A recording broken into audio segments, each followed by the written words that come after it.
dia menjalani dia itu Oke, assalamualaikum Bang Juma semuanya. Aku mau bilang takut. Nah, di bawah ada orangnya. Si Immanuel ngajak abang diskusi di roomku, tapi aku lagi nggak enak badan bang. Jadi aku ajak ke sini aja dia. Kalau dia ada. Namanya Immanuel. Yang sering kita diskusi. Sering Kayaknya enggak sih bang, nggak sering. Pernah menantang aja Immanuel. Namanya Immanuel, baju biru, crop top Iya, biru. betul. Pernah menantang. Request Immanuel. So sering sama Bang Juma. Iya tadi Iya. kan ngajak Bang Juma diskusi, katanya dia, aku mau diskusi sama Juma 1 lawan 1 kata dia. Boleh, silakan aja Nay. Aku lagi Oke. nggak buka komal. Coba mana tahu hot ada Sakit. di bawah. Sakit Hud. Iya sakit sama kantong. Oh, masya Allah. Enggak, Bagus, ini kayaknya penyakitnya rumahku ini berputar gitu, jadi kurang darah. bagus. Oh, kurangi begadang. Iya itulah bang, mungkin ya bang ya. Untuk apa ya, kurang darah itu obatnya gampang kok. Bikin Apa teh kasih garam, lama-lama naik nanti darahnya. Oh gitu. Aku tadi waktunya cuma 2 menit aja. udah minum Sangobion, udah minum jus naga juga. Penyesatan itu Pak De. Tani Pak Denny ngadu-ngadu.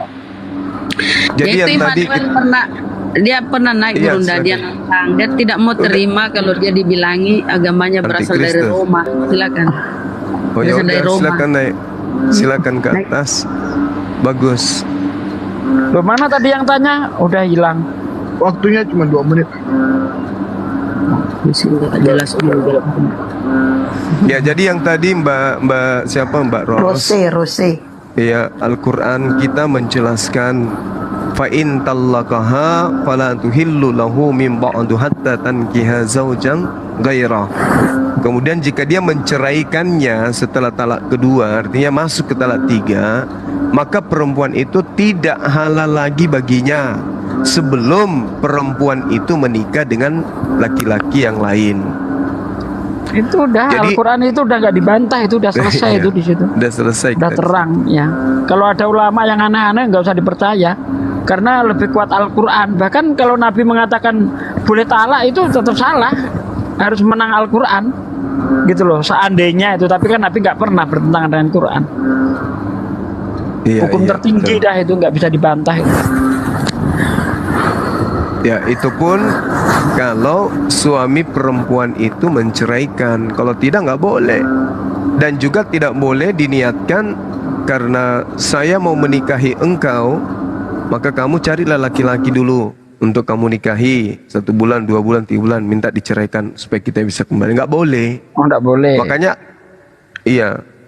Makanya penekanannya dalam Al-Quran itu fa in talaqaha fala junaha alaihima ayatarabjaha in zanna ayyuqima hududallah. Jadi kemudian jika suami perempuan yang sudah ditalak 3 ini menceraikannya, maka tidak ada dosa bagi keduanya untuk kembali menjadi suami istri dengan suami yang pertama. Itu apabila keduanya sepakat untuk menjalin rumah tangga yang tunduk dan patuh terhadap hukum-hukum Allah. Tapi kalau hanya untuk kumpul kebo, nikah hanya untuk melampiaskan itu dilarang. Ini penekanannya kayak gitu berdasarkan ilmu fikih ya. Jadi kalau tujuannya hanya untuk melakukan sesuatu yang menjadi sifatnya biologis tanpa mau menjalankan kemudian hukum-hukum Allah, itu juga tidak dibolehkan. Makanya Allah mengatakan wa tilka hududallah yubayyinuha liqaumi ya'lamun. Itulah ketentuan-ketentuan atau ketetapan-ketetapan Allah yang diterangkannya kepada orang-orang yang berpengetahuan. Nah, ini yang terjadi di kalangan kita sendiri ya, karena kurangnya ilmu, minimnya ilmu ya, sehingga muncul keadaan yang tidak berkesesuaian dengan syariat. Itu. Jadi kesimpulannya adalah tidak dibenarkan orang yang talak 3 kembali ke suaminya sebelum dia menikah dengan laki-laki yang lain. Gitu. Gimana itu Bang, si Rudi Yohanes tuh kok hari-hari sekarang ke rumahku aja dia tuh Bang. Siapa dah? Rudi Yohanes. Samuel.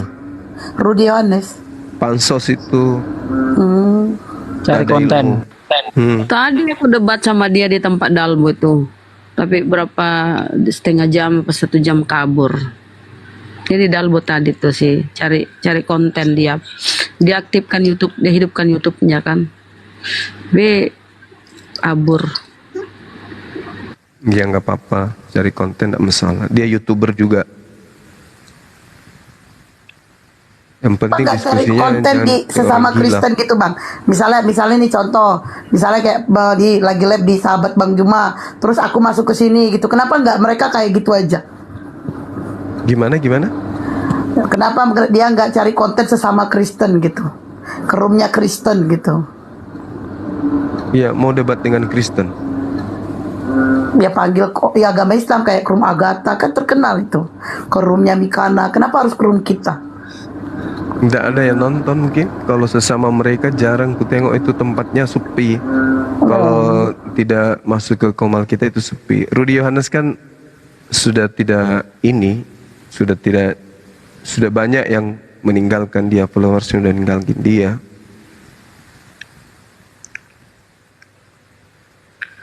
Wis, pertanyaannya aja coba Bang. Dia nanya, kapan api itu diciptakan katanya. Coba. Kapan api diciptakan? Iya kan, jin kan terbuat dari api. Nah, jin terbuat dari api. Nah, kapan api itu diciptakan? Kenapa nggak nanya balik kapan air diciptakan dalam Bible? Gitulah. Dia kalau ditanya balik mentok kabur, Ustaz Sugi. Coba air di Bible kapan diciptakan? Tiba-tiba ada aja. Pertanyaannya. Ya, pertanyaannya itu nggak mengenai ke iman gitu loh. Aneh-aneh pertanyaannya itu. Makanya saya malas ngelayani dia itu. Pertanyaannya entah kemana-mana. Ditanyakan tulisan apa yang dilihat Nabi Adam? Tulisan Allah itu. Yang mana kita tahu? Ya mana kita tahu, tapi bunyinya Allah. Entah itu tulisan Arab, entah itu tulisan apa, ya kita nggak tahu lah. Emang kita jadi saksi waktu itu apa? Maklumi aja lah. Kalau pertanyaan-pertanyaan kayak gitu ya apa ya, nggak ada ilmunya gitu loh. Misalnya kita tanya balik ke dia. Ketika Adam ngomong sama Tuhan itu di kitab Kejadian pakai bahasa apa coba? Pertanyaan-pertanyaan gitu kan nggak bermutu gitu loh. Tanyalah yang bermutu. Halo Santos. Halo, selamat malam Bang. Selamat malam. Muslim Kristen Bang. Ini yang tahu agama aku ini Ustadz Juma. Beliau Muslim. Santo. Nah, Muslim. Muslim Bang. Yo ya, agama Kristen yang mau diskusi. Ada yang mau disampaikan Bang? Waduh, baru mau ditanya udah hilang. Agama Kristen yang mau diskusi silakan naik, atau yang mau bertanya-tanya silakan naik. Ini ada Unirifa ini dari sekte mana? Assalamualaikum. Denom. Waalaikumsalam, saya penganut Bahemot. Bahemot. Apa itu Bahemot? Bahemot itu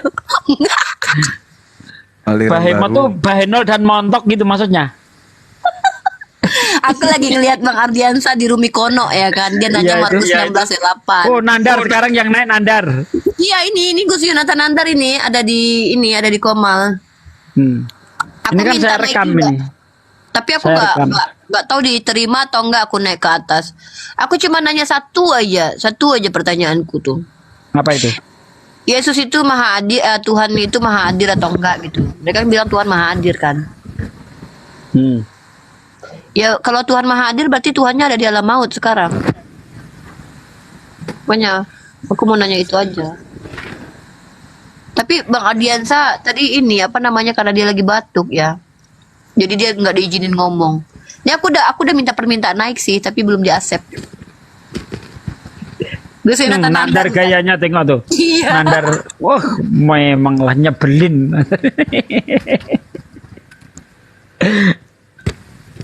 Bang Juma ke sana, Bang. Bang Zuma, Ah. naik yuk Bang yuk. Kayaknya diterima gitu. Mereka tuh lagi si Mikana kenapa berani naikin kita? Karena tuh ada si anak Batak, si pendeta itu sama si ateis itu. Ada si anak Batak. Selamat malam, assalamualaikum. Waalaikumsalam. Salam warahmatullahi. Saya dibantai habis sama mereka Di mana Bang? di roomnya dokter siapa gitu. Saya profesor dokter siapa itu. Dan di situ umat Islam itu, yang Muslim itu cuma 2 orang. Tapi saya dari awal sudah ngomongnya ini tentang Zionis Israel. Merembet ternyata terjebak oleh ajaran agamanya mereka, dan mereka mengaku ada yang Muslim, ternyata mereka Kristen gitu. Saya tidak membahas soal kitab saya sebagai Al-Quran kan ya, tapi saya mau membahas kitabnya mereka. Saya di situ kedudukannya hanya jadikan aku ini pengikutmu sebagai anak Yesus. Nah, jadi tolong ajarin saya. Jadi saya membahas tentang ajarannya mereka. Dan saya cuma bilang, Dong Yesus ini loh diperintah sama Allah. Allah ini kedudukannya lebih tinggi dari Yesus, enggak kan gitu. Disuruh buka Yohanes 8:42, saya buka. Dari di situ juga dia diperintahkan oleh Allah. Terus Allah ini kamu abaikan. Terus kamu mengikut Yesus. Analisa saya, ya saya mengikut Allah, bukan Yesus. Kalau di situ dia masih diperintahkan, bukan begitu? Betul. Itu loh. Saya bertanya tentang itu semua, tapi mereka malah membantah semuanya. Malah berdalih ke Al-Quran lagi. Loh, saya ini nggak mau bahas Al-Quran, tapi saya ini mau bahas kitabmu. Ajarin saya dengan kitabmu, dengan kata-kata ini. Saya bukanya di Google kayak gitu. Nah, kata-kata ini muncul di Google, Yohanes 8 ayat 42, dan dia mengikuti perintah Allah. Berarti yang disembah Allah apa Yesus? Pun dia masih mengikuti Allah, kan begitu.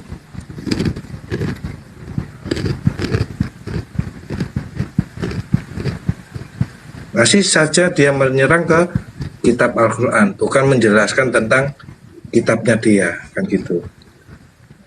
Terus kalian ini mau ngejarkan aku masuk Nasrani ini bagaimana, kan begitu. Kalau kalian masih membahas ke Al-Quran terus, kan gitu. Di situ saya diturunkan langsung. Pusing kan? Nah, gimana menurut Bang Zuma? Ya itu keadaan yang setiap saat saya alami, Bang. Setiap saat ketika saya masuk ke tempatnya mereka, dari Zoom, StreamYard, sekarang di TikTok juga sama. Jadi kalau ada informasi-informasi begitu ya derita kita sama. Ya, ini Bang Zuma, saya minta izin memohon untuk Bang Zuma. Ini ada seorang perempuan kebetulan ini perempuan ini Buddha, dan dia ini mau mualaf sebenarnya. Mungkin dengan saya munculnya di sini bisa membuat kisi-kisi untuk dia menjadikan paten untuk masuk Muslim. Bagaimana Bu? Bisa enggak untuk mengajar untuk mengikuti sholawat bagaimana agar dia menjadikan mualaf yang betul-betul gitu. Kebetulan Dia mau syahadat. Ya, dia memang dari Buddha, murni dia Buddha ini. Jadi langsung saya kasihkan aja ini sama beliau. Iya, boleh.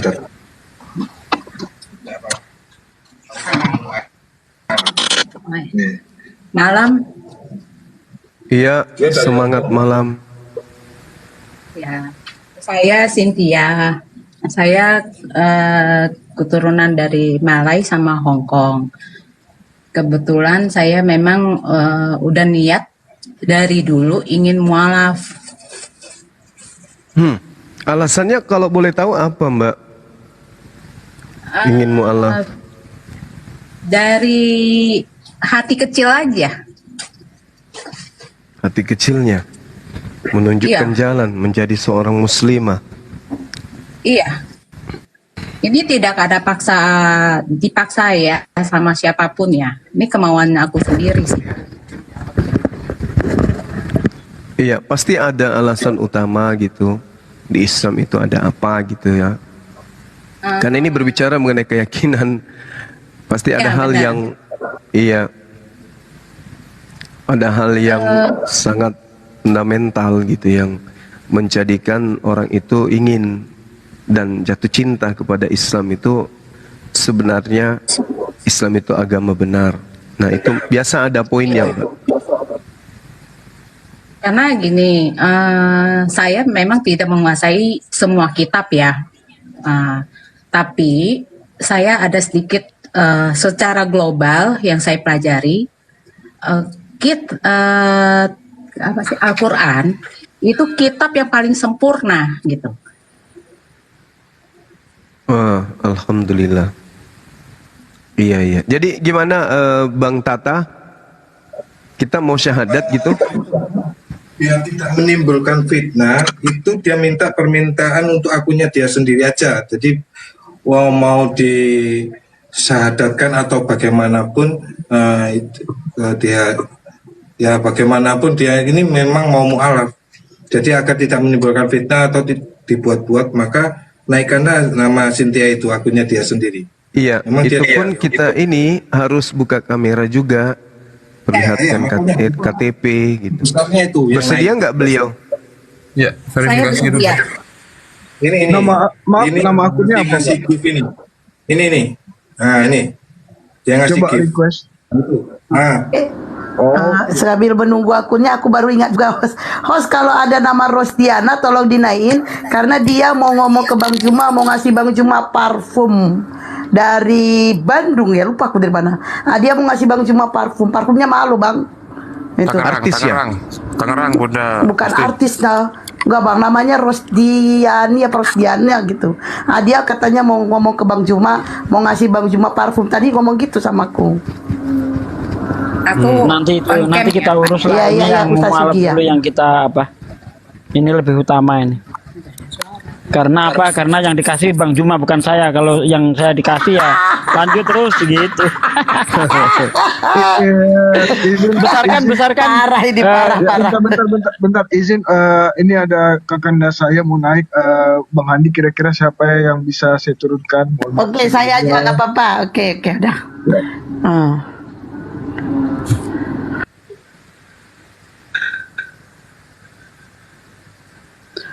Dibesarkan dulu Bang Sadli, mbaknya.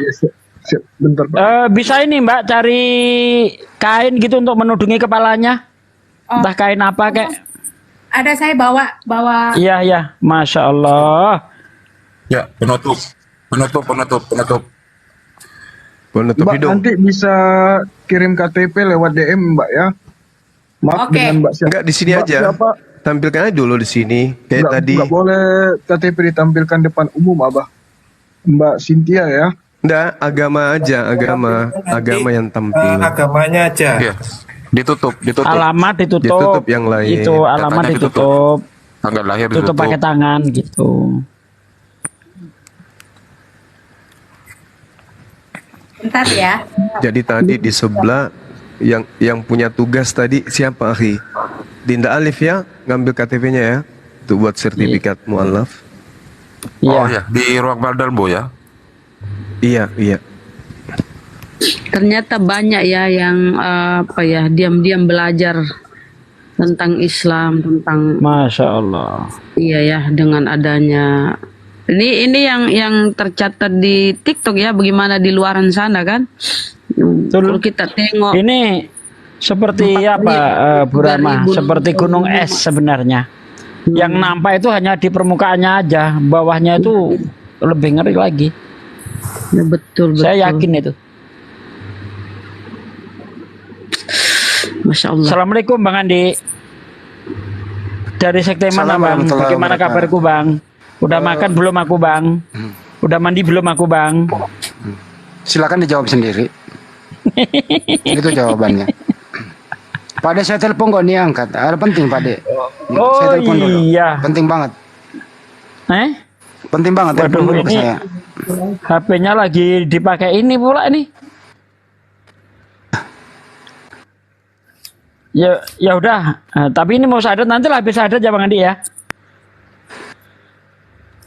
Gimana? Halo Bang Andi. Dek, habis ini aja syahadat. Ya habis syahadat ya. Nanti kita izin turun dulu bentar. Ya. Jadi pengantar dikit dari saya. Kenapa banjir mualaf?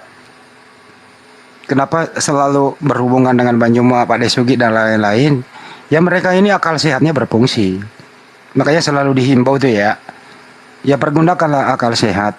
Tapi ini saya bukan promosi akal sehat di sini ya. Tapi akal sehat itu nggak perlu dipromosi gitu. Karena ada channel akal sehat. Jadi bukan ke channel ini. Akal sehat beneran gitu ya. Itu sih intinya. Kalau akal sehat udah dipakai, saya rasa waduh mantap. Lanjut. Udah kembali ke topik. Lanjut.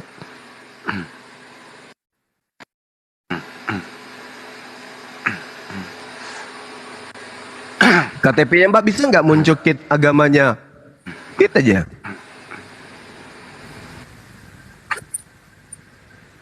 Bentar aku lihat. Di KTP masih agama apa di KTP? Itu loh. Buddha. Buddha. Iya. Boleh kita lihat agamanya ya Mbak ya? Ya bentar ya. Karena setelah ini saya yakin sekali Mbak banyak yang ganggu nanti. Soalnya Mbak di atas rata-rata lebih cantik dari Mbak Yuni gitu. Di fitnah, banyak fitnah. Ya ini yang cocok jadi bidadari nih, bukan Yuni. Tapi udah lama ya Mbak tertarik dengan Islam ya, udah lama tertarik gitu lah. Ya Mbak ya. Oh, udah lama. Suaranya kok nggak jelas?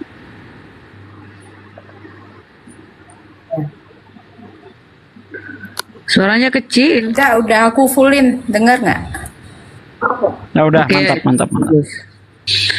Maksudnya udah lama tertarik dengan Islam ya, Mbak? Udah. Oh, alhamdulillah.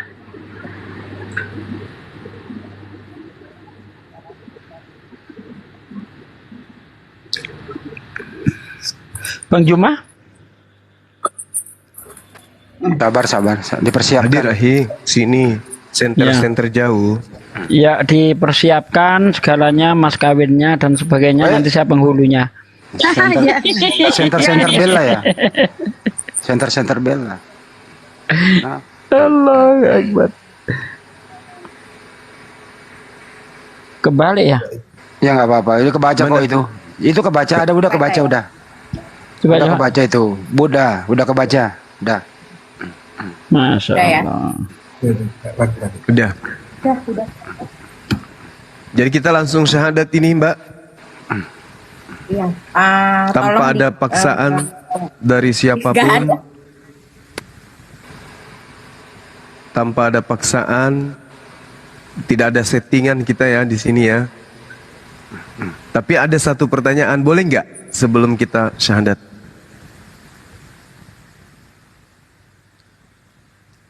Suaranya enggak ada. Ada.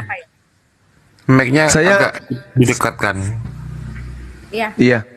Saya terharu melihat PT Mbak ada yang pakai hijab jilbab sebelumnya. Boleh nggak? Kenapa pakai hijab? Merasa cantik, lebih cantik gitu. Saya merasa lebih adem aja liatnya gitu. Nah, jadi sebelumnya memang sengaja untuk ini supaya tampil kelihatan Islami gitu ya, Masya Allah. Bukan karena memang pernah Islam. Belum pernah. Orang tua? Kristen. Orang tua Kristen. Iya, iya. Suaminya sekarang agama apa? Islam. Islam, Masya Allah. Suaminya penghaka ini. Iya. Allahu Akbar, Masya Allah. Subhanallah. Ya udahlah kalau gitu, artinya memang sudah ditakdirkan oleh Allah untuk kemudian bersama suami, ikut agama suami. Ya, 4 bulan lalu juga saya mensyahadatkan seorang Buddha. Dia juga kebetulan ikut sama bini yang dari Protestan, Islam duluan, ikut menjadi mu'alaf offline di markas MMC. Oke, kita langsung aja ya Mbak ya. Ya. Mbak ya, ikuti saya. Bismillahirrahmanirrahim. Bismillahirrahmanirrahim. Dengan menyebut nama Allah Dengan menyebut nama Allah yang Maha Pemurah, yang Maha Pemurah, lagi Maha Penyayang. lagi Maha Penyayang. Asyhadu Allah ilaha la ilaha illallah illallah wa asyhadu wa ashhadu ashhadu anna Muhammadan Rasulullah. Aku bersaksi bahwa tidak ada Tuhan selain Allah, dan aku bersaksi bahwa Nabi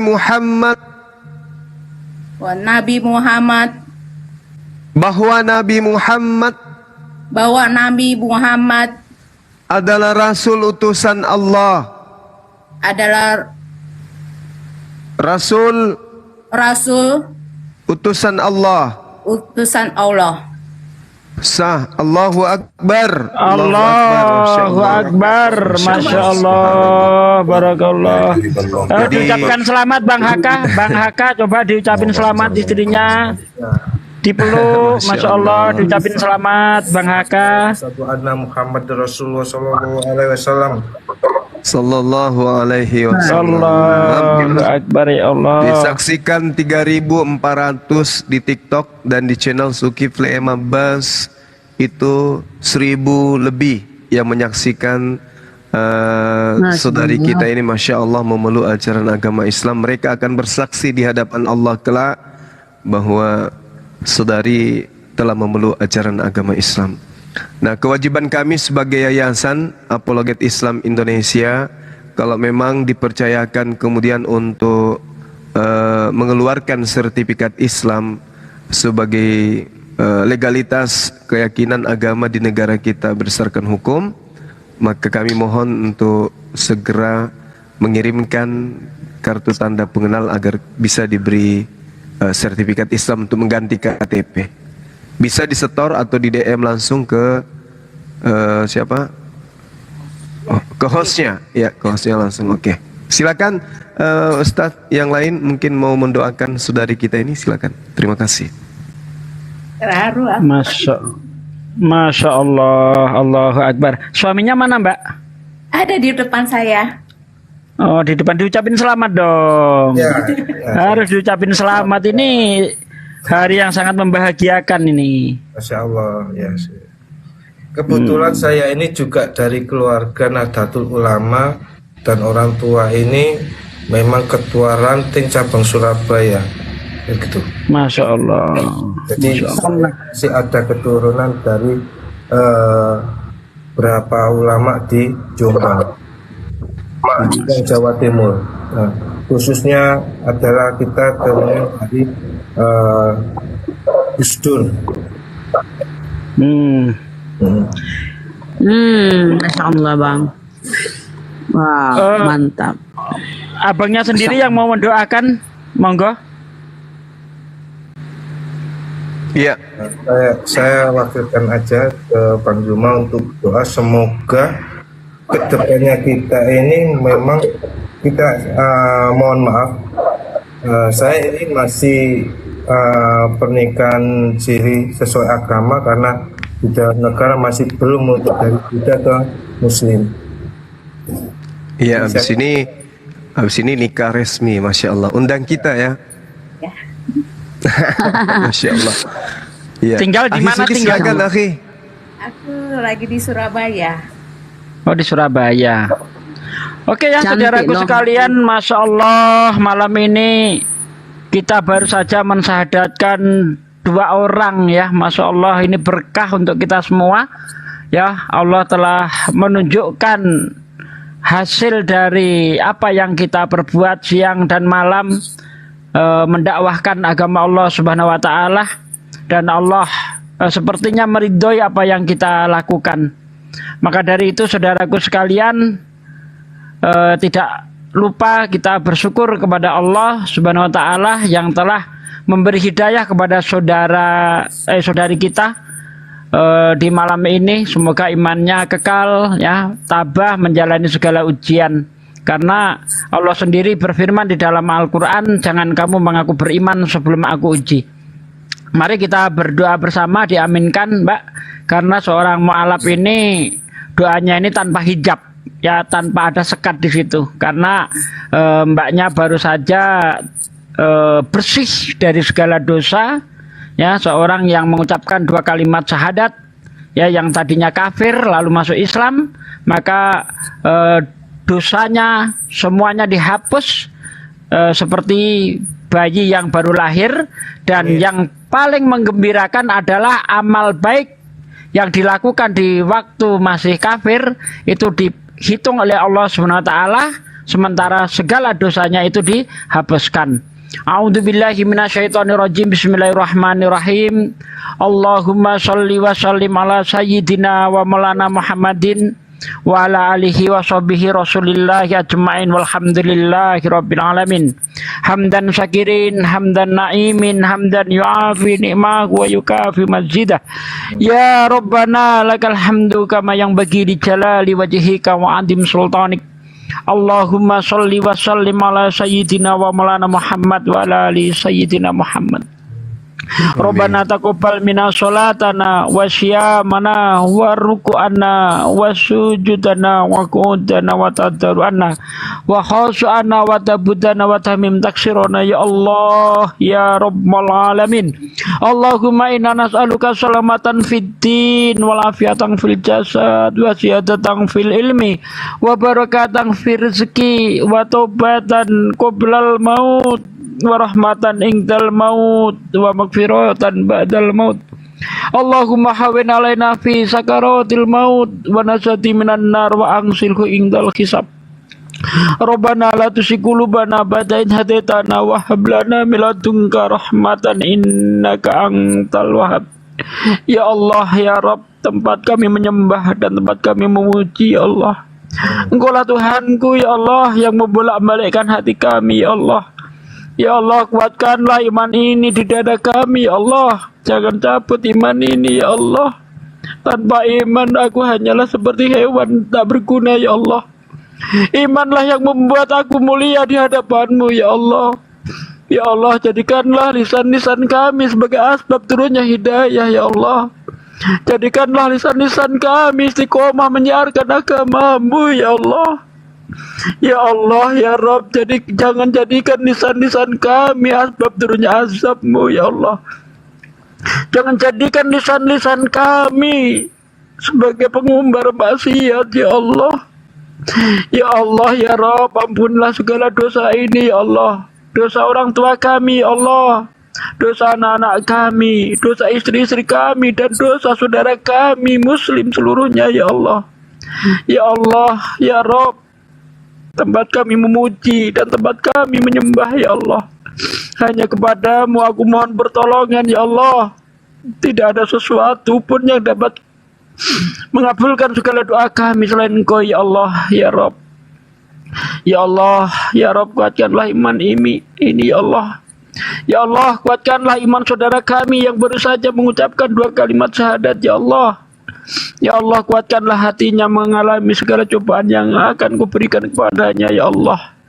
Rabbana atina fid dunya hasanah wa fil akhirati hasanah wa qina adzabannar. Subhana rabbika rabbil izzati amma yasifun wa salamun mursalin walhamdulillahi rabbil alamin. Masya Allah, Allah. Amin. Alhamdulillahirabbil alamin. Ya, Masya Allah. Mbaknya cantik ya, Masya Allah.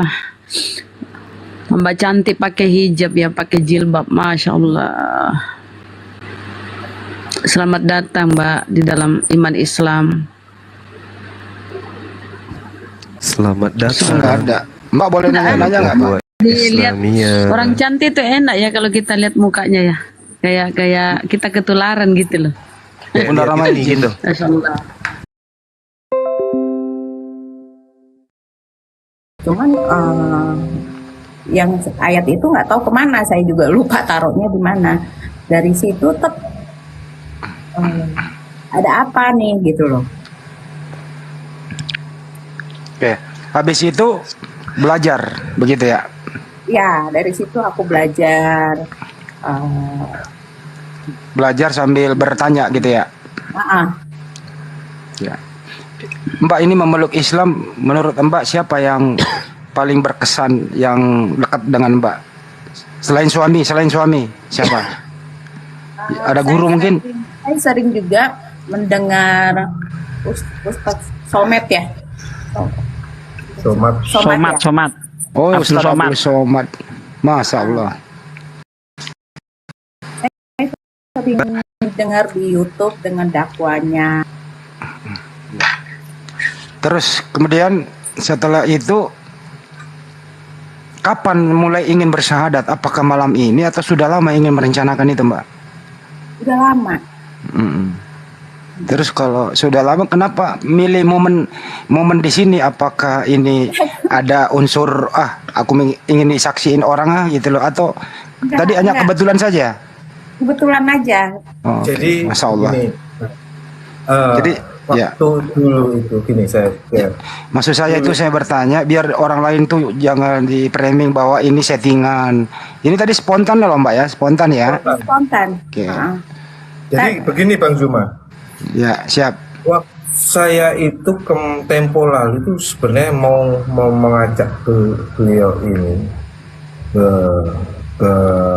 masjid untuk di Surabaya untuk mu'alaf ya. Tapi ada aja halangan itu ada aja, semuanya halangan itu ada. Entah kenapa ini dengan mendadak mulut ini keluar. Masya Allah. Mulut ini keluar, oh ini sudahlah, dan saya ini tidak ada persiapan apapun dan bagaimanapun ya, entah ini mulut ini mengucapkan, tidak tahu saya mulut saya ini lancang atau lantang sehingga saya ngomong Pak Zuna minta tolong dan ini bisa nggak dimuarkan, dan seakan-akan tuh bukan apa ya, bukan keinginan atau kita sudah persiapan, itu keluar sendirinya hari ini, malam ini. Keluar dengan sendirinya. Ketika tadi saya habis debat di roomnya dokter profesor siapa itu, dan ini kebetulan mau keluar juga. Metatron. Aduh. Mau cari nice. Tiba-tiba saya masuk ke roomnya Bang Zuma, sahabat Zuma ini, mengucap hal itu, dan alhamdulillah ini terkabul atau berjalan karena kehendak Allah kan itu. Oke, Bang, selama ini ada komunikasi nggak sih sama istri? Kan waktu itu belum mualaf ya, masih Buddha begitu. Abang kan Mas ini udah Muslim. Pernah nggak sih, kapan kira-kira istri saya memeluk Islam? Pernah kayak gitu nggak sih Bang? Saya sudah bilang dari awal. Saya ini mau merencanakan untuk kalau kamu pengen mu'alaf, saya tidak memaksakan dia untuk masuk ke agama saya, tapi dia keinginan, dan dia ini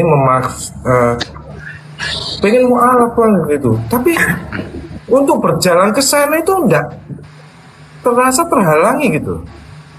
Paham maksud saya? Bahkan malah dia ini yang meminta, bukan saya yang memaksa dia yang meminta. Dan demi Allah dia ini mengucap terus begitu. Saya malah nggak merespon apapun, dan saya cuma mengiyakan, ya udah nanti ke masjid ini. Rencana nggak jalan sampai sekarang, bahkan hari ini yang terjadi. Oke, Bang Juma, izin Bang Juma bisa diberi edukasi bagaimana sih kalau sudah mualaf atau Pak De Sugi berdua ya. Ini mengucapkannya itu sudah, tapi menjalaninya itu gimana trik-triknya nih selanjutnya nih, berbagi mungkin sama ibu sama suami tercinta nih. Selanjutnya seperti apa nih? Ini agak berat loh ke depannya, persiapannya. Apakah harus menikah ulang? Seperti apa begitu? Ada yang bisa memberi edukasi? Bang Juma? Bang Juma kerja di Mute itu. Ya nikah lah. Nikah harus nikah lah. Nikah secara hukum Indonesia dan Islam, kan gitu ya. Ya. Kalau nikahnya secara Islam, sudah secara Islam. Nanti bisa isbat nikah lagi nanti. Nah, tapi kan nikahnya secara Islam. Ya. Oh.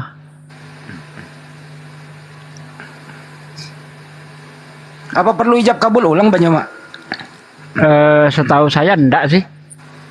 Ya, nanti dari surat dari itu kita nanti mengajukan isbat nikah aja kan gitu.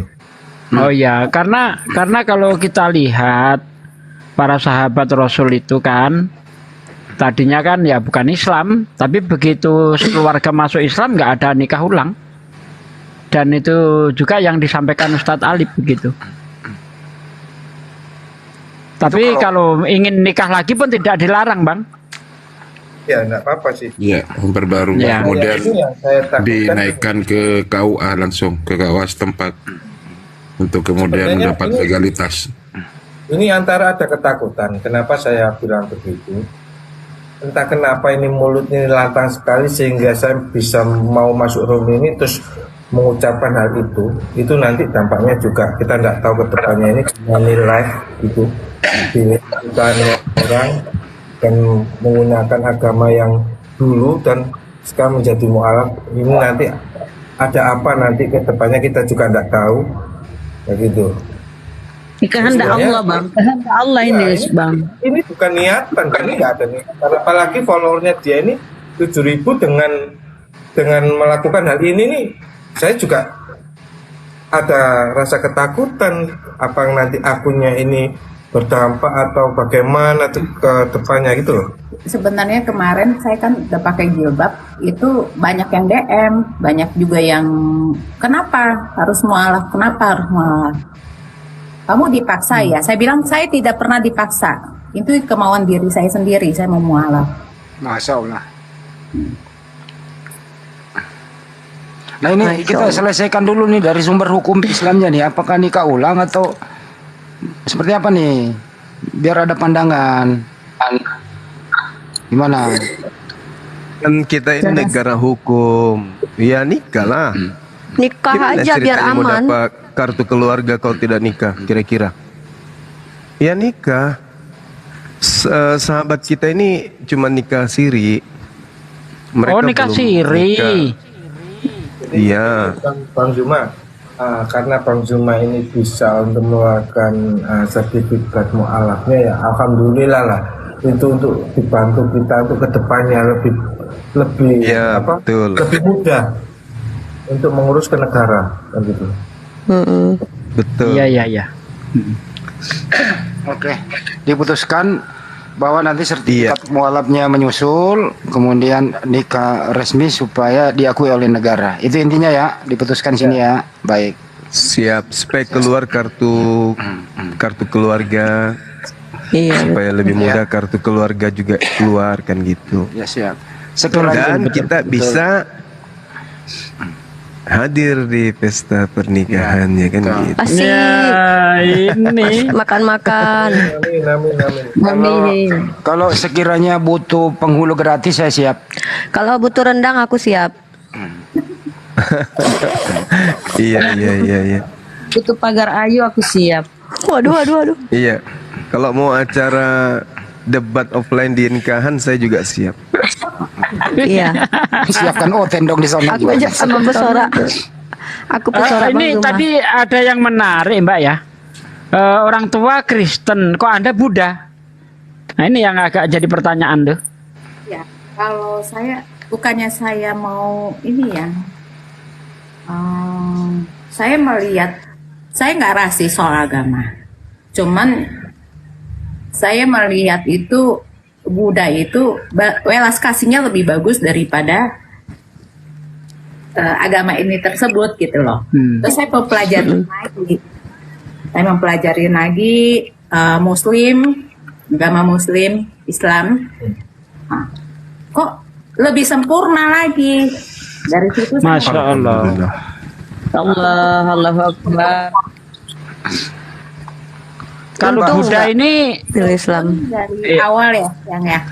Saya minta kapan aku bisa mualaf, Cuman beliau ya suruh tunggu. Akhirnya pernah saya diajak ke Ampel. Di situ aku ziarah di situ. Aku pakai jilbab.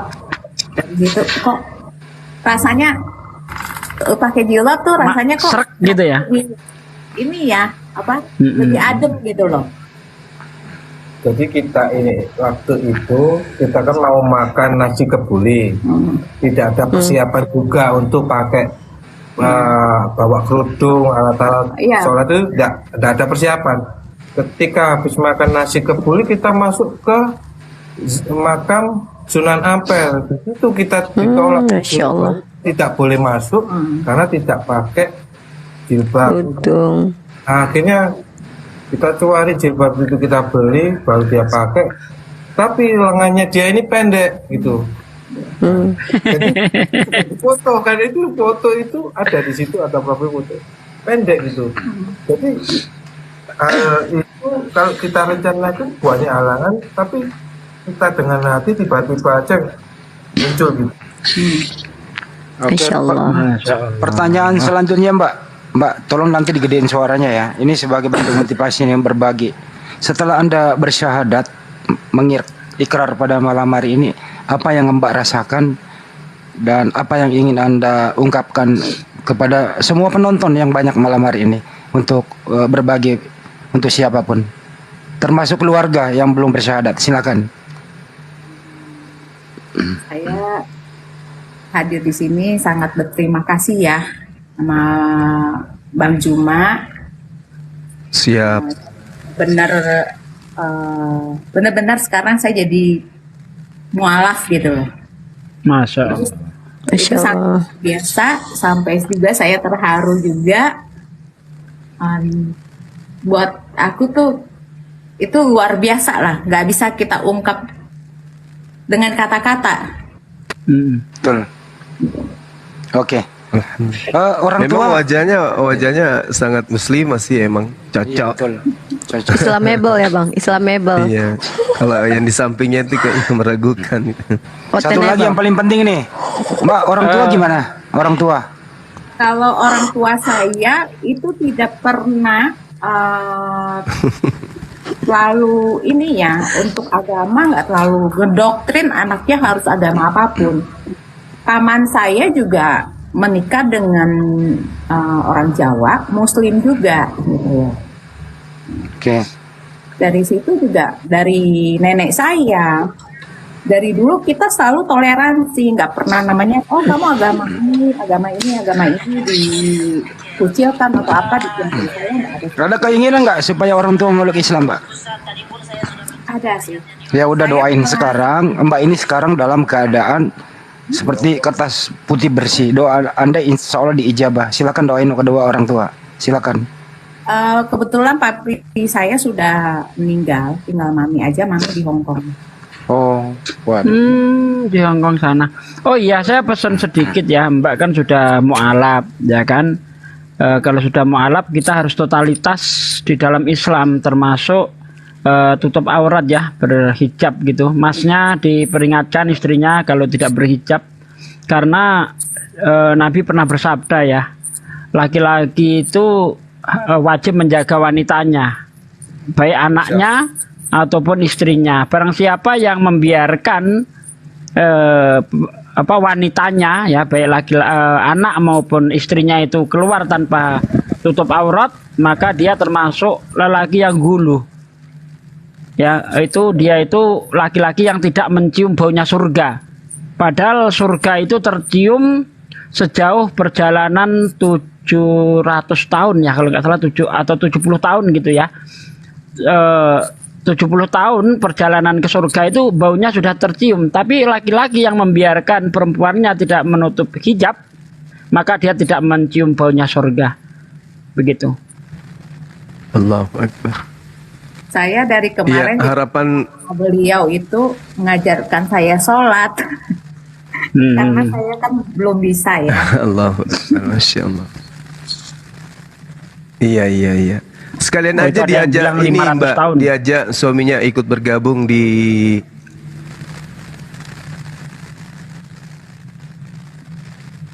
Ya, lanjut lagi. Di apa, Bang? Iya. Enggak.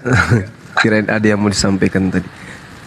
Diajak aja sekalian suaminya ikut API Apologet Islam Indonesia untuk mendukung pergerakan kami di sini, debat agama untuk mengkanter hujatan dan penistaan non-muslim terhadap ajaran agama Islam. Kami sih berharap saudari kita ini dan juga masnya bisa bergabung dengan kita.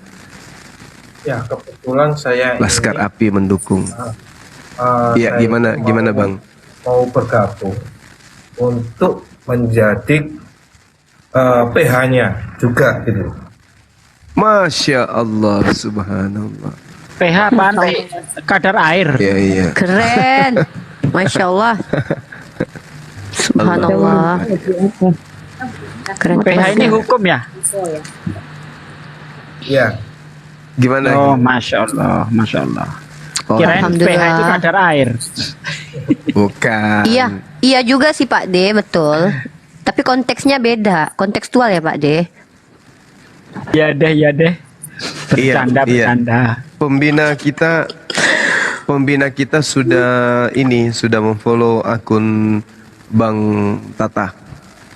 Ya. Saya ada akun besar, cuman akun besarnya ini untuk edukasi, untuk law firm ya, untuk ke ranah hukum memang. Masya Allah, subhanallah. Ya, kami punya pembina sudah memfollow Bang Tata. Siap. Ya, semoga bisa koordinasi, Masya Allah. Apa itu PH, Bang? Apa itu PH? PH itu buat nelpon. Buat nelpon. Bu Rahma, PH itu buat nelpon. PH, penasihat hukum bisa. Intinya ada hubungannya dengan bagian legal, bagian hukum. Mantap. Allah Bukan Akbar, HP ya. lo ya. Di situ sudah ada dua, Bang Yan sama Yonatan Nandar, ditambah lagi Bang HK ya. Akun pembina kami atas nama Hans, kiranya bisa di follow balik Bang Tata. Subhanallah, makin kuat kita. Aku udah jadi anggota belum Bang? Bang, aku udah jadi anggota belum? Belum ya? Belum. Masih legal. Di ospek lah. Belum mendaftar ya? Iya, aku nggak perlu pakai daftar, kan aku ada jalur dalam. Yesus saja bisa masukin orang ke surga dengan jalur dalam, masa aku nggak boleh masuk api? Kan ada papa di situ, ada papa. Kakak udah lama ya nonton debat-debat lintas agama ini? Udah lama. Iya, jadi nyambung nanti dengan pembina kami Bang Tata. Kebetulan beliau juga lawyer juga. Jadi bisa komunikasinya lebih intens dan saya rasa lebih maksimal lagi. Atas nama Hans akhirnya. Kakak nggak pernah jadi Kristen ya? Pernah nggak jadi Kristen gitu? Pernah, waktu masih kecil. Oh. Masih sekolah. ikut orang Tapi tua. saya belum pernah. Ya, dulu saya pernah disuruh baptis, saya nggak mau. Iya iya ya. Jadi Kalau Bang Tata ini di bukan mana? dari- Sorry. Bang Tata di mana? Surabaya juga. Oh sama kebetulan. Gimana? Pembina kami juga di Surabaya soalnya. Surabaya, tepatnya Iya. saya di LBH-nya ada di daerah Semolowaru. Iya iya.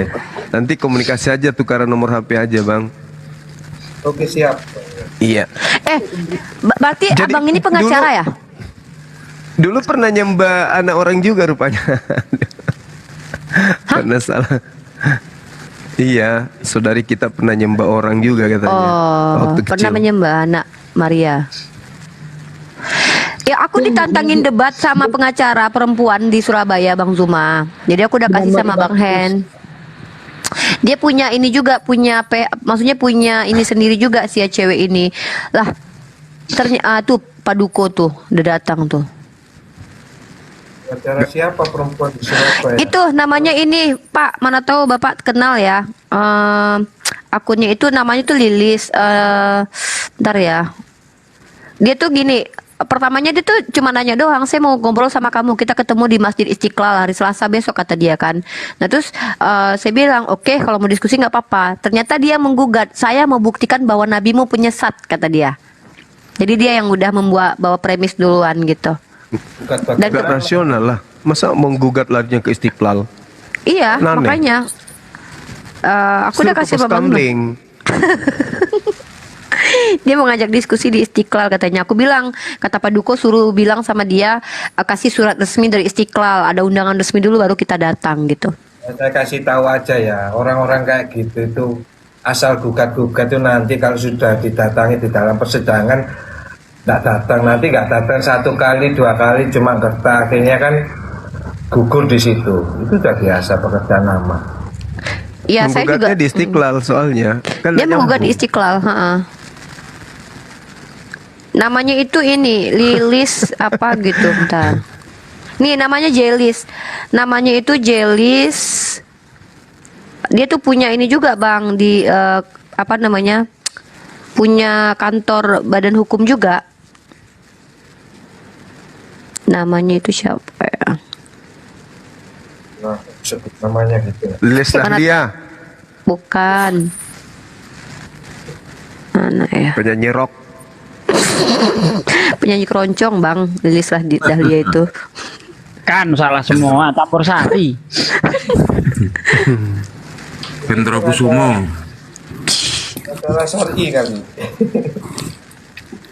Nah dia nih.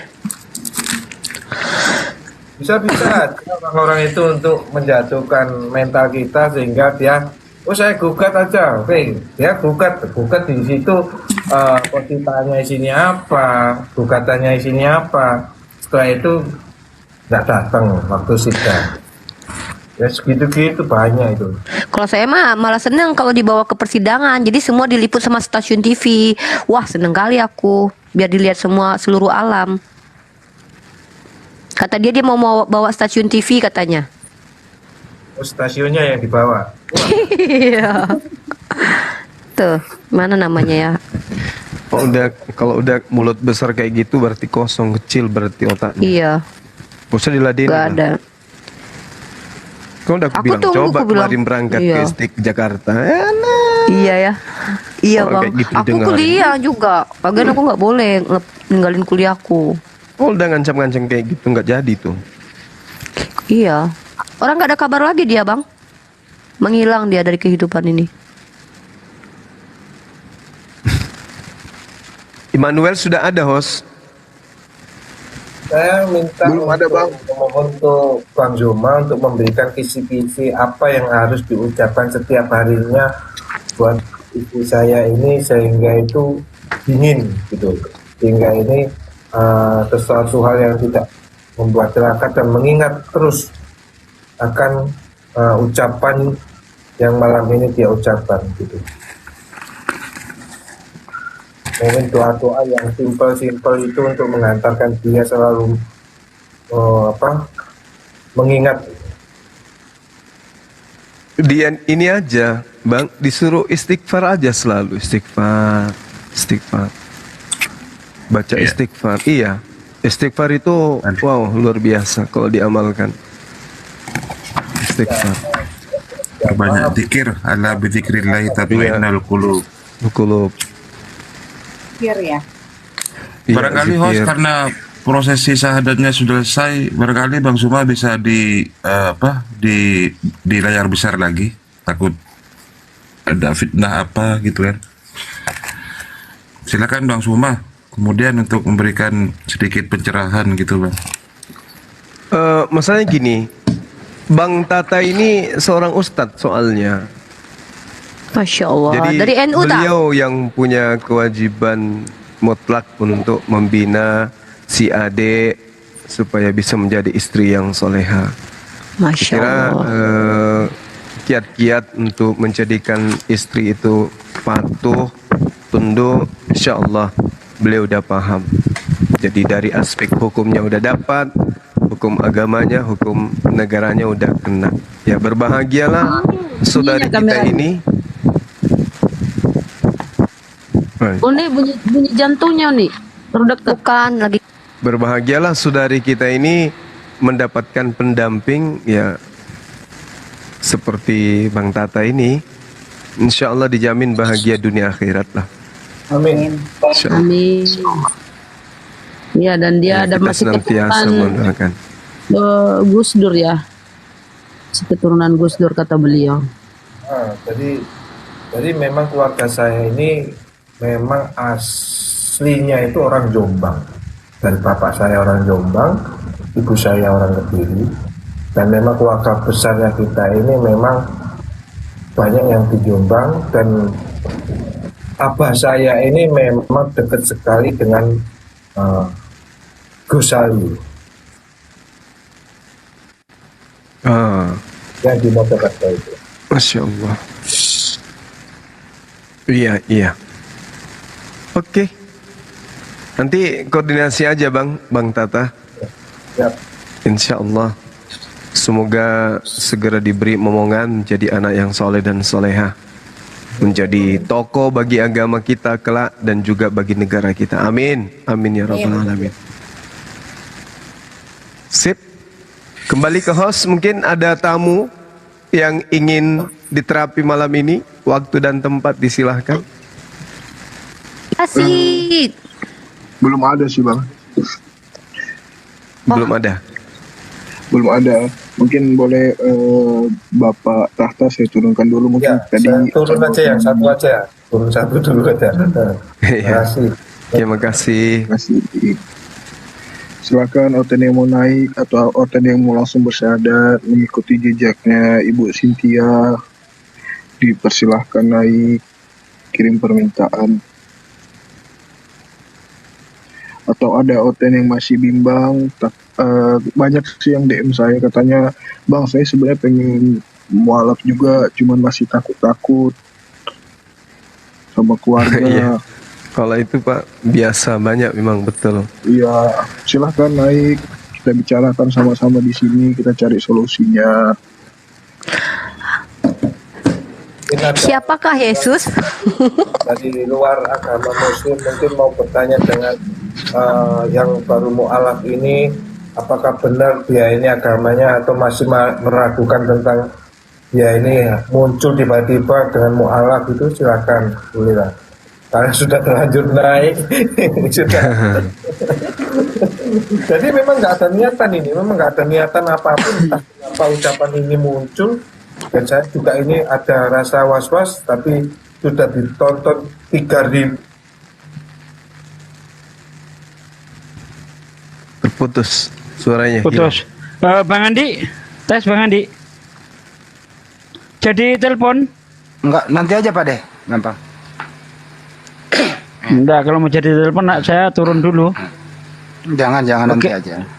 Enggak apa-apa, nanti naik lagi. Saya turun ya. Oke. Boleh. Selanjutnya kalau ada yang mau terapi ulang, silakan. Aki Sugi kalau udah turun 1 jam lagi ya baru boleh dinaikkan. Asik. Nggak bercanda. Bentar dulu ya, ada telepon. Tunggu sebentar. Silakan. Open. Sadli jadi apologet lah. Udah sering dengerin Bang Zuma, jadi pewaris Bang Zuma apa? Udah 8 tahun aku dengerin Bang Zuma. Makanya, dalil apa yang dihafal? Belum ada. Astagfirullah. Setidaknya Matius 19:29 hafalin lah. 100 istri. Tahu nggak ini? Dulu kan aku bilang apaan ini kan di rumah, apaan sih ini abang ngomong sendiri nggak jelas, ngapain didengerin apa ngomong apa lah gitu lah pokoknya kan. Pas setelah aku ikutin Komal ini, oh gini ngerti. Akhirnya baru-baru inilah, baru 2 bulan inilah aku mengerti. Nah, soalnya orang-orang ini nggak dengar lawan saya ngomong, yang dia dengar cuman saya sendiri. Ya sama kayak aku juga gitu. Ini kenapa orang ini kayak bicara ngomong sendiri kan gitu pastinya. Iya. Entah apa-apa lah ini abah baca ayatnya orang nggak. Kok Yesus gitu ya kan? Iya, kok Yesus. Apa lah ini? 8 tahun loh ini aku dengar, pas baru 2 bulan ini aku ngerti. 8 tahun dia baru 2 bulan ngerti Bang. Iya. Oh ternyata seru juga ya. Sadli, menurut kamu Sadli, Yesus itu termasuk jenis apa coba? Kalau dibilang manusia nggak bisa, karena manusia itu yang namanya manusia itu nggak boleh ada sisi Tuhannya. Kalau dibilang Tuhan nggak bisa juga karena ada sisi manusianya. Aku ternyata ketemu satu kata yang cocok buat Yesus. Aku baru tahu loh. Aku baru tahu loh Bang Sus ya. Ini aku searching di KBBI ya. Ternyata ada satu kata sama kayak gini kan. Kenapa disebut Putri Duyung itu bukan manusia, bukan ikan? Karena dia setengah ikan, setengah manusia. Dia nggak bisa dikatakan ikan karena dia ada manusianya. Nggak bisa dikatakan manusia karena ada ikannya. Maka dia cocok disebut dengan Putri Duyung. Aku baru tahu ternyata istilah buat Yesus ini siluman. Ternyata bukan siluman Bang. Karena siluman ternyata di KBBI itu, nih aku bacain ya, siluman ya. Nih. Setengah manusia, setengah roh. Makhluk halus yang hidup seperti manusia, itu siluman di KBBI ya, nih ya. Nah nih ya, makhluk halus itu kan KBBI. Nah, siluman adalah makhluk halus yang sering menampakkan diri sebagai manusia atau hewan. Nah, Yesus kan makhluk halus yang memunculkan diri seperti manusia. Berarti cocok kan dia siluman, nggak bisa dibilang Tuhan loh. Karena kalau Tuhan nggak bisa, karena dia ada sisi manusianya. Kalau dibilang manusia juga nggak bisa, ada sisi Tuhannya. Nah, jadi dia tuh cocok disebut siluman. Bener Bang? Itu KBBI loh, makhluk halus yang sering menampakkan diri sebagai manusia gitu. Yesus kan roh, terus jadi manusia, cocok sebagai siluman. Ini berdasarkan KBBI loh ya, aku nggak ngejek loh. Dosa loh kalau ngejek Tuhannya orang lain. Tapi kan nggak, kata yang cocok untuk Yesus tuh nggak bisa dia sebagai manusia karena ada sisi kealahannya, nggak bisa juga sebagai Allah karena sisi kemanusiaannya ada. Cocoknya yaitu setengah Allah setengah manusia, siluman. Tuh. Unik kalau aku ini adik ya. Jadi aku berapa minggu yang lalu tuh nanya ke Abah, itu kan Yesus dituhankan gara-gara dia datang ke dunia gitu ya kan, menembus dosa. Nah seandainya itu Yesus datang di zaman modern ini, kira-kira masih ada nggak orang yang percaya? Kan katanya Tuhan nggak ada yang nggak mungkin. Percayalah. Dia nge-zoom misalnya atau masuk TikTok kan, terus dia rubahlah aku jadi laki-laki misalnya kan, pasti ada yang percaya itu. Soalnya dia kan bisa merubah. Padahal kan gue dipikir udah zaman modern nih, kira-kira itu umat Kristen masih percaya nggak kalau itu Yesus seandainya dia datang di tahun ini atau besok lah gitu? Aku nanya gitu ke Abah, gimana itu apa jawabannya? Percayalah, Sadli pun percaya kan Bang, ya kan Bang, percaya kan Bang? Kalau berdasarkan nasihat Yesus, jangan kamu percaya. Berarti aku masuk yang sesat ya Bang ya? 24, 26. Kan gitu. Di Matius itu kan jelas. Jangan kau percaya, Sadli. Jika ada yang mengaku Mesias ada di sana, Mesias ada di sini, Mesias ada di bilik, Mesias ada di padang gurun, jangan kau percaya, Sadli. Tapi kok malah Oten percaya. Paulus menulis surat dari bilik penjara, bertemu Yesus di padang gurun mau ke Damaskus. Kok malah percaya? Apa Bunda Rama? Pengakuan Oten kan di Manukbul itu, dia lihat Yesus naik bus. Dia lihat Yesus turun dari langit, kakinya kotor, habis nginjak lumpur dia. Iya, bahkan dia lihat Yesus. kemarin itu si Rion itu posting foto Yesus kan. Terus pas di Yesusnya gerak tuh tangannya bolong beneran loh bang. Jadi aku komen di VT-nya Rion, Yon terus serius Yesus tangannya bolong, kata aku gitulah. Iya kata dia. Maksud aku gini ya, dia aja bisa nyembuhin orang loh gitu. Masa dia nggak bisa menyembuhkan diri sendiri gitu? Kecewa aja sih. Allah. Ya harusnya ini ya bisa nyembuhin dirinya. Ya iyalah, nyembuhin orang aja dia bisa. Masa dia nggak bisa nyembuhin diri sendiri? Aku bilangnya gitu. Terus satu lagi ya, dia kan bisa ngasih makan orang roti, ratusan roti ya kan. Tapi kenapa dia tuh nggak ngasih keluarganya makan aja tiap hari dari kecil, dari bayi gitu? Kenapa dia biarin Santo Joseph itu kerja jadi tukang kayu coba? Kan kasihan kan? Kenapa sih kayak gitu? Dia aja bisa ngasih makan orang, merubah air jadi anggur. Kenapa sih dia nggak bikin aja di dinding rumahnya itu air minum keluar terus bikin peti dekat rumahnya itu ada roti bisa diambil tiap hari, kan nggak kerja. Jangan mengatur Tuhan, Noni. Jangan mengatur. Bukan, ini kan aku kan cuman berpikir ini aja, kritis aja gitu. Dia kan harus menghormati orang tua kan. Masa dibikin orang tuanya capek gitu? Kenapa dia nggak kasih aja? Emang gitu? Yesus menghormati orang tuanya apa? Orang nyebut orang tuanya aja perempuan gitu. Hai perempuan gitu. Ya kan dia Tuhan Pak D. Oh gitu. Masa dia harus menghormati ciptaannya? Yang bener aja lah Pak D. Dia kan Tuhan. Itu sih banyak sih aku kadang baca Bible tuh ya. Terus gini ya, kadang-kadang aku mikir gini. Waktu Yesus sekolah gitu kan, dia belajar gitu. Itu dia tuh bener-bener nggak tahu waktu itu atau pura-pura nggak tahu gitu loh. Kok dia nanya-nanya gitu sama manusia gitu kan? Itulah aku tuh. Hamba nggak berani neoten kata netizen. Iya, aku tuh cuman itu aja. Aduh, melamun aku kan. Bahkan aku tolonglah Yesus datanglah jamahlah aku. Aku kadang Pak Desugi ya, Yesus datanglah jamah aku bilang. Serius Pak D. Gak percaya Pak D? Iya ada Pak Poli. Ini Pak Poli, poliklinik apa? Apa? Selamat malam. Tes. Orang yang didatangi itu orang yang sudah terbiasa halusinasi. Silakan Pak Poli, hajar Pak Desugi, Pak Poli. Iya. Selamat malam. Shalom, Pak Poli. Ya. Kalau saya tidak bawa Alkitab dan kurang tahu begitu banyak isi Alkitab ya, tidak menghafal saya. Udah maklum kami orang Kristen banyak. Kalau membaca ya bisa, saya kalau membaca bisa, tapi kalau menghafal tidak. Nggak apa-apa. Kita udah tahu kok, orang Kristen banyak yang nggak tahu kitabnya, nggak apa-apa. Nanti kita bantu kok. Dari tamu Pak, jangan curhat. Silakan Pak, dialog. Bunda Rahma, jangan nakal-nakal Bunda Rahma. Silakan Pak Poli bertanya, nanti dijawab sama Bang Zuma sama Pak Desugi, silakan. Nah, ini saya selama ini lihat di grup-grup TikTok ini membahas tentang Alkitab. Nah, apakah kita pernah bertanya tentang Al-Quran?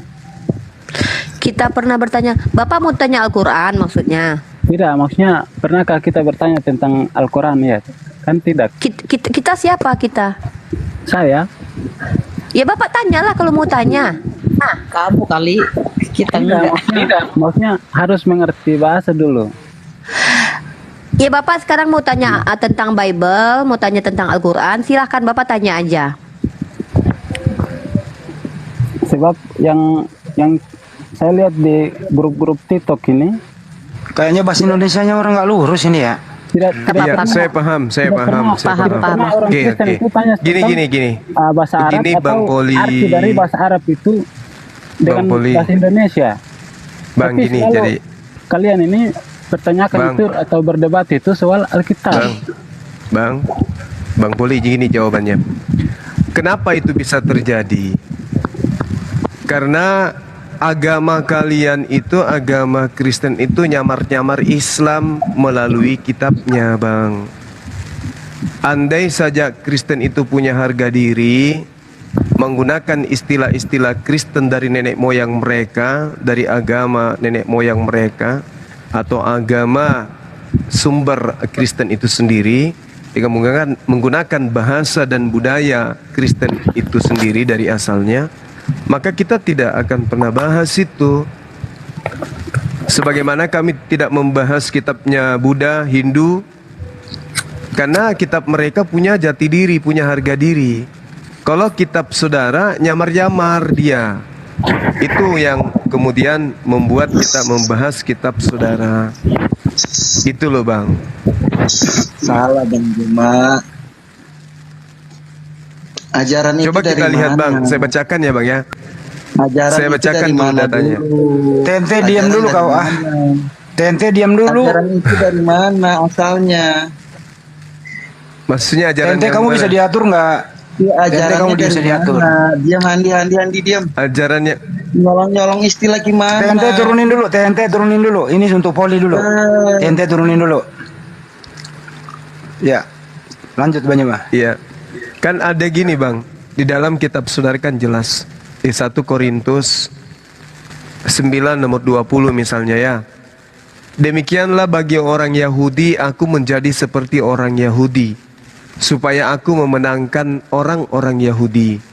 Bagi orang-orang yang hidup di bawah hukum Taurat, aku menjadi seperti orang yang hidup di bawah hukum Taurat, sekalipun aku sendiri tidak hidup di bawah hukum Taurat, supaya aku dapat memenangkan mereka yang hidup di bawah hukum Taurat. Nah, sama seperti kitab saudara.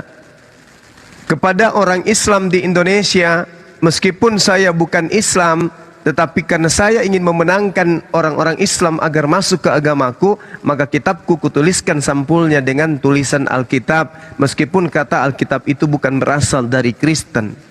Karena di Indonesia itu banyak Islam, demi untuk memenangkan agama Islam agar banyak murtad, meskipun saya tidak suka dengan kata Allah, maka saya menggunakan kata Allah itu di dalam Bible, meski membacanya dengan sebutan Allah.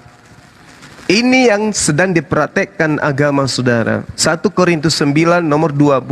Demi memenangkan jiwa-jiwa yang Islam untuk murtad, maka kitab saudara dibuat sedemikian rupa supaya menyerupai kitabnya umat Islam. Bahkan Tuhannya umat Islam pun diambil, dimasukkan ke dalam kitab saudara. Bahkan nama kitabnya umat Islam pun diambil, dimasukkan sebagai sampul kitab saudara. Bahkan pendiri atau pembawa risalah Islam itu adalah Rasul dan Nabi, maka kata itu juga diambil untuk supaya orang Islam itu bisa kemudian dimenangkan. Agar supaya umat Islam itu bisa dimurtadkan, maka yang tadinya roh halus, roh murni, makhluk halus diganti menjadi Roh Kudus demi untuk memenangkan jiwa-jiwa yang awam di tengah-tengah umat Islam untuk menjadi kafir atau menjadi Kristen. Itu alasannya. Kenapa kita membahas Bible? Supaya umat Islam itu tidak tertipu dengan ajaran plagiat, ajaran yang suka nyamar-nyamar bunglon. Semisal ajaran Paulus ini. Demi untuk memenangkan orang Yahudi, nyamar jadi Yahudi. Demi untuk memenangkan hukum orang yang menganut ajaran Torah, pura-pura menganut Torah. Ini yang sedang kalian praktekkan. Ini yang agama kalian sedang lakukan hari ini. Makanya kami yang tahu itu, kami tampil untuk mengkanter semua bahwa ajaran Kristen itu adalah ajaran yang berdasarkan Al-Quran, itu adalah perpanjangan tangan setan untuk mendurhakai Tuhannya sendiri. Demikian. Oke, baik. Bisa menjawab saya ya? Ya. Silakan. Oke, saya cuma mau tanya aja Pak, Bang. Kapan Al-Quran itu ada tahun berapa, dan kapan itu Alkitab itu muncul, tahun berapa kitab suci itu? Oke, baik. Islam ada di Nusantara ini abad ke-8. Kristen masuk ke Nusantara nanti dibawa oleh Portugis dan Belanda. Sudah bisa jawab, sudah bisa paham di situ ya. Semoga Anda bisa paham di sana. Oke. Oke. Iya. Ini saya mau jawab Abang ya.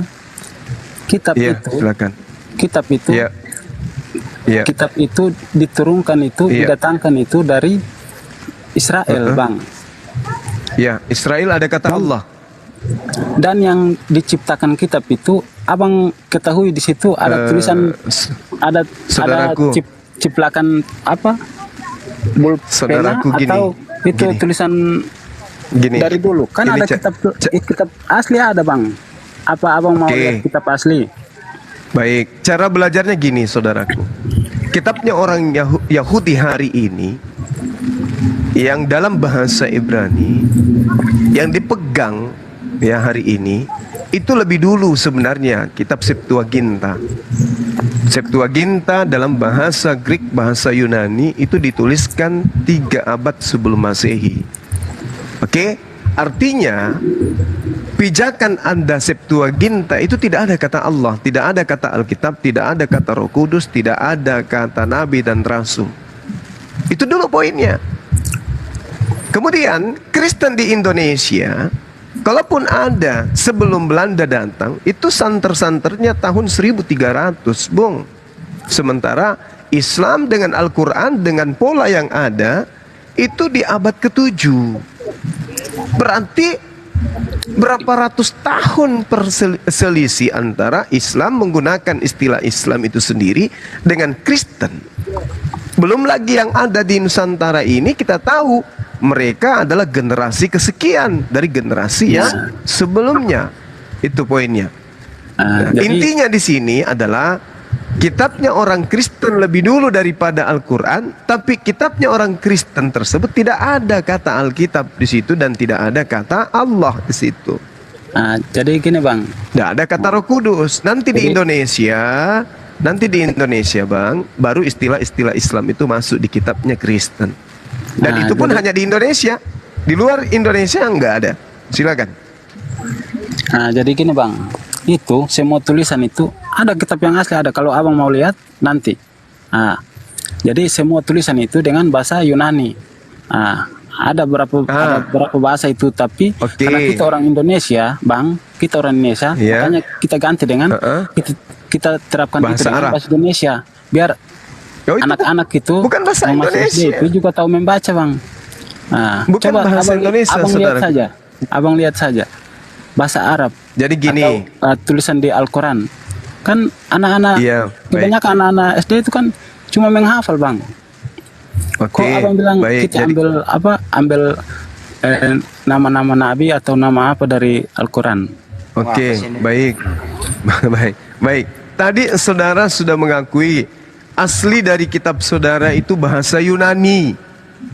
Anda dengan sadar mengakui bahwa di dalam kitab saudara sebenarnya tidak ada kata Allah, kata Alkitab, kata Roh Kudus, kata Nabi, kata Rasul, nggak ada kan? Karena bahasa Yunani, kan gitu. Nah, masuk ke Indonesia menggunakan istilah-istilah Al-Quran, kan lucu.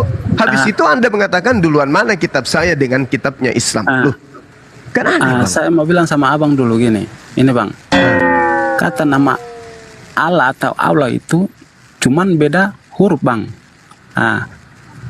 Tapi sama, ada pun beda hurufnya. Namanya sama, tapi cuma beda huruf. Seperti saya mau tanya sini sama Abang, apakah di Al-Quran itu tidak ada Paulus? Nggak ada Paulus di Al-Quran. Apa Abang mau bukti? Di orang Kristen juga tahu bahasa Arab kok. Sudah, coba tunjukkan ke saya mana ada Paulus di Al-Quran. Nanti saya kasih bukti. Kalau ada Paulus di Al-Quran, aku baptis malam ini, Bang.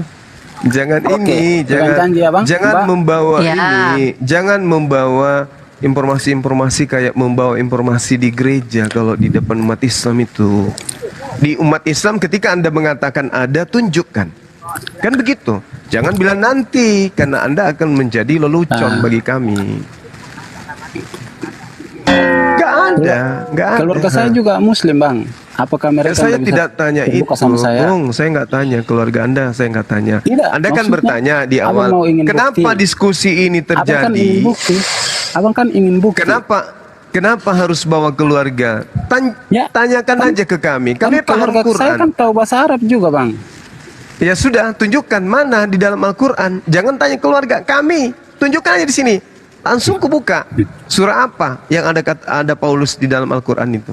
Jadi gini, Bang, kitab kita tidak ada yang tersembunyi, terbuka. Jadi Aduh, banyak kali cerita abang. Mana kata Paulus di Al-Quran? Nah, siapa yang tahu Sabar.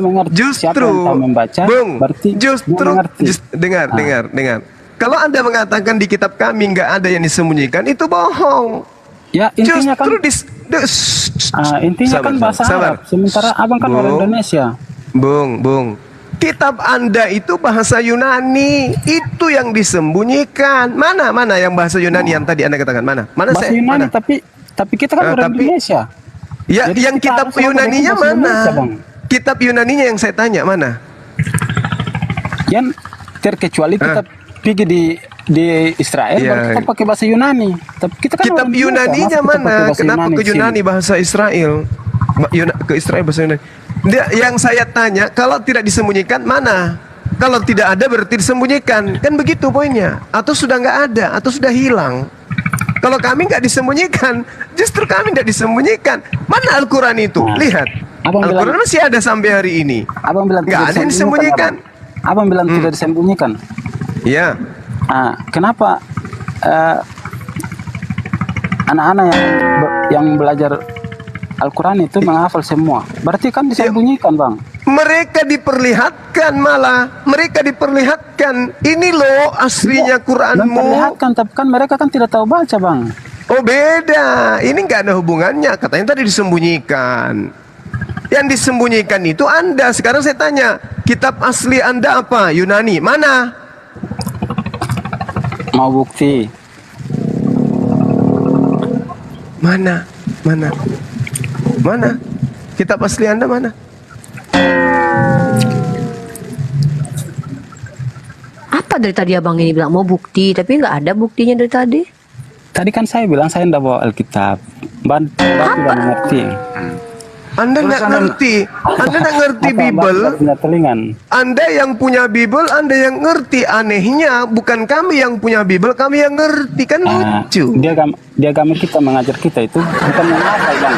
Bukan menghafal. Loh, kita tidak itu menghafal, artinya Bang. Anda, mohon maaf, itu artinya Anda diajarin bahlul. Saya itu diajar itu membaca. Sekarang bukan begini. menghafal.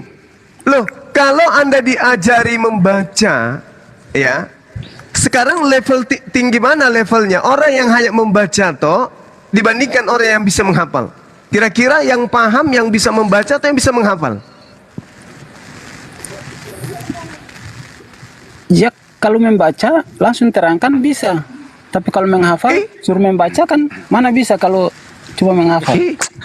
Loh, gimana ceritanya? Orang yang menghafal bisa membaca. Orang yang membaca belum tentu bisa menghafal. Tinggi mana kedudukannya? Sekarang saya tanya abang. Abang sekarang berdebat sama orang yang contoh abang berdebat sama orang yang sekolah. Bang Juma berdebat sama orang yang nggak punya modal. Sekarang saya mau ngomong sama abang gini. Abang ngerti tidak? Gimana, Bang? Kita berdebat mulai dari kelas dari bawah, dari SD ke atas. Gimana? Iya. Boleh. Boleh. Oke. Sekarang saya kasih pertanyaan keduanya ya. Mulai dari SD nih. Pertanyaan pertama untuk Bang Juma sama Bang Poli. Berapakah Tuhan Anda? Bang Poli dulu. Jadi maksud saya gini, Bang. Nah, nggak mau dari SD. Katanya mau dari SD, Bang. Anak-anak Muslim yang SD dengan anak-anak Kristen yang SD itu kita debat mereka dari bawah sampai kita ke atas. Oh, kalah. Masing-masing. Kristen kalah pasti. Kristen kalah. Tidak ada yang menghafal. Kalau Bang. dengarkan. Kalau umat Islam anak SD-nya Anda tanya, cuma menghafal, Bang. Astagfirullahaladzim, ya Allah ya Karim. Sekarang begini. Oke, sekarang begini. Dengarkan saya. Kita menguji anak SD Kristen, anak SD Islam. Pertama, kita uji mereka membaca kitab suci masing-masing. Oke. Dua-duanya bisa baca. Kristen anak TK-nya bisa baca Bible, bisa. Al-Quran anak TK-nya anak SD-nya umat Islam bisa baca. Dua-duanya bisa. Oke, satu sama. Sekarang kitab ditutup. Langsung diterangkan. SD. Jadi bahasa itu harus diterangkan dengan Tunggu. Anak SD-nya menutup Al-Quran. Anak SD-nya Kristen menutup Bible. Sekarang disuruh kemudian menerangkan lembaran pertama dari kitabnya, umat Islam pasti lolos. Alhamdulillahi Rabbil Alamin, Ar-Rahmanir Rahim, Maliki Yaumiddin. Sekarang anak TK, anak SD tadi, anak SD yang tadi disuruh kemudian melafalkan lembaran pertama Bible. Kira-kira bisa? Kira-kira bisa? Nggak bisa. Jangankan anak SD, Pak Pendeta yang 2 hari lagi mau meninggal tidak akan pernah bisa lawan anak SD di Islam. Saya ketawa aja bang. Ya sekarang saya tanya, bisa nggak anak SD tadi itu membaca Biblenya? Biblenya ditutup, bisa nggak? Jawab. Ayo.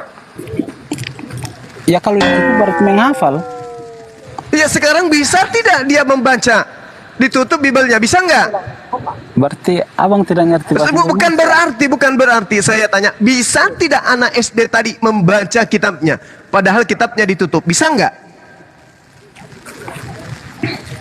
Ya, tidak. Ditutup sama saja menghafal bang.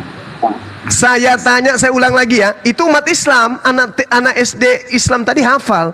Ditutup kitabnya, umat Islamnya yang SD hafal. Sekarang kita tanya SD Kristen ditutup kitabnya, bisa enggak dia membaca kitabnya? Dia tidak bisa membaca karena dia tidak menghafal. Tidak bisa membaca. Terus anak SD Kristen ditanyai, coba kamu terangkan kepada saya di dalam kitabmu ada seperti ini. Kira-kira anak SD ini apa yang dilakukan anak SD Kristen ini? Ngarang idul, asumsi, cocok logi, ngarang bebas, betul? Abang kembali ke SD dulu bang. Iya, ini anak SD-nya disuruh ngarang bebas, anak SD-nya KO, maka muncul SMP sama, SMA-nya dikasih menghadapi anak SD-nya Islam, disuruh lagi dia menghafal, membaca kitabnya, sama aja. Datang pendetanya udah pakai tongkat, tinggal 2 hari meninggal, dilawan anak SD-nya Islam tentang Bible. Nangis pendetanya, pulang dengan malu. Sekarang anak SD yang Islam ini disuruh baca Alhamdulillahirrabbilalamin. Apa artinya anakku? Segala puji bagi Allah, Tuhan semesta alam. Ini saya kelas 2 SD udah hafal.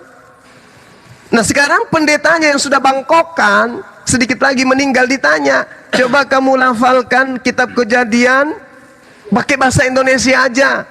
5 ayat pertama, silakan Pak Pendeta.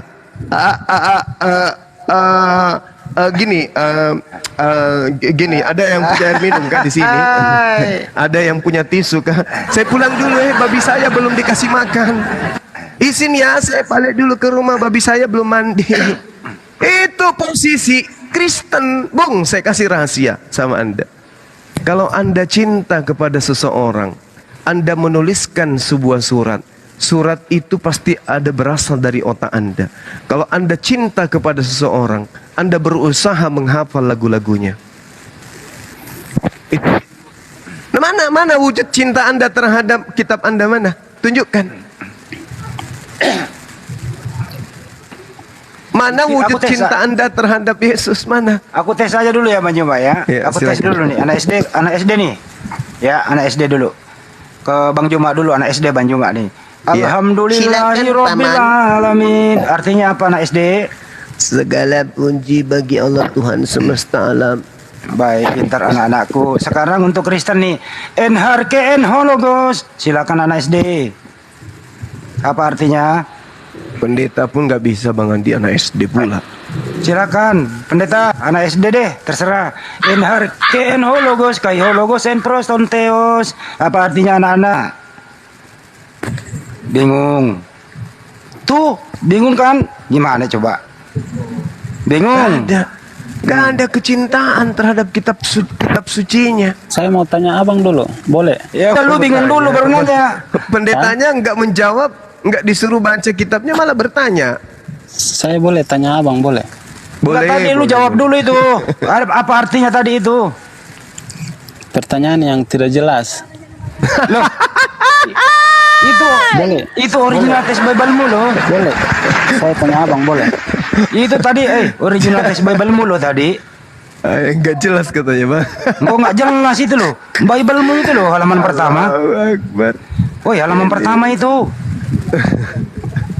Ini loh, cobalah tengoklah itu, Bang. Anda sudah tua. Tadi anak TK di Islam itu bisa jawab. Coba anak-anak silakan. Alhamdulillahirabbil alamin artinya apa? Anak TK tahu. Nah, kamu orang tua udah bangkokan. Iya, kumisnya Bang. Tapi kalau sebelah kiri tinggal 13 lembar, sebelah kanan 12 lembar, ditanya kayak gitu nggak kalau bisa. ayat yang dia tidak hafal, apa dia bisa membaca? Abang Ya yakin? itu tadi itu makanya lu Abang. KO. Maksudnya itu ayat yang dia tiap hari hafal, tapi kalau yang dia tidak hafal, apakah dia bisa membaca? Abang yakin? Dia menang? Bisa. Coba aja Bisa. anak umat Islam suruh dia baca Quran. Iya. Coba anak Islam tes kalau misalnya Anda ketemu. Ada ini Islam ya? Iya. Bang, saya pernah duduk dengan Haji saja nggak tahu bahasa Arab, Bang. Saya naikin dulu ke SMP Banjuma ya. Iya, SMP. Ke SMP lagi nih. Ke SMP lagi nih. Deta.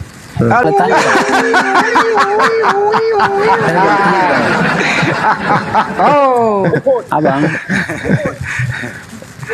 Iya, silakan Bang, silakan. deh. Silakan Bang.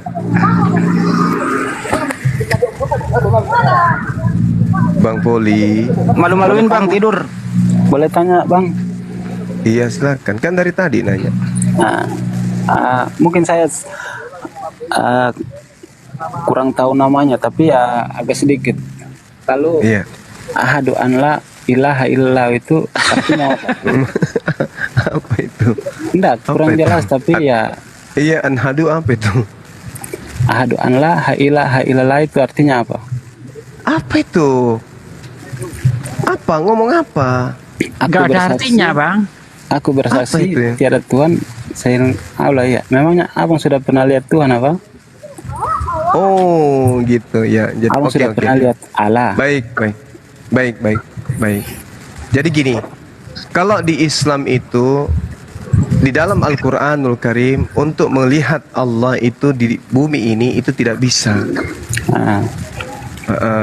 Tetapi bagi orang yang berakal sehat, Al-Quran mengatakan bismillahirrahmanirrahim, sanurihim ayatina fil afaq wa fi anfusihim.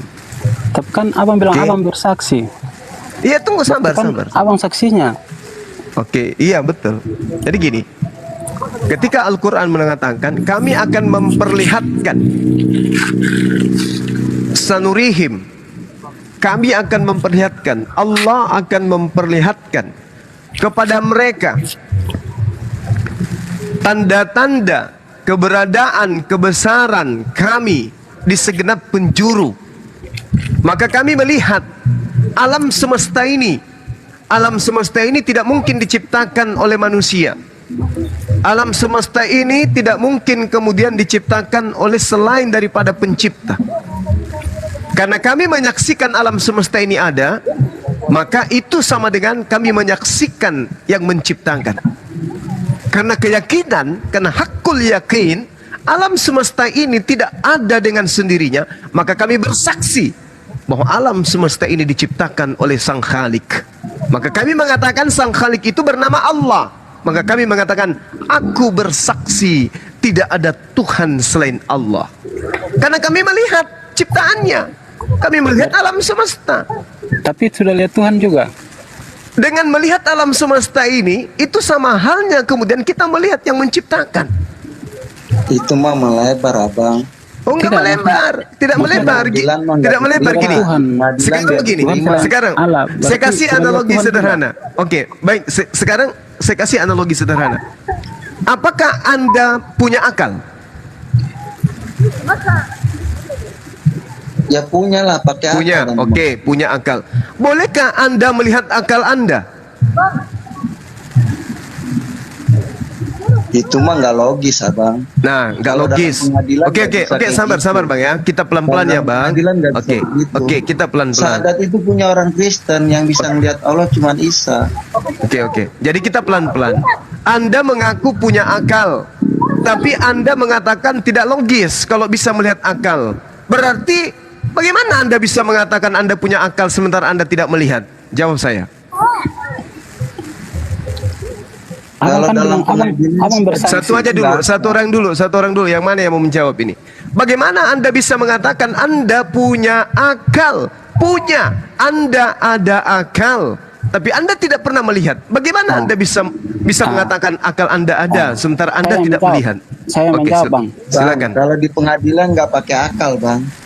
Nggak ada pengadilan di sini. Iya, tidak. Selebihnya dari si iblis. Jadi kalau di pengadilan Anda ditanyai, pengadilan itu disumpah. oh nggak bisa diam ini. Suruh pegang Quran. Yang satu ini nggak bisa diam, yang satu ini nggak bisa diam. Memang dari dulu dia kayak gini dia, nggak bisa diskusi siapa namanya ini. Boleh saya menjawab, IWG ini nggak bisa diskusi. Bang, boleh saya menjawab? Oke, silakan. Bagaimana Anda bisa mengatakan Anda ada akal sementara Anda tidak melihat? Silakan. Oke, baik. Saya kan punya di diri saya ini ada 3, Bang. Akal aja dulu, akal. Bagaimana Anda bisa mengatakan Anda ada akal sementara Anda tidak melihat? Iya, abang dengar dulu penjelasan saya. Iya. Nah, di diri saya ini kan ada 3. Tubuh, jiwa, dan roh. Nah, akal itu dari mana? Dari jiwa. Mantap meja. Yang saya tanya akal. Anda punya akal enggak? Iya, saya punya akal. Ini kan saya jawab. Bagaimana Anda bisa mengatakan Anda punya akal sementara Anda tidak lihat? Iya, bentar Bang. Saya kan terangkan. Saya kan penjelasan. Kok abang protes? Kalau lari ke jiwa, boleh enggak Anda mengatakan Anda punya jiwa? Anda punya jiwa. Boleh tidak Anda tunjukkan jiwa Anda? Abang bisa dengar dulu. Ini kan saya yang terangkan. Saya yang jawab. Kan apakah akal Anda bisa terlihat? Abang dengar saya ngomong habis dulu. Apakah dengarkan? Abang sudah tanggapi. Apakah akal Anda bisa terlihat? Iya, kan saya jawab dulu, baru abang tanggapi. Jawab. Pertanyaan saya kan sederhana. Apakah akal Anda bisa terlihat? Ya bisa. Tidak, bisa. Nah, bisa. Mana? Bisa. Coba tunjukkan. Tunjukkan. Saya itu bisa melihat Tuhan. Nyambung abang ini. Saya tanya tunjukkan akal Anda. Ya saya kan punya akal. Kalau tidak punya akal, gimana? Iya, saya mau lihat mana akal Anda. Tolong tunjukkan. Ya, abang punya pertanyaan kan tidak jelas. Sudah jelas sekali pun, udah 5 kali kuulang. Anda mengaku punya akal. Saya mengaku punya Allah. Anda minta Allah saya tunjukkan. Saya katakan alam semesta ini, bahkan diri saya, bukti adanya Allah. Maka saya bersaksi, saya punya Allah meskipun saya tidak melihat. Nah, sekarang saya tanya kepada Anda, apakah Anda punya akal? Anda katakan ada. Itu sama halnya Anda bersaksi bahwa saya punya akal. Sekarang saya mau tanya, tunjukkan akal Anda kepada saya. Kenapa Anda mengatakan ada, tapi ternyata Anda nggak bisa nunjukkan? Tapi silakan. Abang kan tadi belum jawab penjelasannya, pertanyaan saya habis. Apa itu? Abang kan bersaksi bahwa tiada Tuhan, berarti abang kan sudah lihat Tuhan. Sekarang apakah Anda bersaksi bahwa Anda punya akal? Bersaksi. Anda sudah pernah lihat akal Anda? Lihat. Bagaimana bentuknya? Ya, akal saya kan lewat pemikiran saya. Boleh tunjukkan ke saya, Bang. Apakah akal abang bisa ini pertanyaan saya ke abang, jangan dibalik ke saya. Ya, saya kan punya akal. Anda bersaksi bahwa Anda punya akal. Kenapa Anda bersaksi Anda punya akal sementara Anda nggak melihat? Akal itu kan tidak bisa melihat dan tidak bisa akal tidak bisa melihat. Anda punya mata kan? Ya, akal itu kan bisa dilihat oleh diri saya. Masa saya mau tunjukkan kepada abang? Iya, Allah ya Karim. Coba Anda lihat akal Anda seperti apa adanya, Bang. Anda bersaksi Anda punya akal. Coba, seperti apa wujud akal Anda? Bohong abang ini, bohong. Anda bersaksi. Aduh, pelanggaran lagi deh. Oteng. Saya turun dulu.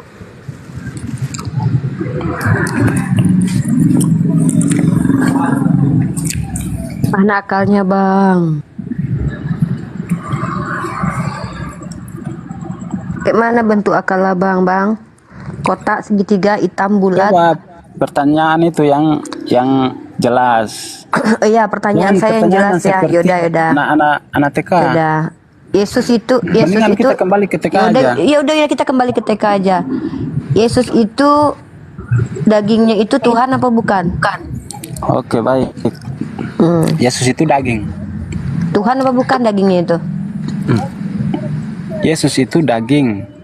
Ya, dagingnya Tuhan apa daging bukan? Itu Yesus itu kan ada 3. Ada 3 Yesus. Ada 3 Yesus. Tidak, dengar dulu penjelasan, jangan cepat ini. Roh itu punya di atas. Roh itu punya di atas. Nah, cuma dia berwujud menjadi manusia. Dan dia itu bisa merasa sakit dan kedinginan. Tapi roh itu yang di atas. Yang mana? Yang di atas mana nih? Roh itu kan punya Allah. Roh punya Allah. Yesus punya roh. Yesus punya roh. Dan roh itu adalah Yesus sendiri, dan Yesus itu adalah Allah. Yesus adalah Allah. Oke. Dagingnya itu bukan Allah. Daging itu bukan Allah. Jadi kalian ditebus sama daging. Roh itu menjadi manusia. Nggak ada tulangnya ya? Nggak pakai tulang. Berarti roh yang jadi manusia itu menjadi daging. Pusing. Daging itu adalah manusia. Ya kalau roh itu menjadi manusia berarti ya kan ada daging. Ini Bang Juma nih. Bang Juma daging, Bang Juma. Kan dia kan lewat terakhir. Udah aku cuma nemenin kamu bentar aja sampai Bang Juma datang.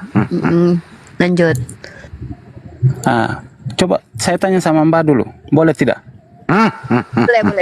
Boleh. Nanya apa? Di dalam diri Mbak itu ada berapa? Dalam diri saya ada ginjal, paru-paru, jantung, bagaimana? Mbak mesti tambah sekolah. Loh, kalau Anda bertanya di dalam diri saya ada berapa orang diri saya cuma punya satu kepribadian gitu loh. Di dalam diri Mbak itu ada 3, tubuh, jiwa, roh. Di dalam diri saya ada 3, tubuh, jiwa, roh. Ada tubuh di dalam tubuh. Di dalam diri saya ada tubuh, berarti tubuh saya ada di dalam tubuh gitu. Coba saya tanya Mbak dulu, roh itu punya siapa dan daging itu punya siapa? Di dalam tubuh saya ada tubuh, jiwa, dan roh. Berarti dalam tubuh saya ada tubuh lagi gitu. Ya kalau tidak ada tubuh, berarti Mbak itu seperti asap ya? Iya, berarti di dalam tubuh ada tubuh lagi gitu. Berarti asap itu kan terbang-terbang. Bukan, di dalam tubuh saya ada tubuh juga.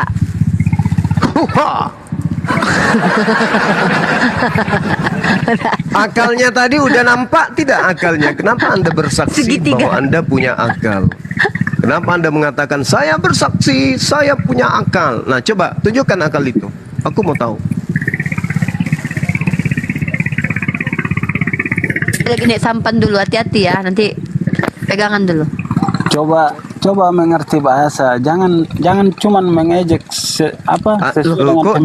kok jadi mengejek, Bang? Abang mengatakan saya bersaksi, saya punya akal. Saya mau tahu akal abang itu mana? Tunjukkan.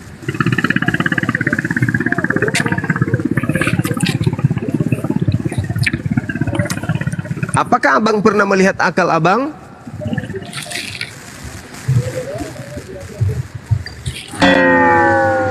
Enggak pernah. Kenapa abang bersaksi? Berarti abang saksi dusta. Sudah selesai belum? Boleh nggak saya menjelaskan tentang hal ini? Iya, silakan. Boleh Bang Kemo. Sebelum itu, untuk Bang Poli, Tuhan memberkati ya. Tolong jangan hilang iman dalam kekristenan. Oke, saya lanjutin. Saya mau tanya dulu, bahasa itu berdinamika nggak? Bahasa berdinamika. Sik. Benar nggak? Iya. Benar. Jadi saya mau jawab aja buat yang bilang kalau Alkitab direvisi, Alkitab season ini season ini. Saya pertanyaannya tadi tuh nggak perlu terlalu dibawa ke lebay-lebay amat. Pertanyaan saya sederhana aja. Biasa aja. Oke, saya lanjutin. Jadi karena bahasa berdinamika, jelas Alkitab itu mengikuti. Karena kita pakai bahasa Indonesia ya, bahasa Indonesia. Karena gini, Alkitab kan kita ada Alkitab yang paling baru tahun ini udah ada, dan tahun puluhan tahun sebelumnya juga udah ada. Itu jelas berbeda karena bahasa itu berdinamika. Itu simpel aja. Nah, terus akan muncul pertanyaan, Bang, yang mana yang firman Tuhan? Oh enggak, saya nggak jawabin itu. Nggak mau kan gitu. berdinamika kan? Kitab Anda berdinamika kan? Apa hubungannya bahasa dengan kan? suatu hal tentang agama? Karena Yesus mengaku menerima firman. Bahasa sama agama apa hubungannya? Saya kan nggak bawa agama. Oh, ada hubungannya. Pasti ada. Enggak. Kenapa bisa? Itu dari Sekarang manusia. saya tanya, apakah bahasa Ibrani itu adalah bahasa sembarangan bagi Yahudi? Oh, tidak tahu saya.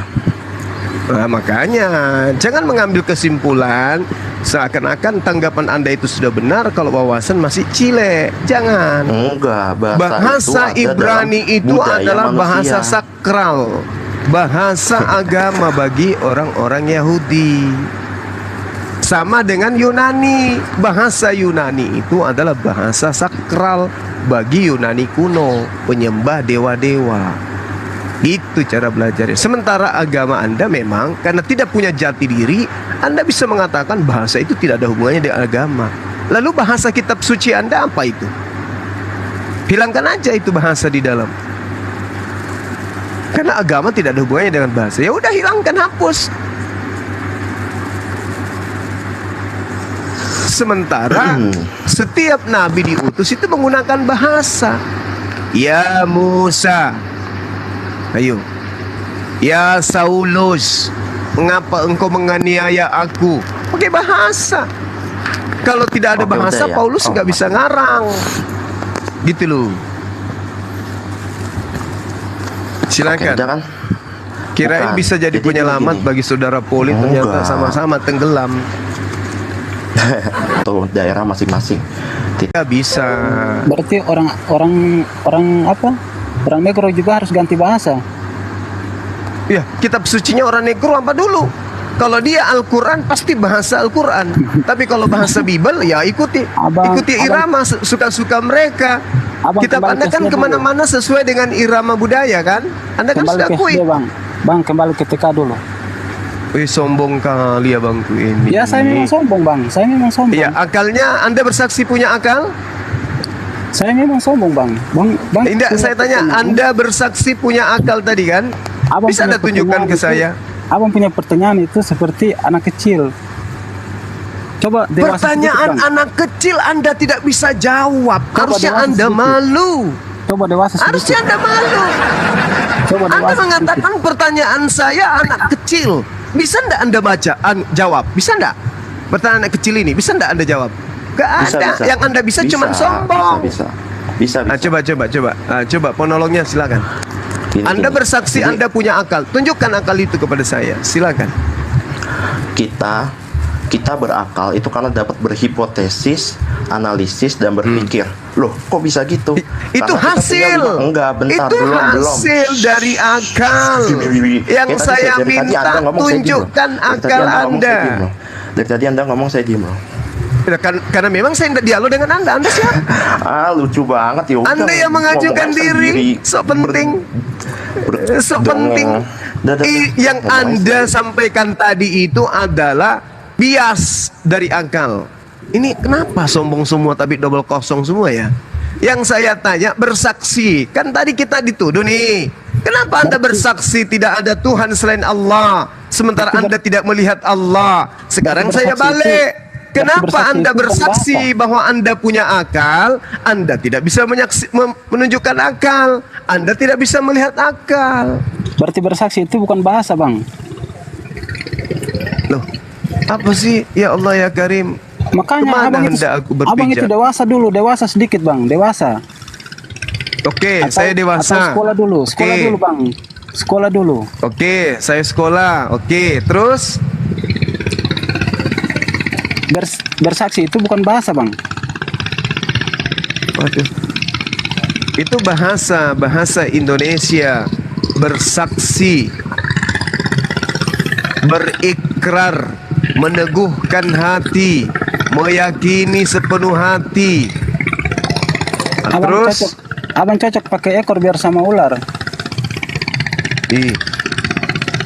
Maunya apa sih, Bang? Biar putar-putar. Bisa diputar-putar, Bang. Jadi saya ingin bertanya kepada saudara, apakah Anda bersaksi bahwa Yesus itu ada? Iya, saya bersaksi. Anda pernah lihat? Pernah. Di mana? Di dalam doa. Udahlah. Udah. Di dalam doa kamu melihat Yesus. Di dalam mimpi. Dia pirang atau geriting? Bang, geriting atau pirang? Ganteng Yesus ya. Saya mau tanya, boleh tanya? Kamu jadi ditertawakan orang loh. Kamu katakan pernah lihat Yesus di dalam doa. Kayak mana ceritanya? Apakah ada foto Muhammad? Iya, Bang. Apa ini? Host, ada nggak yang lain? Atau ini saudara kita Ria Saragi ini siapa ini? Ada bisa bantu Mbak Ria Saragi, bisa bantu. Udah diturunkan si Poli nih. Nggak. Assalamualaikum. Turunkan aja, Bang. Turunkan aja. Iya. Otaknya itu parah sekali tuh. Kirain tadi sedikit ada perubahan, ternyata makin rendah makin. Iya. Oke, saya turun aja, Bang. Oke. Makasih Bang Musa. Barakallahu. Waalaikumsalam warahmatullahi wabarakatuh. Ini ada Kak Ria Saragi nih, Bang Zuma. Iya. Silakan. Halo Kak Ria Saragi. Salam. Silakan Kak Ria Saragi. Kak Ria. Halo Kak Ria. Luwak white coffee, Kak Ria. Silakan Kak Ria Saragi. Salam ya Kak. Oh Kak Rio Saragi. Malam Pak Rio. Kirain Kak Ria. Ya silakan Pak Rio. Turunkan saya dulu. Silakan Pak Rio. Apa yang mau ditanyakan? Bolehkah saya bertanya, Bu? Boleh Pak. Makasih Bu. Iya Pak. Apa pertanyaannya Pak? Kasih pertanyaan yang sulit ya Pak. Oh iya Bu. Ya Bu, saya coba Bu. Saya coba Bu yang sulit Bu ya. Yang sulit ya. Kalau kan sholat. Iya. Itu kan menentukan arah. Sholat menentukan arah. Ya. Sholat menentukan arah. Maksudnya gimana nih Pak? Bapak mau belajar bertanya sama saya lah kalau gitulah. Bertanya aja Bapak nggak bisa. Sholat menentukan arah. Maksudnya gimana nih Pak? Oh, jadi sholat itu bisa bebas arah nggak? Sholat itu arahnya ditentukan, bukan sholat menentukan arah. Bapak pikir sholat itu kompas apa? Oke Bu, Bapak. Bu. Nah. Hai, bertanya aja Bapak nggak bisa, apalagi Bapak ditanya nih. Udahlah nggak apa-apa. Bapak yang sulit pertanyaannya. Ayo. Arah sholat itu kan ditentukan. Iya betul. Menunjukkan ke arah Ka'bah. Iya, terus? Kalau seandainya Ka'bah itu dipindahkan ke Indonesia, apakah arah sholat itu bisa pindah juga? Tergantung. Kalau seandainya Nabi Muhammad memerintahkan di dalam Al-Quran bahwa kalau seandainya Ka'bah dipindahkan kemana saja, maka kami ikuti. Masalahnya adalah arah tujuan kami itu bukan bangunan itu, tetapi di mana tempat Nabi Ibrahim pernah mendirikan pertama sekali Ka'bah itu, maka itulah menjadi arah kami. Kalau Bapak bilang bangunannya itu nggak penting, Pak. Bukan bangunannya itu yang penting, itu kan cuma batu. Tapi masalahnya disitulah pertama sekali Nabi Ibrahim alaihissalam bersama anak beliau, Nabi Adam ya, kemudian dilanjutkan oleh Nabi Ibrahim membangun tempat pertama sekali bait Allah itu ada. Maka Nabi Muhammad lebih cenderung ke sana menghadap, dan bukan masalah bangunannya. Kami tidak menyembah bangunannya, tetapi kami lebih ke arahnya saja gitu. Kurang lebih begitu. Kalau Ka'bahnya diangkat batunya ya kami nggak akan tetap pindah ke Indonesia. Tapi kalau Nabi Muhammad suruh ya kami ikuti gitu, Pak. Terus, Pak? Oh, Nabi Adam tadi, Bu ya? Kalau kepercayaan kami betul. Pertama sekali Ka'bah itu dibangun oleh, kalau nggak salah, Nabi Adam, kemudian dilanjut sama Nabi Ibrahim gitu. Tahun berapa? Kalau batunya dipindah ke Jawa ya Pak ya, tetap kami menyembah ke sana karena itu cuma batu, nggak ada kaitannya dengan apa peribadahan kami. Di masa abad keberapa itu dibangun si Adam itu?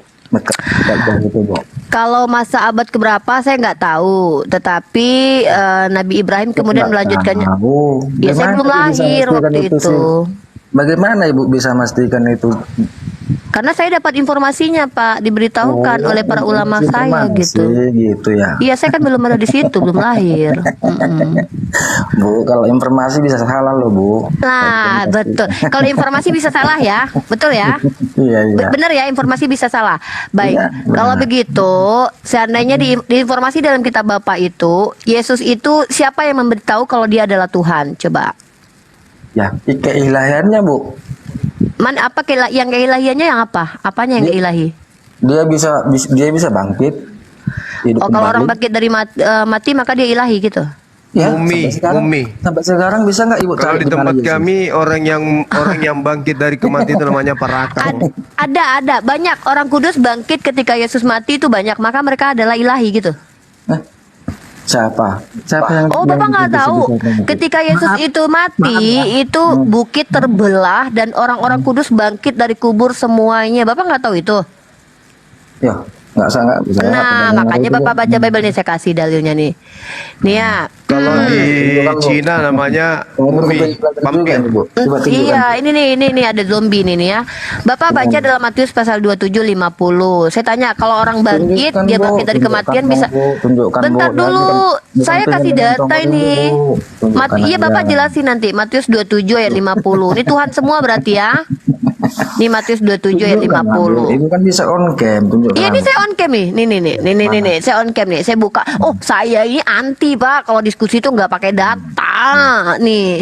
Saya pun pengen. Jadi berarti Bapak aku ya, nanti kalau ada orang yang bisa bangkit, maka dia adalah Tuhan ya. Mana Bu? Iya, ini. Saya lihat dulu, Bu. Apa Iya. Bapak bacalah perikopnya nih. Sadeli, besarkan sadeli. Dari Bapak ini baca. Yesus berseru pula dengan suara nyaring, lalu menyerahkan nyawanya, dan udah. Dan lihatlah tabir. Aduh. Perikopnya adalah Yesus mati, Pak. Yesus mati perikopnya, Pak. Gesek dulu, tunjukkan besar, Bu. Aduh, Yesus mati nih, tuh. Nah, mana mati. Nah, Yesus berseru, baca ya. Yesus berseru pula dengan suara nyaring. Cerewet banget sih orang nih. Lihat dulu nih. Ini. Baca dong ini. Walaupun saya tamatannya nggak tinggi. Iya, udah nggak usah curhat. Kami nggak peduli mau sekolah apa enggak. Dibaca. Jangan pendusta dong. Baca dong. Baca kok gua dibilang pendusta, baca dong kitab lu ini. Bu, jangan jadi pendusta, jadi manusia, Bu. Ini apa? Jangan itu dulu ke atas. Perikop dulu. Oke, ini baca tuh. Yesus mati perikopnya. Tuhan lu mati. Sama kita baca. Oke, mulai dari jam 12 kegelapan meliputi seluruh daerah itu sampai jam 3. Kira-kira jam 3 berserulah Yesus dengan suara nyaring, Eli, Eli, lama sekali. Artinya, Allahku, mengapa engkau tinggalkan aku? Coba ulangi, Bu. Apa tadi? Eli, Eli, lama sekali. Allahku, mengapa? Apa sih lu? Kamu udah pendusta. Loh, ini apa nih? Eli lama. Ini Eli lama. Ah yaudah, ya berarti lu bisa baca. Gue cuma ngetes ya, udah. Mendengar itu beberapa orang berdiri di situ berkata, ia memanggil Elia dan segeralah datang seorang dari mereka. Ia mengambil bunga karang, mencelupkan. Wah, Tuhan, lu cuma minum air anggur asam aja langsung meninggoy loh. Mencelupkannya ke dalam anggur asam lalu mencucukkannya pada sebatang bulu dan memberi Yesus minum. Tetapi orang-orang lain berkata, jangan, baiklah kita lihat apakah Elia datang untuk menyelamatkan dia. Harapannya ternyata musnah. Yesus berseru pula dengan suara nyaring lalu menyerahkan nyawanya. Dan lihatlah tabir bait suci terbelah dua dari atas sampai ke bawah. Diam dulu Andre, aku lagi baca. Dan lihatlah tabir bait suci terbelah dua dari atas sampai ke bawah, dan terjadilah gempa bumi dan bukit-bukit batu terbelah dan kuburan-kuburan terbuka. Banyak orang kudus yang telah meninggal bangkit. Wih, hebat mereka daripada Yesus. Yesus pura-pura mati 3 hari bangkit. Apa hebatnya coba? Ini ratusan tahun mereka udah jadi bangke, hidup lagi, lebih hebat daripada Yesus loh. Dan sesudah kebangkitan Yesus mereka pun keluar dari kubur. Lu bayangin lu tuh banyak orang bangkit dari kubur. Lalu masuk ke kota kudus dan menampakkan diri kepada banyak orang. Gak kebayang tuh mumi itu jalan-jalan. Tuh hebat kan mereka, banyak Tuhan lu kan? Banyak Tuhan lu. Alkitab nggak pernah nemu ayat kayak gitu kak. Ya makanya baca kitab lu yang nggak pernah baca kitab lu. Saya selama ini saya cari ya. Matius 27 ya. Saya cari. Ya, Matius 27 ayat 50. Nyi, nggak pernah baca lu, ngaku-ngaku nggak pernah kelihatan ayat ini. Lu aja nggak pernah baca. Gimana tuh dok? Siapa tuh tadi tuh? Mana dia tadi tuh?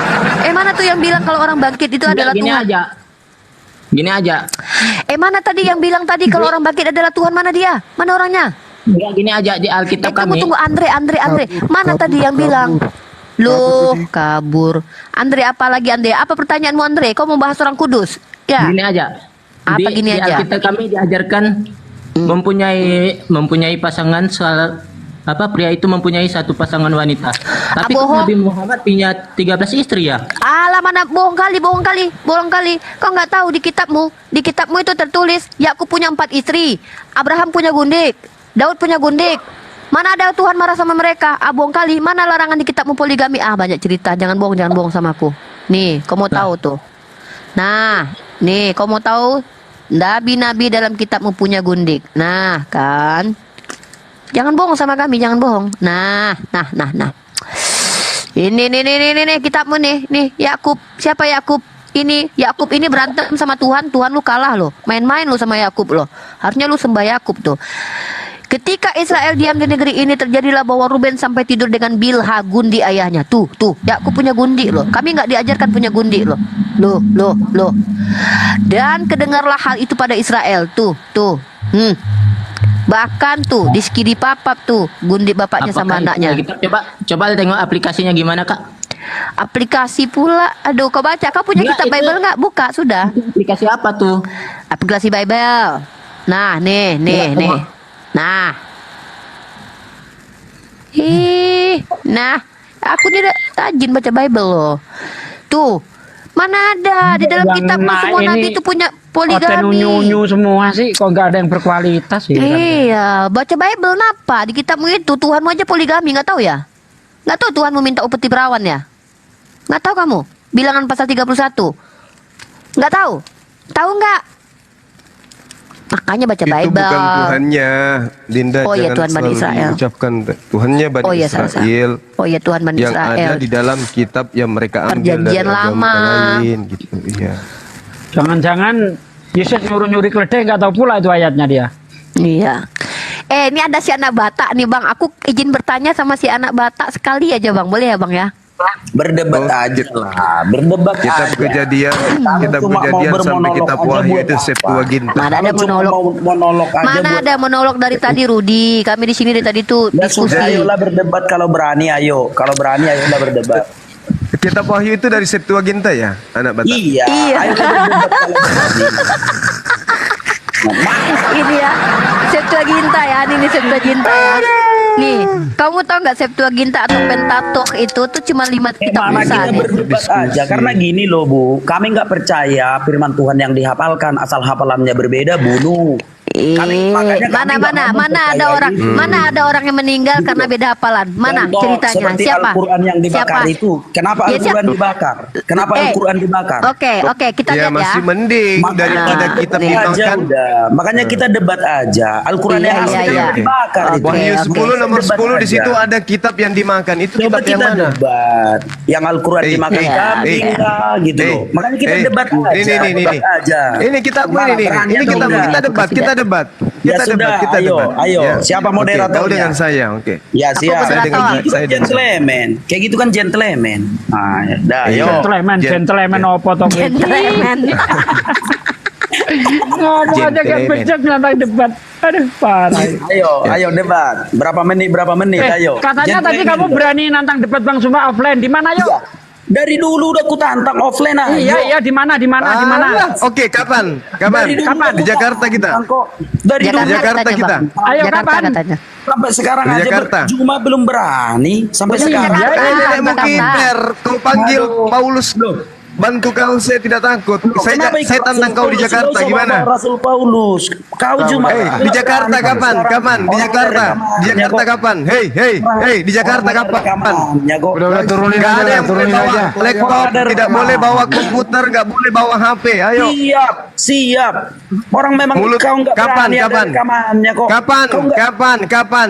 Ada rekamannya, kau nggak berani Juma, kau pakai masker. Ini sekarang saya tanya kau. Sekarang saya tanya kau turunin kapan? aja lah, udah, nggak usah dilayani lah banyak. Ilmu secuil, ngaku-ngaku Lukas murid Yesus, Sekarang saya tantang kau di Jakarta. Gimana? Aku masih bebas bersyarat bang. Kalau sekarang Aku bilang samamu, kau panggil Paulus, Lukas, Markus, Yohanes, Matius, hadapi saya tidak sabar. Sade turunin aja udah. Pancing nanti semua. Sade turunin. Udahlah. ini sekarang Udah. Rudi Simamora silakan Anda turun sendiri lah. Oke. Kalau berani sekarang aja. Udah turun sendiri. Ya udah ayo sekarang. Ya sudah ayo sekarang ayo. Siapa moderatornya? Uniri Pak ayo. Tapi jangan ada yang emosi ya, lapor polisi ya. Ayo. Oke, ayo. Bro, kamu itu nggak dilapor polisi kemarin, kamu ketangkap basah. Kalau berdebat jangan ada yang emosi, jangan ada udah aja, udah. Banyak kali ceritanya, udah. Silakan. Oke, berapa menit ini? Berapa menit? Udahlah nggak usah. Tema dulu. Temamu apa? Apa temamu? Oke. Yang paling kamu kuasai. Oke, baik. Ya, aku ikut aja. Oke. Manakah Tuhan yang benar berdasarkan Bible dan Al-Quran? Oke, baik.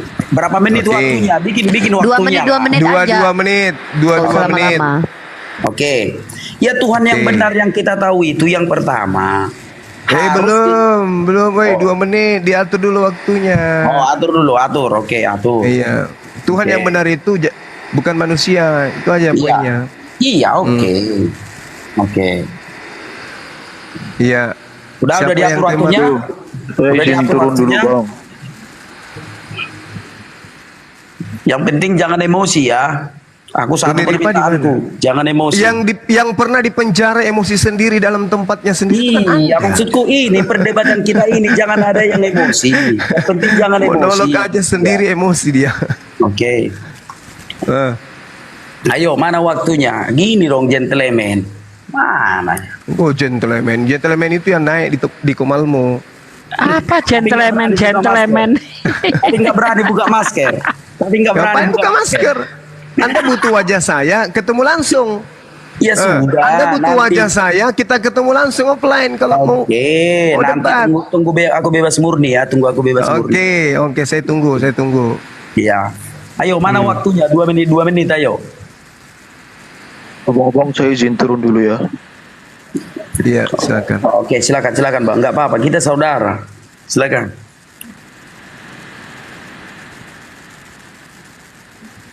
Tadi saya lihat kamu babak belur di sebelah. Aduh, kasihan kali lah. Di mana babak belur? Itu adik saya tadi hantam kau di tempatnya. Ya, udah ku bal-bali semua. Septuaginta kita. Wah, Yusuf Septuaginta, kau dapat ilmu dari mana? Udah ku bal-bali semua. Tengok dulu penonton punya rekam. Kekuatanmu hanya mayoritas saja. Kenapa selalu bilang begitu kau? Kenapa selalu bilang gitu mayoritas? Kenapa? Ya karena saya di situ rekaman. Saya seorang diri menghadapi semua Kristen untuk berdebat, tidak ada hubungannya itu, tidak ada hubungannya mayoritas. Apakah kalau kamu mayoritas? Aku nggak mau lagi menghujat, sampai mati pun aku nggak mau lagi menghujat. Ya makanya jangan kau nasihati orang sementara kamu sendiri yang melakukan. Udah anak Batak, lanjut. Assalamualaikum warahmatullahi wabarakatuh, Gurunda Zuma. Ya, temanya adalah Tuhan mana yang benar menurut Bible dan Al-Quran. Oke, anak Batak dulu, silakan. 2 menit. Baik. Ya, terima kasih kawan-kawan. Aku minta izin, ini hanya perdebatan ya. Kita jangan lupa kita ini satu bangsa. Aku berjanji sampai aku mati pun aku nggak mau menghujat agama orang lain lagi. Itu kawan-kawan ya. Nah, dan sebaliknya, nggak usah sebaliknya deh. Kalau aku bilang nanti orang-orang Muslim menghujat, yang Kristen juga banyak yang menghujat. Artinya aku penonton saja lah. Aku pokoknya nggak mau lagi aku menghujat. Nah, oke, sekarang kita ke tema Tuhan mana yang benar. Tuhan yang benar itu ya Tuhan yang diberitakan oleh para nabi, gitu ya. Bukan yang diberitakan nabi. Nah, terkadang kawan-kawan, kita tidak bisa membedakan para nabi dengan nabi. Itu ya. Kalau para nabi yang memberitahukan, artinya ada beberapa nabi. Tapi kalau nabi cuma satu orang yang memberitahukan bahwa dia menerima firman Tuhan, ya tentu saja aku tidak mau mempercayainya. Namanya juga cuma satu orang.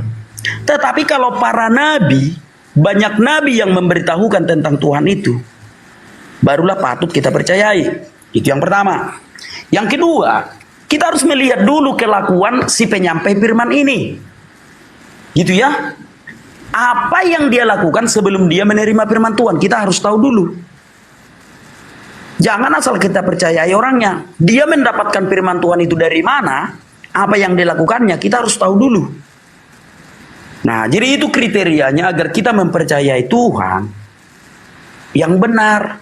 Jangan asal percaya aja, gitu ya. Nah, yang pertama tadi, masih ada waktu, yang pertama tadi, Tuhan ini harus diberitakan banyak nabi. Nggak boleh cuma satu nabi aja. Yang kedua, nabi yang memberitahukan firman Tuhan ini harus kita cek apa yang dia lakukan. Contoh, kalau dia bertapa, pulang bertapa ngaku dapat firman Tuhan, ya aku nggak mau mempercayainya. Masa nabi yang pulang bertapa aku percaya mendapat firman dari Tuhan? Nah, gitu ya. Oke, silakan. Silakan Bang Zuma, 2 menit. Oke, baik. Jadi saya pegang kata-kata beliau yang harus mengatakan apa nabi itu harus lebih dari satu. Di dalam Al-Quranul Karim jelas sekali diterangkan terkait dengan Rasulullah Muhammad SAW. Bismillahirrahmanirrahim. Madalla sahibukum wa ma gawa. Kawanmu Muhammad tidaklah sesat dan tidak pula keliru.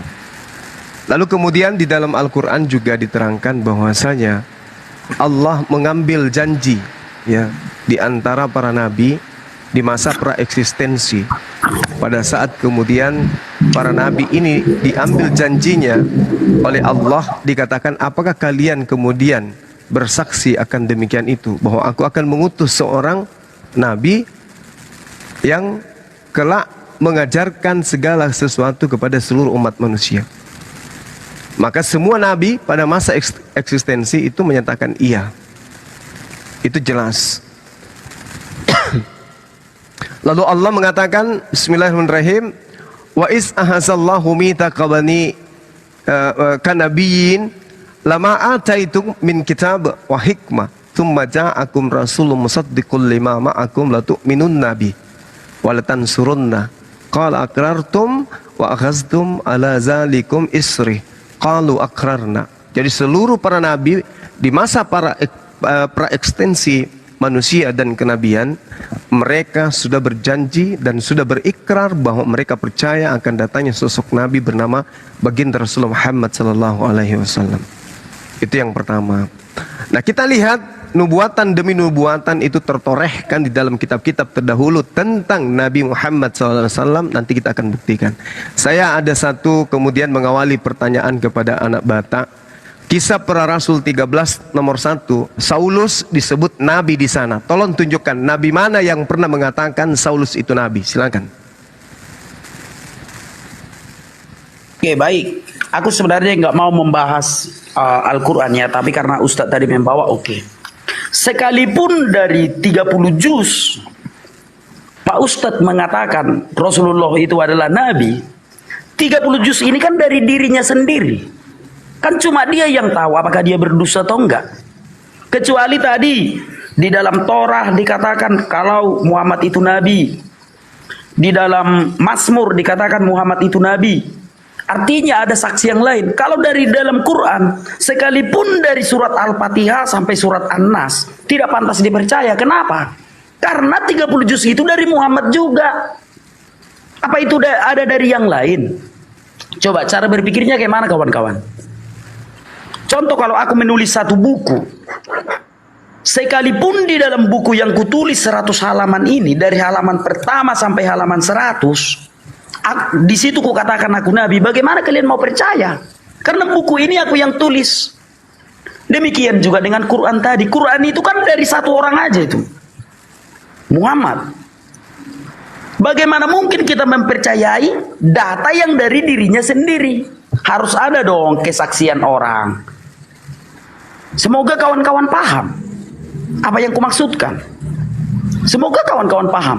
Sekalipun dari surat Al-Fatihah sampai surat An-Nas, itu Al-Quran kan dari Muhammad juga. Adakah kesaksian orang bahwa dia Nabi? Nah gitu loh. Jangan kesaksian dari dirinya sendiri.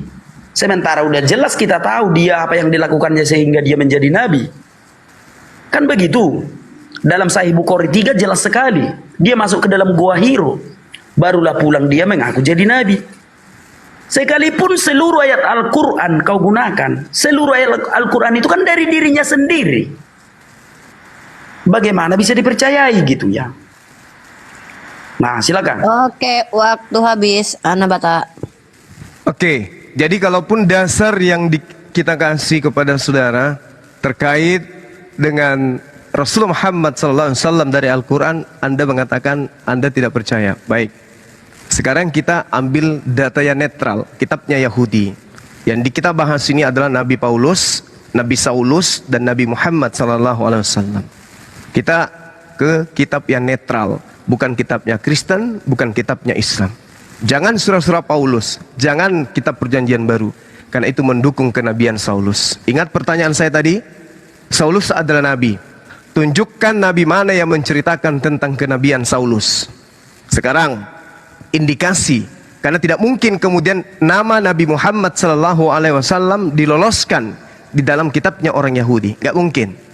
Nah sekarang kita lihat di dalam Yesaya 29, bantah saya nanti. Yesaya 29 nomor 12. Apabila kitab itu diberikan kepada seorang yang tidak dapat membaca dengan mengatakan baiklah baca ini, maka ia akan menjawab aku tidak dapat membaca. Ini nubuat. Kalau ini bukan Rasulullah Muhammad SAW, ataukah ini adalah Paulus? Tolong tunjukkan di mana datanya. Itu yang pertama.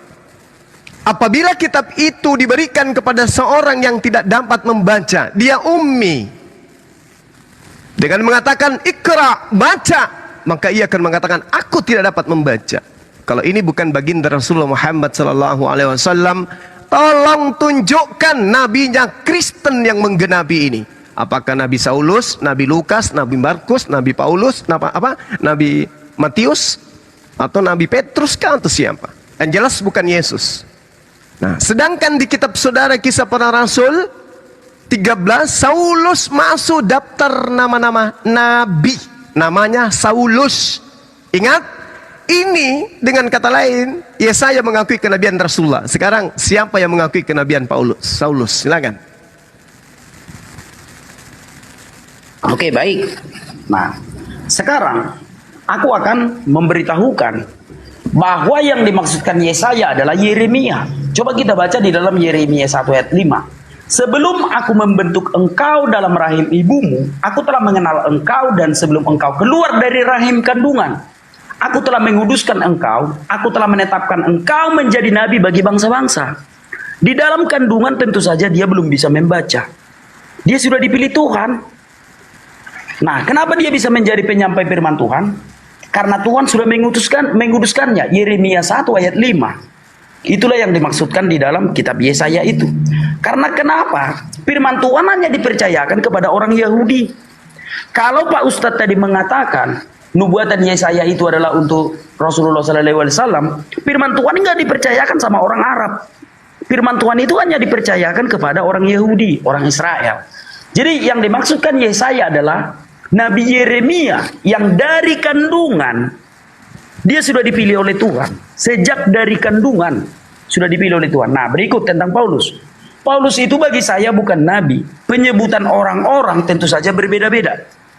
Ada orang yang mengalami karunia kenabian, atau ada orang yang bisa melakukan hal-hal yang hanya bisa dilakukan nabi, maka mereka dianggap nabi. Tetapi tidak ada lagi nabi setelah Tuhan Yesus datang ke dunia. Coba kita baca di dalam Ibrani 1 ayat 1 ya. Bahwa ketika Allah sudah berbicara secara langsung kepada kita, dia tidak memerlukan nabi lagi. Jadi Paulus itu bukan nabi, tetapi penginjil atau apostolos dalam bahasa Yunani. Nah, kalau ada yang menganggapnya nabi, yaitu masalah mereka. Dan tidak ada salahnya. Kenapa? Karena Paulus melakukan hal-hal yang hanya bisa dilakukan nabi. Nah gitu ya. Bukan nabi yang memang dipilih oleh Tuhan, tetapi dia adalah rasul yang dipilih oleh Tuhan. Jadi kita harus bedakan gitu. Silakan. Iya, jadi kita sudah mendengarkan tidak ada salahnya katanya. Dengan kata lain dia sudah mengakui Saulus itu nabi palsu. Dia bukan nabi, tapi kalaupun dia dianggap nabi itu tidak ada salahnya. Nabi palsu. Oke ya, sekali lagi saya katakan, Anda mencoba mengais-ngais Yeremia 1 nomor 5, bung. Coba Anda baca, kalau perlu original teksnya Anda pelajari, supaya Anda itu bisa belajar dengan baik. Di dalam kitab itu jelas sekali dikatakan bahwasanya ketika kitab itu diberikan kepada oknum tersebut, dia akan berkata, aku tidak dapat membaca. Apa hubungannya dengan Yeremia? Di mana Yeremia diberi kitab dan mengatakan aku tidak dapat membaca? Anda kemudian berasumsi itu karena dia di dalam rahim. Tidak ada hubungannya. Oke, Anda tidak bisa menunjukkan siapapun. Nabi Muhammad SAW masih kandidat tunggal. Saulus Anda sudah akui tadi, nabi palsu. Kalaupun ada bisa seperti itu, tidak ada salahnya katanya. Ini pelajaran berharga buat saudara. Saya katakan kepada saudara sekali lagi, di dalam Ulangan 18 nomor 18, aku akan membangkitkan seorang nabi yang sama seperti Nabi Musa. Aku akan menaruh firmanku di mulutnya. Sama seperti Nabi Musa, aku akan menaruh firmanku di mulutnya, dan dia akan mengatakan kepada mereka segala yang kuperintahkan kepadanya. Saulus tidak lolos di sini karena dia ngarang sendiri. Nah sekarang kalau itu Anda katakan Saulus atau siapapun itu dari Israel, Tuhan sudah menggariskan Ulangan 34 nomor 10. Seperti Musa yang dikenal Tuhan berhadapan muka, tidak ada lagi yang bangkit dari orang Israel. Berarti nabi yang sama seperti Musa harus di luar Israel. Ingat, Saulus adalah nabi. Anda mengatakan tidak ada nabi setelah Yesus. Berarti nabi Saulus adalah nabi palsu. Terima kasih. Baik, sekarang giliranku. Coba kau baca dulu di dalam Yeremia 1. Kau baca aja satu perikop. Lalu Tuhan mengulurkan tangannya dan menjamah mulutku. Tuhan berfirman kepadaku, sesungguhnya aku menaruh perkataan-perkataanku ke dalam mulutmu. Nggak disuruh baca. Gitu ya.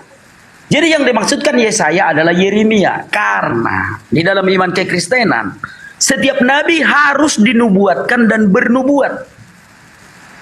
Gitu ya, sebelum Yeremia menjadi nabi, Yesaya harus memberitahukan bahwa dia adalah nabi.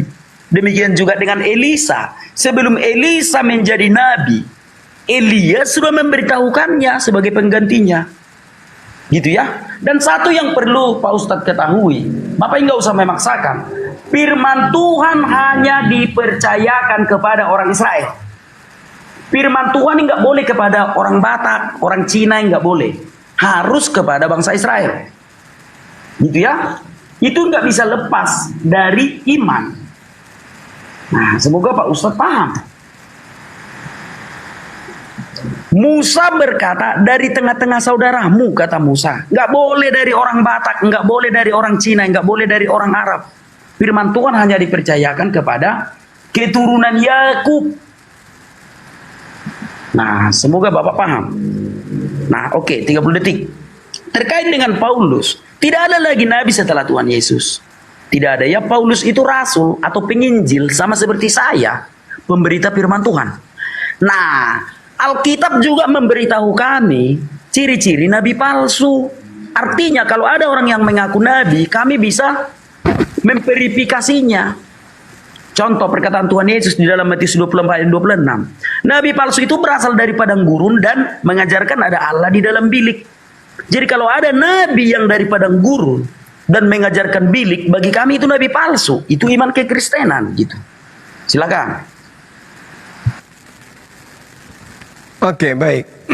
Jadi Anda mengulang kesalahan 2 kali dengan mengatakan tidak ada lagi nabi setelah Yesus. Kubacakan ya, supaya Anda itu sedikit bisa memahami ilmu, supaya jangan cuma besar mulut tapi ilmu nggak ada. Gini, anak Batak. Kisah para pewarta 13 nomor 1. Pada waktu itu di jemaat Antioquia ada beberapa nabi.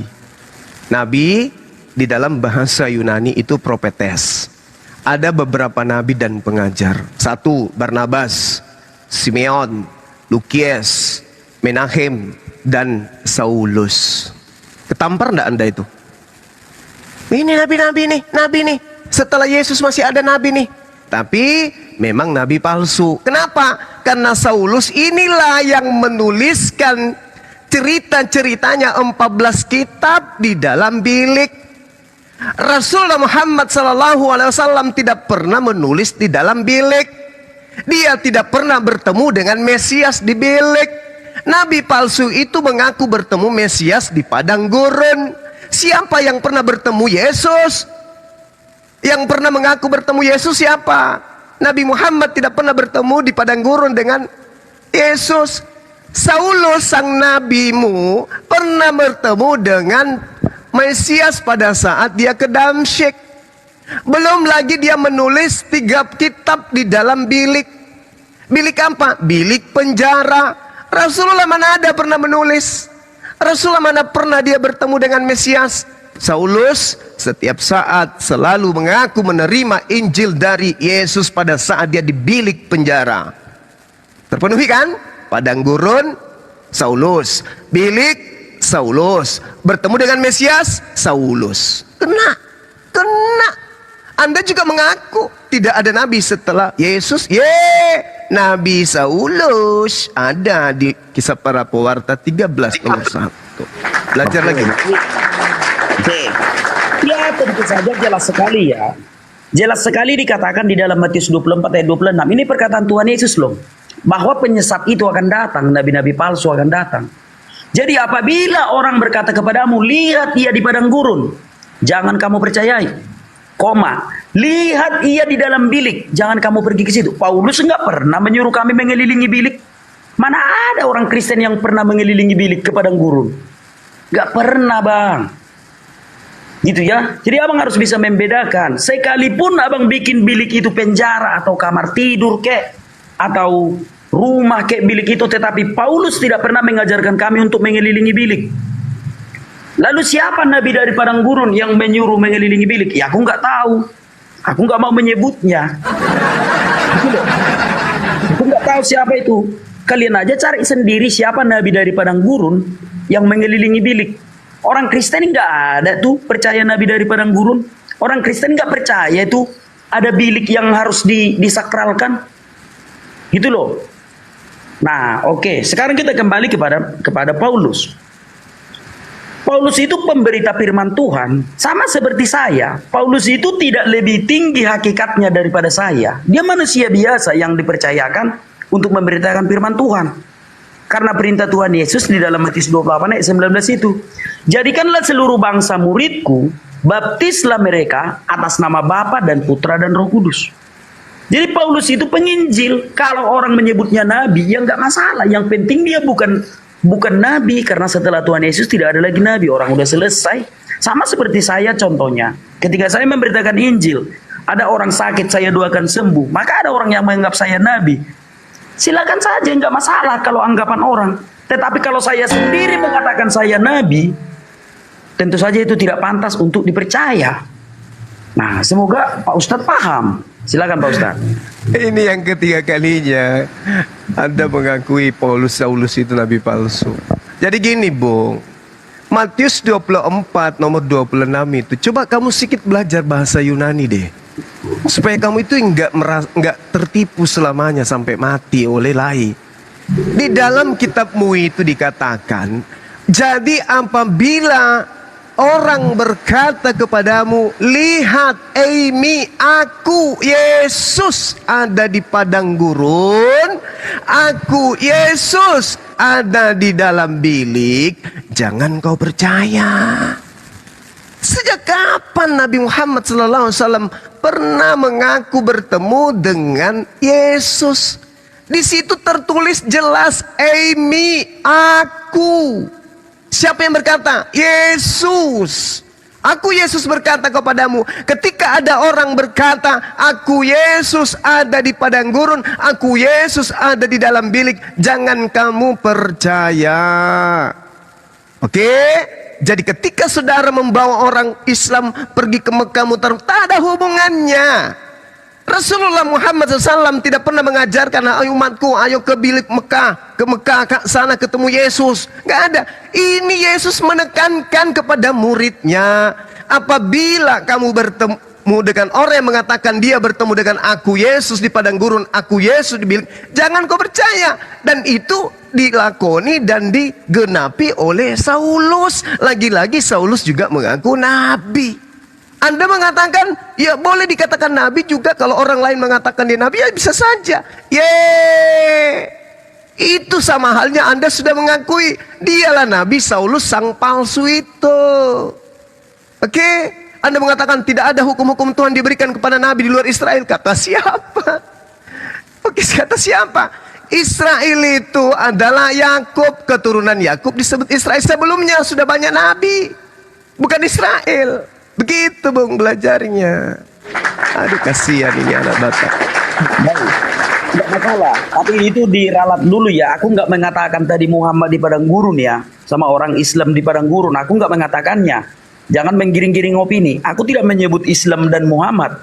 Alkitab yang mengatakan, Matius 24 ayat 26. Ini perkataan Tuhan Yesus loh. Jadi apabila orang berkata kepadamu, lihat ia ada di padang gurun, jangan kamu pergi ke situ. Atau lihat ia ada di dalam bilik, jangan kamu percayai. Itu yang dikatakan Alkitab. Aku nggak katakan Islam yang mengelilingi Ka'bah. Aku nggak mengatakan ya jangan apa ya, jangan memframing. Artinya ciri-ciri inilah ciri-ciri nabi palsu yang disampaikan oleh Tuhan Yesus. Nah, terkait firman Tuhan, bisakah firman Tuhan sama orang di luar Yahudi? Nggak bisa. Nggak bisa ya. Kenapa? Ya itu iman Kristen. Coba kita lihat di dalam Yohanes 4 ayat 24 ya. Yohanes 4 ayat 22, maaf. Kamu menyembah apa yang tidak kamu kenal, kami menyembah apa yang kami kenal. Sebab keselamatan datang dari bangsa Yahudi, bukan dari bangsa Arab. Dalam iman kekristenan, keselamatan itu datang dari bangsa Yahudi, bukan dari bangsa Arab. Itu Tuhan Yesus sendiri loh yang bilang. Sekali lagi aku bacakan. Kamu menyembah apa yang tidak kamu kenal, kami menyembah apa yang kami kenal. Sebab keselamatan datang dari bangsa Yahudi. Nah, jadi kalau ada orang yang mengaku-ngaku mendapat firman Tuhan ya, kita cek dulu dia, apakah dia orang Yahudi atau enggak. Jangan asal dipercaya. Sebab pengajar-pengajar sesat itu, nabi-nabi palsu itu ada. Dalam Galatia 1 ayat 8 dan 9 contohnya. Sekalipun dia malaikat, terkutuklah dia. Jangankan manusia, sekalipun malaikat yang memberitakan Injil yang berbeda, melanggar perintah Tuhan Yesus. Contoh ketika Tuhan Yesus berkata, baptislah mereka atas nama Bapa dan Putra dan Roh Kudus. Itu kata Tuhan Yesus. Lalu ada orang yang mengaku mendapat firman Tuhan berbeda, terkutuklah dia sekalipun dia malaikat. Gitu. Silakan Pak. Iya. Jadi gini saudara anak Batak. Jadi apabila orang berkata kepadamu, lihat, iya di situ Yesus. Amy, aku. Oke? Saya ulang lagi. Jadi apabila orang berkata kepadamu, lihat, Yesus ada di padang gurun, jangan kamu pergi ke situ. Atau lihat, Yesus ada di dalam bilik, janganlah kamu percaya. Siapa rek yang pernah mengaku bertemu Yesus di padang gurun? Siapa? Siapa yang pernah mengaku bertemu Yesus dalam bilik? Siapa? Hah? Siapa? Coba fokus dulu lah. Terus kemudian Anda membawa Yohanes 4:22. Bung, Yohanes 4:22 itu perkataan Yesus kepada muridnya Bani Israel. Bukan kepada Roma yang kelak mengajarkan Kristen. Bukan. Yesus berkata kepada Bani Israel, muridnya orang-orang bersunat, aku menyembah, kami menyembah apa yang kami kenal. Kalian orang Roma Yunani menyembah apa yang kalian tidak kenal. Ini pengakuan Yesus. Apa hubungannya dengan Anda? Lalu Anda mengatakan sebab keselamatan dari bangsa Yunani, bukan dari bangsa lain. Kristen yang ngajarin di Indonesia ini orang Yahudi rupanya. Orang Yahudi rupanya yang menyebar ke penjuru bumi mengajarkan kekristenan menyembah Yesus. Hah? Bukankah yang mengajarkan menyembah manusia itu orang Roma? Nyebrang ke Belanda, Belanda nyebrang Portugis, Portugis menjajah di Indonesia. Dan tidak ada satupun orang Yahudi datang ke Nusantara ini mengajarkan menyembah Yesus. Bukan orang Yahudi yang datang. Yang mengajarkan menyembah Yesus itu orang Barat. Paham? Belajar lagi, belajar. Silakan. Oke. Ya. Siapapun yang memberitahukannya kepada kami, mereka tidak merubah apa yang diajarkan oleh orang Yahudi. Orang Yahudi lah yang pertama menjadi Kristen. Di Yerusalem yang pertama orang Kristen, bukan orang Batak. Coba kalau Bapak Ustadz pergi ke Israel, ke gereja yang ada di Israel itu, mereka itu semua orang Yahudi. Orang Yahudi memberitahukan tentang keselamatan itu kepada bangsa-bangsa lain meneruskannya kepada kami, mereka tidak mengubahnya. Apa yang disampaikan Yahudi tidak pernah diubah oleh orang Yunani maupun orang Eropa. Artinya adalah keselamatan itu datang dari Yahudi. Kecuali tadi orang Yunani atau orang Eropa merubahnya, barulah salah. Ini tidak. Orang Yahudi yang ada di Yerusalem, yang Kristen, percaya Yesus Allah. Orang Batak yang mendapatkan kabar baik itu dari orang Eropa, percaya Yesus Allah. Artinya tidak ada yang berubah. Makanya dikatakan keselamatan itu datang dari bangsa Yahudi. Sebab Yahudi lah mula-mula yang menjadi orang Kristen sampai sekarang di Yerusalem. Coba kita pergi ke Yerusalem, ke gereja itu. Orang Kristen itu semua orang Yahudi. Campur, udah ada sekarang orang Arab yang jadi Kristen. Oke, kita nggak membicarakan orang Arab. Artinya memang benar keselamatan itu berasal dari orang Yahudi. Nah berikutnya, kenapa kebencian Pak Ustadz sangat berlebih kepada Paulus, sementara Paulus adalah seorang penginjil. Dia manusia biasa sama seperti kita. Apakah ada tanda-tanda yang tidak lazim bagi dia? Apakah Paulus pulang bertapa dulu baru mengatakan mendapat firman Tuhan? Kan tidak. Kecuali tadi Paulus bertapa dulu 1 bulan baru mengaku mendapat firman Tuhan. Ya itu tidak pantas dipercayai. Paulus kan bukan pulang bertapa. Dia mengalami perjumpaan spiritual dengan Tuhan. Pantaslah kita percayai. Ada saksinya. Kecuali tadi dia pulang bertapa mengaku mendapat firman Tuhan. Itu yang baru ditolak gitu loh. Silakan Pak Ustadz. Iya.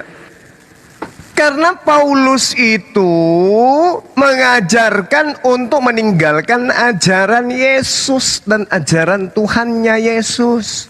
Ibrani 6 nomor 1, sebab itu marilah kita tinggalkan hukum-hukum pertama dari ajaran tentang Yesus dan beralih kepada perkembangannya yang penuh. Janganlah kita meletakkan lagi dasar pertobatan dari perbuatan-perbuatan yang sia-sia dan dasar kepercayaan kepada Allah. Disuruh tinggalkan kepercayaan kepada Allah. Paulus ajarkan tinggalkan.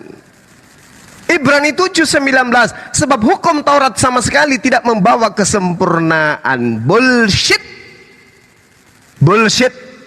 Makanya orang Yahudi tidak percaya kepada agama Kristen. Anda mengatakan orang Yahudi yang percaya, yang pertama mengajarkan Kristen. Di mana Anda belajar? Orang-orang yang hidup sesaman Paulus, Galatia 2:14, orang yang tidak bersunat Romawi dan Yunani adalah orang yang hidup secara kafir.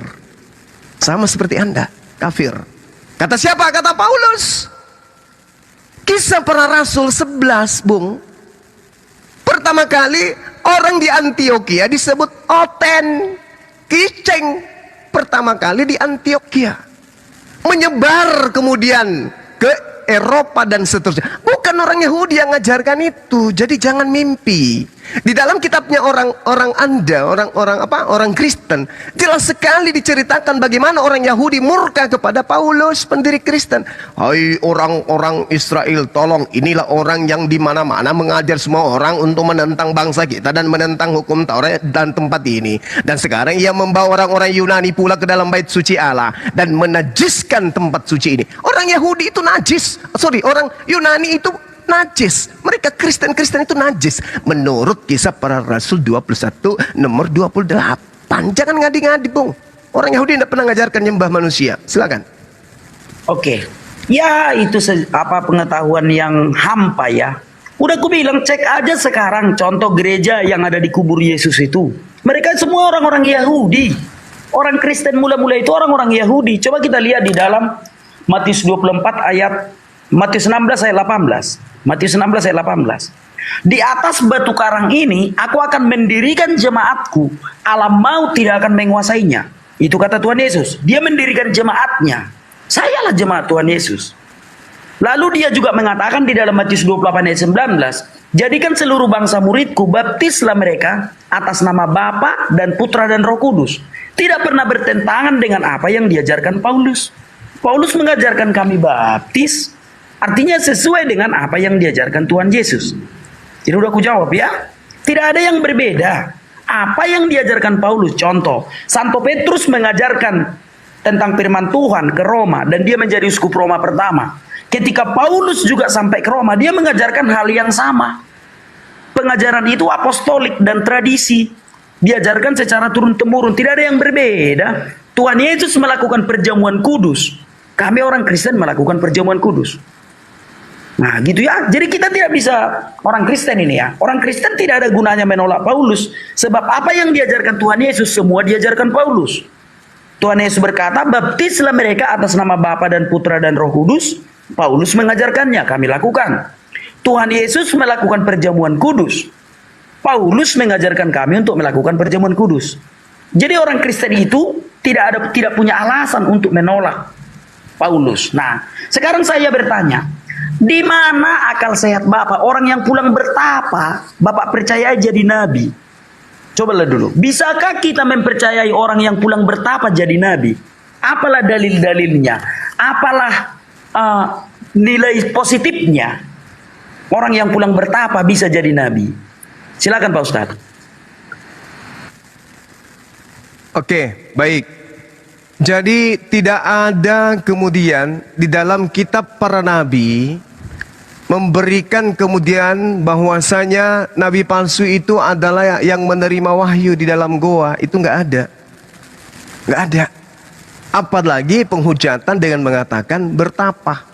Orang bertapa itu identik dengan ajaran orang-orang yang syirik. Sementara Rasulullah justru menghindari perbuatan seperti itu. Dia bertahanut sama seperti Nabi Ibrahim.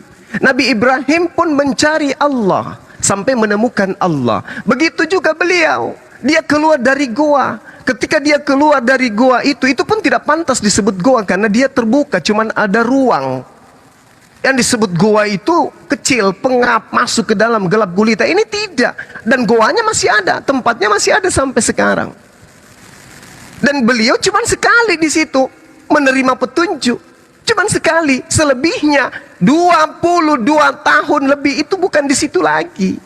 Sementara ada nabi mengajarkan ada mayat keluar dari goa jadi Tuhan.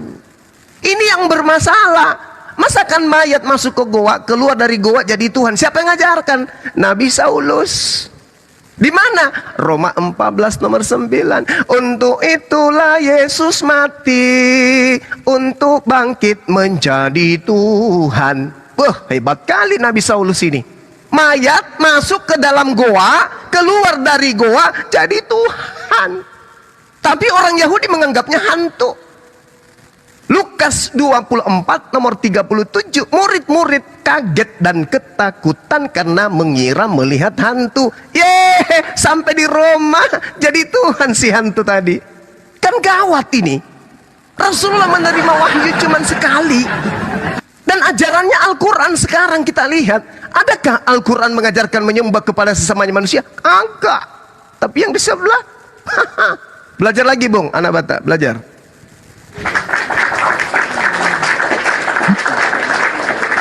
Coba Pak Ustadz membaca dulu di dalam Sahih Bukhari 3. Coba Pak Ustadz dulu membaca di dalam Sahih Bukhari 3. Tapi harus ada kejujuran ya. Kalau mau mencari yang benar itu harus jujur dulu, lepaskan dulu doktrinnya. Coba baca dulu di dalam Sahih Bukhari 3. Dia masuk ke dalam goa, bawa bekal. Bekalnya habis, diambilnya lagi ke rumah. Lalu dia bertahanuts lagi di dalam goa itu, ibadah di malam hari. Coba orang yang belum punya agama beribadah di dalam goa, bukankah itu sesuatu yang musyrik? Tentu saja itu sesuatu yang musyrik. Coba baca deh dengan pakai akal dan kerendahan hati Sahih Bukhari 3. Itulah awalnya Muhammad menjadi nabi. Nah, lalu Pak Ustadz tadi mengatakan, oh cuma sekalinya firman Tuhan datang kepada dia di dalam goa itu. Kalau malaikat yang menyampaikannya berbeda, enggak masalah. Artinya setiap manusia juga bisa didatangi setan. Tetapi jelas sekali bahwa Muhammad menerima wahyu dari namus yang ada di dalam goa itu. Dan namus yang di dalam goa itulah yang berbicara kepada dia selama 22 tahun. Kan begitu. Kalau yang menyampaikan firman Tuhan itu berbeda, nggak masalah. Tetapi kebenaran tetaplah kebenaran. Bahwa namus yang menemui dia di dalam goa itu, namus tersebut juga lah yang menyampaikan firman kepada dia selama 22 tahun. Coba baca deh Sahih Bukhari 3. Sampai sekarang belum ada yang bisa membantah itu. Bahkan ini nggak pernah diajarkan di masjid. Ini namus. Kenapa pendeta mengatakan itu namus ketika Muhammad menanyakan kepada pendeta? Kenapa pendeta mengatakan itu namus? Karena di dalam goa itu ada namus. Setan maksudnya. Dalam 2 Petrus 2 ayat 4. Sebab jikalau Allah tidak menyayangkan malaikat-malaikat yang berbuat dosa, tetapi melemparkan mereka ke dalam neraka, dengan demikian menyerahkannya ke dalam goa-goa yang gelap untuk menyimpannya sampai hari penghakiman gitu. Silakan Pak Ustadz. Oke, baik. Kalau Anda membaca data Petrus, 2 Petrus, dibaca dong. Jangan karena ada goahnya Anda melupakan. Kita lihat di dalam 2 Petrus 2. Saya ikuti arah Anda. Sebagaimana nabi-nabi palsu dahulu tampil di tengah-tengah umat Allah, demikian pula di antara kamu akan ada guru-guru palsu. Ini perkataan siapa nih? Perkataan Petrus katanya. Kepada siapa? Kepada Bani Israel katanya. Di tengah-tengah umat Tuhan muncul nabi palsu. Demikian juga akan ada guru-guru palsu di antara kamu. Ini meludah ke atas, kena muka sendiri nih.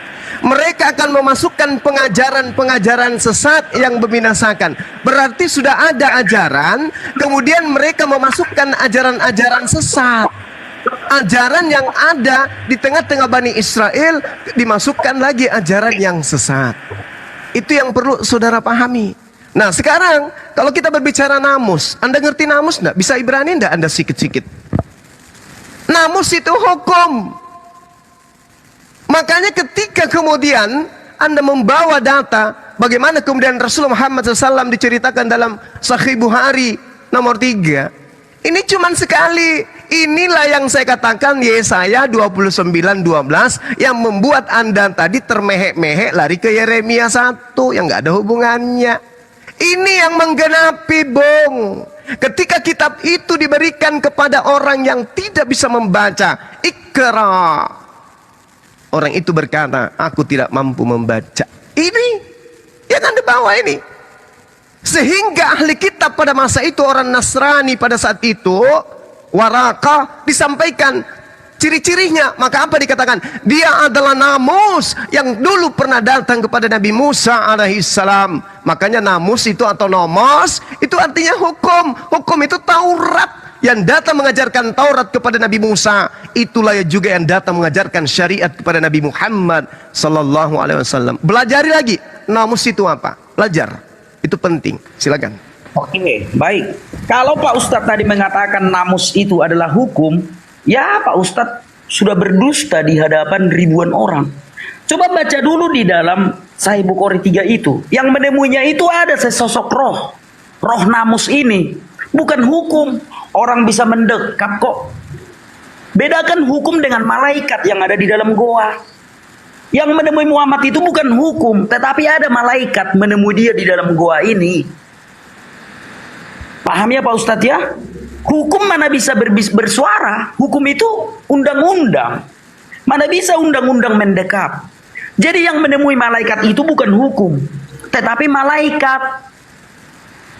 Waraqah mengatakan malaikat namus. Gitu loh. Orang Islam mengatakannya Jibril, bukan hukum. Menurut orang Islam, malaikat Jibril lah yang menemui Muhammad itu di dalam goa itu. Menurut Waraqah bin Naufal, menurut orang Nasrani, malaikat namus lah, bukan hukum. Tetapi memang malaikat yang keberadaannya ada. Gitu loh. Lalu Pak Ustadz tadi mengatakan, cuma sekali. Yang menjadi permasalahannya, apakah berbeda malaikat yang menemui dia di dalam goa itu dengan yang menemui dia setelahnya? Kan tidak.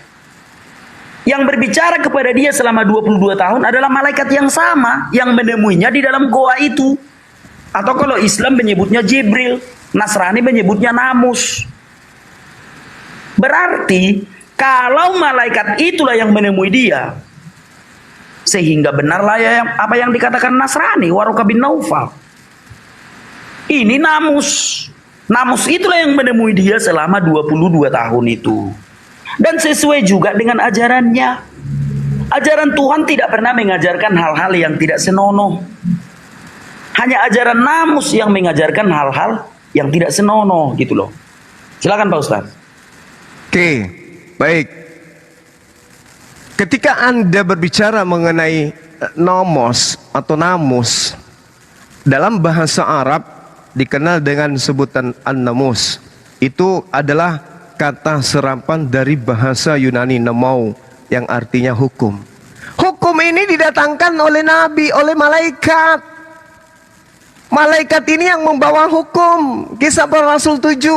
Musa inilah yang menjadi pengantara dalam sidang jemaah di padang gurun di antara malaikat. Malaikat ini datang mengajarkan kemudian hukum. Maka disebut Torah.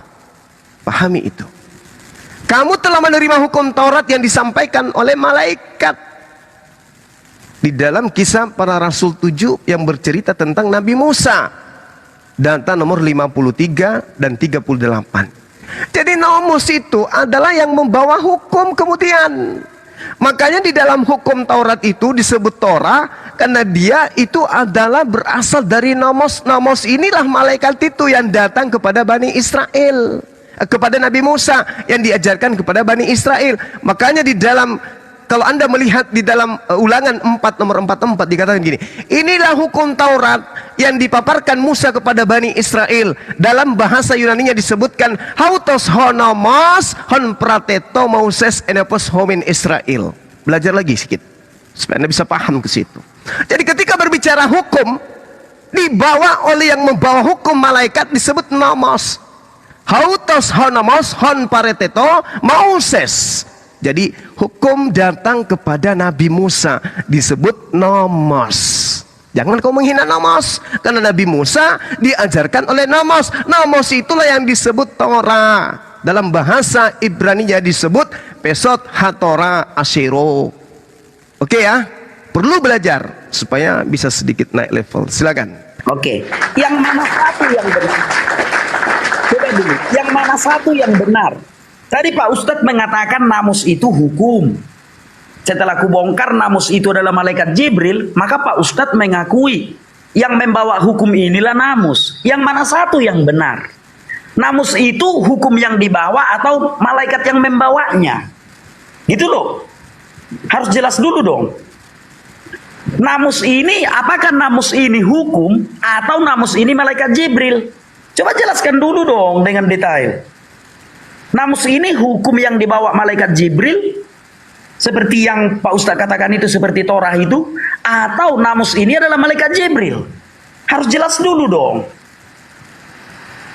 Jangan bimbang. Tadi Pak Ustadz mengatakan namus itu adalah hukum. Nah, aku mengatakan namus itu adalah malaikat Jibril, sesuai dengan yang dipercayai oleh orang-orang Islam pada umumnya. Sekarang Pak Ustadz tegaskan dulu, namus ini hukum yang dibawa malaikat Jibril atau malaikat Jibril itu? Paham ya? Kalau nggak paham, nggak tahu lagi aku. Namus itu apa sebenarnya? Namus itu hukum yang dibawa malaikat Jibril atau namus itu adalah malaikat Jibril itu? Kalau dalam sudut pandang kekristenan jelas sekali ya kalau namus itu ya. Makanya Warokah bin Naufal mengatakan kalau namus itu adalah setan menurut Warokah bin Naufal karena dia berada di dalam goa sesuai dengan 2 Petrus 2 ayat 4. Kalau nggak paham lagi Pak Ustadz, nggak ngerti lagi aku deh. Kenapa Warokah bin Naufal mengatakan namus itu setan? Kenapa tidak dikatakannya ini malaikat Jibril yang membawa hukum? Kenapa tidak dikatakannya? Karena diberitahu oleh Muhammad, aku pergi ke dalam goa. Di dalam goa inilah aku ditemuinya. Dalam Sahih Bukhari 3, baca aja deh Sahih Bukhari 3 atau Sirah Nabawiyah. Karena di dalam 2 Petrus 2 ayat 4, di dalam goa itu ada setan. Makanya Warokah mengatakan ini namus, kata Warokah. Jadi jelaskan dulu deh, namus itu hukum atau malaikat Jibril? Silakan. Oke, baik.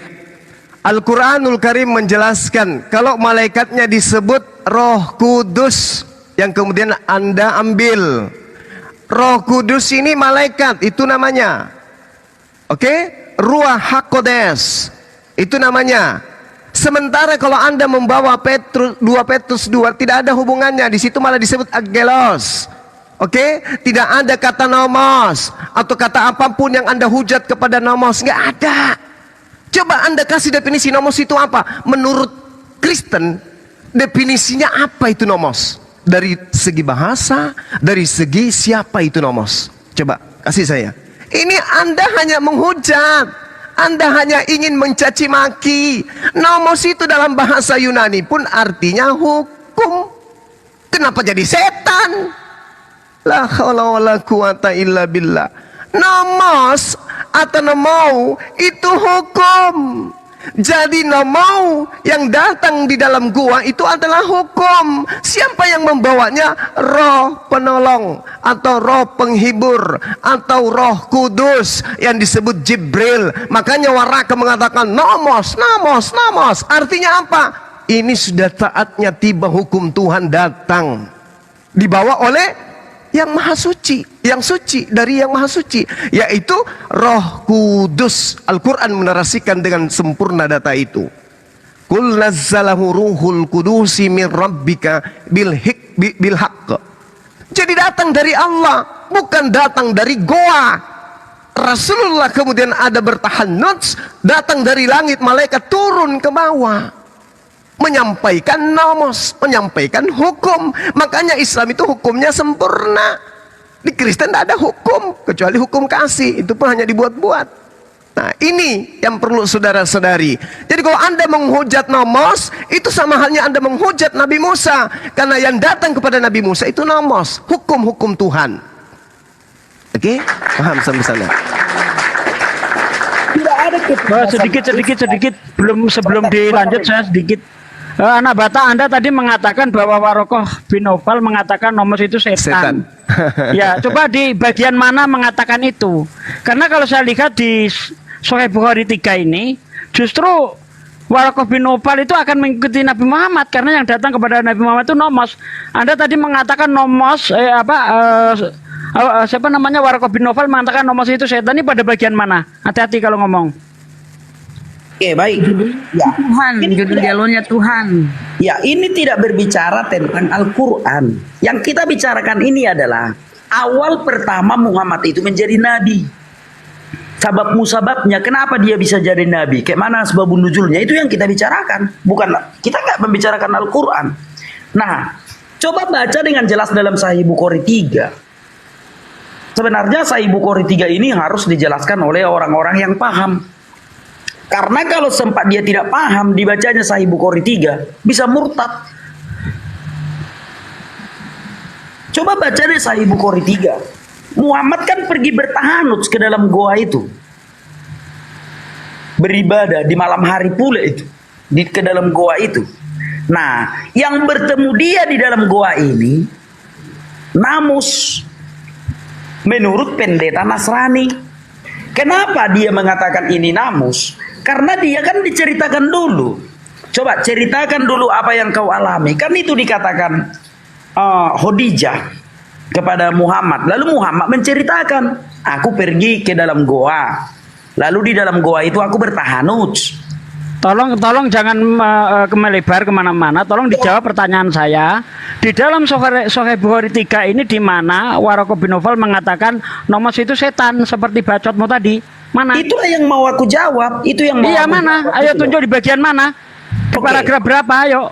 Coba sekarang kita baca dulu di dalam Sahih Bukhari 3. Ini saya sedang baca ini. Nah, artinya Muhammad menceritakan kepada Waraqah apa yang dilakukannya kan? Waraqah bin Nawfal mengatakan Namus setan itu di mana? Sebelum jawab ayo. Bin Nawfal, ingat loh, Anda masih dalam loh. Uji coba pembebasan loh. Mau masuk penjara lagi? Anda sudah menghujat tadi soalnya. Mana ada aku menghujat, aku membaca Anda tadi mengatakan Waraqah bin Nawfal mengatakan Nomos itu setan di bagian mana? Anda masih bebas bersyarat, ayo. Kabur kau kan? Dasar anjing gila kau. Jangan, hati-hati Pak De, biar jangan terpancing. Ya itu apa? Dia menghujat itu tadi. Mengatakan Waraqah bin Nawfal mengatakan Nomos itu setan di bagian mana? Ini memang benar-benar anjing kau nih. Sabar Pak De, jangan terpancing. Ini sabar Pak De. Biar ini dijadiin bahan aja gitu. Mudah-mudahan Kemenkumham tahu ini orang ini masih dalam pembebasan bersyarat. Nah, ini kalau video ditonton, ini banyak yang nonton, ya ini orang dimasukkan lagi karena dia tolong direkam itu tadi, tolong direkam apa itu di live nanti. Live ya. Ini. Iya, nanti diambil terus diviralkan. Biar kapok dia mengatakan malaikat Jibril itu setan. Ya, ntar dulu Pak De, saya terusin ya. Apa itu bebas bersyarat? Bebas bersyarat itu hukumannya 1 tahun. Tapi dia sudah menjalani setengah. Dia mengajukan PB, bebas bersyarat. Terus itu disetujui. Tapi dengan catatan dia tidak boleh melanggar hukum lagi. Nah ini kalau sampai ketahuan sama yang memberikan pembebasan bersyarat, dia akan masuk lagi, gitu ya. Itu hati-hati kau anak Batak. Kau tadi udah berjanji tobat tidak akan mengulangi lagi, tapi ternyata kau ini mulutmu memang dasar nggak bisa dipegang. Tapi ingat aja, ini kalau dia sampai melakukan penipuan Bang Andi. Iya, ini berbuat lagi kejahatan yang sama. Dan ingat aja nanti lu jangan framing lagi. Kalau pembebasan bersyarat lu dicabut, ya lu akan menjalani lagi. Gitu aja sih dari saya Pak De. Yang lain lanjut. Masa mengatakan menurut Waraqah bin Nawfal Nomos itu setan. Nah di mana saya cari-cari di dalam Sahih Bukhari 3 ini? Justru Waraqah bin Nawfal mengatakan seandainya aku mengetahui umurku masih panjang, engkau menjadi nabi, aku akan mengikutimu.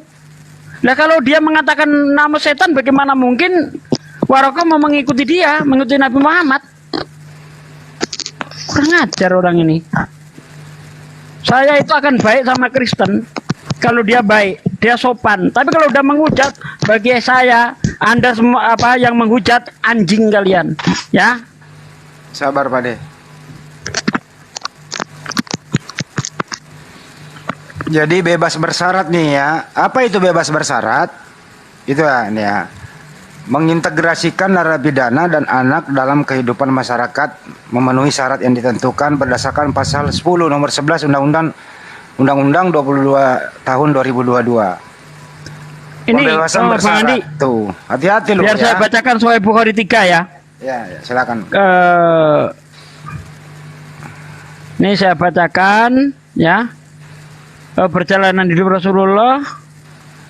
Nah ini adalah namus malaikat Jibril yang Allah utus kepada Nabi Musa. Ini Waraqah bin Nawfal ngomong begitu ya. Ini adalah namus malaikat Jibril. Ini adalah namus dalam kurung malaikat Jibril yang Allah utus kepada Nabi Musa. Andaikan saja aku masih muda saat itu, andaikan saja aku masih hidup tatkala kaummu mengusirmu, ujar Waraqah, seorang pemuka agama saat itu yang dikenal religius dan terpercaya, ya. Dalam buku tersebut diceritakan Nabi Muhammad SAW setelah kejadian di Gua Hira, malaikat Jibril datang kepada Nabi yang saat itu sedang uzlah di Gua Hira ketika berusia 40 tahun. Malaikat Jibril berkata bla bla bla, ini tentang surah Al-Alq itu tadi. Nah ini Waraqah bin Nawfal akan mengikuti Nabi Muhammad kok. Kan seandainya dia masih mengetahui Nabi Muhammad itu diusir oleh kaumnya, karena dia tahu, Waraqah bin Nawfal itu tahu kalau Nabi Muhammad ini nanti jadi nabi, dia akan diusir kaumnya. Nah justru Waraqah bin Nawfal itu akan berpihak kepada Nabi Muhammad. Masa dikatakan menurut Waraqah bin Nawfal namus itu adalah setan? Ini kan kurang ajar namanya ini. Iya Pak D, sabar Pak D. Tapi kalau yang mendatangi Paulus itu bisa jadi setan, saya punya dasar loh bilang. Karena dalam teman-teman Kristen itu, karena dalam kitabnya mereka, iblis bisa berubah menjadi malaikat terang gitu. Jadi kalau seandainya yang berjumpa dengan Paulus di padang gurun itu adalah iblis tuh dasarnya ada. Karena yang dilihat Paulus itu cahaya terang. Nah, dan kita punya dasarnya dari Bible bahwa iblis bisa berubah menjadi malaikat terang. Kalau namus itu tidak ada, ya kalau memang namus iblis, ya tunjukkan definisi bahwa namus itu artinya iblis gitu.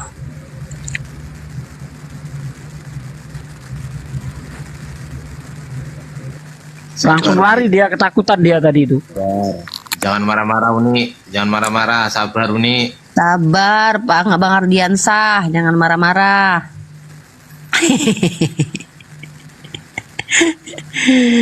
Tadi dia bilang kitab Wahyu itu masuk Septuaginta ya Bang Ardiansah. Septuaginta itu isinya ditulis dari kitab Kejadian sampai Wahyu.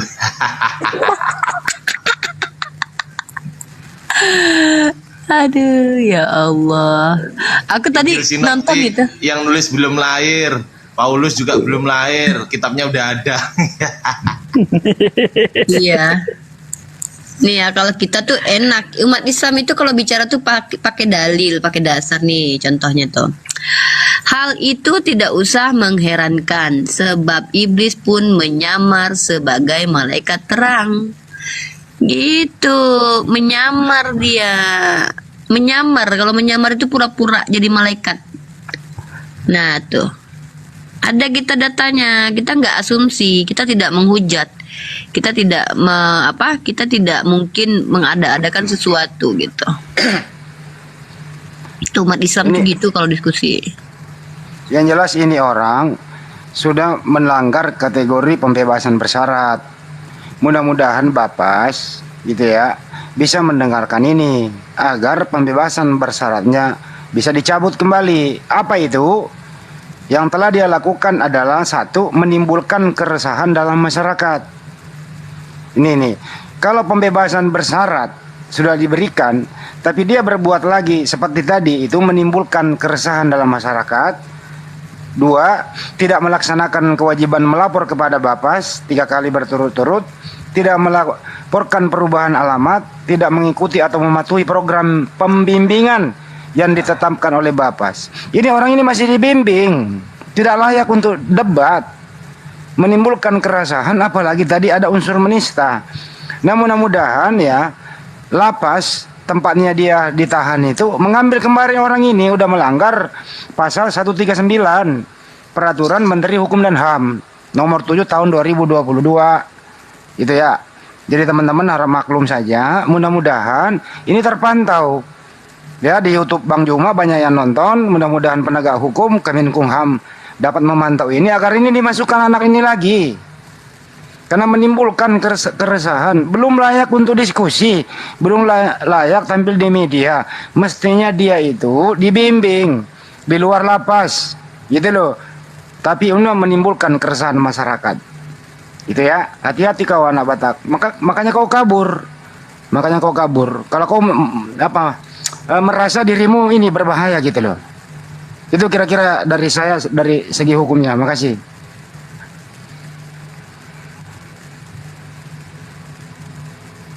Makanya tadi saya bilang ini anak nggak layak diskusi loh. Kenapa? Ini anak masih dalam pengawasan lapas. Apa sih itu bebas bersyarat? Bebas bersyarat itu dia ajukan sudah menjalani sebagian dari hukumannya itu. Dia berkelakuan baik, bisa dipantau, laporan sesuai dengan ketentuan yang berlaku, berbuat baik di luar sana. Tapi ini tidak berbuat baik, menimbulkan keresahan, bahkan menista tadi itu, membolak-balik fakta. Kan begitu. Ya kita doakan saja, lapas turun tangan, ambil lagi orang ini, masukkan ke dalam untuk dibina lagi deh. Kalau di luar berbahaya, Pak. Ya, Kemenkumham ini berbahaya ini orang, bisa menimbulkan keresahan. Dari awal tadi dia udah berjanji tidak akan melakukan. Tapi seiring dakwah waktu, apa yang dia ucapkan tidak sesuai dengan apa yang dia lakukan. Ini orang sangat berbahaya menurut saya. Ini orang dulu ditangkap teman-teman, ini menista agama Islam. Mana itumu gitu. Waduh, tahu sendiri kan seperti apa. Dan ini orang tidak ada yang melaporkan, tertangkap tangan atas cyber. Apa itu polisi cyber? Ya polisi ya seperti kita ini, ada yang menjaga kita, ada yang memantau kita. Kemudian terproses, vonisnya jatuh 1 tahun, dijalani sudah setengah PB dia. Dan makanya tadi saya masih PB Bang Juma, nanti kalau lepas saya PB. Tapi seiring waktu, bukannya dia baik-baik, tiap hari buka komal, tiap hari berkoar-koar, tantang debat segala. Kepleset tadi kan, kepleset. Ini banyak orang hukum yang menonton nih, melapor kepada kami nih. Ini sangat berbahaya. Ini tadi saya dikasih oleh orang hukum loh. Kira-kira begitu. Menahan diri untuk tidak menghujat itu susah dari teman-teman Kristen. Kenapa? Karena tanpa hujatan mereka tidak bisa menyentuh hadis apalagi Al-Quran gitu loh. Pertama harus mempelintir dulu, kedua menambahkan narasi yang tidak ada. Kalau enggak ya enggak tersentuh Al-Quran, hadis aja enggak tersentuh loh, apalagi Al-Quran. Kurang lebih seperti itu. Ini ada tamu ini, di sini ada Susu sama Fer ini. Ini muslim atau non muslim? Halo. Ferry. Mohon izin saya jelaskan sedikit dulu ya. Boleh ya, teman-teman ya. Silakan Bang. Iya. Jadi supaya anak Batak lain kali jangan diulang-ulang lagi. Jadi di sini jelas dikatakan di hadis Bukhari ini. Faqala lahu, maka berkatalah warakah ya haza namus ya. Oke, ini adalah namus ladzi nazzalallah, yang dulu turun dari Allah ala Musa, kepada Musa nih namus. Ini adalah namus. Nah sekarang kita lihat di dalam kitabnya saudara anak Batak ini ya, Kisah Para Rasul 7:53. Di sini dikatakan kamu telah menerima hukum Taurat. Nih, hukum Taurat. Mari kita lihat dalam bahasa Yunani hukum Taurat itu apa? Hukum sini ya. Nih. Namus atau nomos, an-namus dalam bahasa Arab 3551. Ini apa artinya? Hukum. Hukum Taurat, hukum kitab Taurat, hukum. Tuh. Ya, ini ya 3551. Kita kembalikan. Ya 3551. 3551 tuh, hukum Taurat. Apa bahasa Yunaninya? Nomos. Namos, namus. Makanya tadi saya minta tolong terangkan apa sih namus itu dalam bahasa Yunani? Ya kan? Karena itu hanya murni penghujatan, itu murni penistaan dengan mengatakan namus itu adalah setan.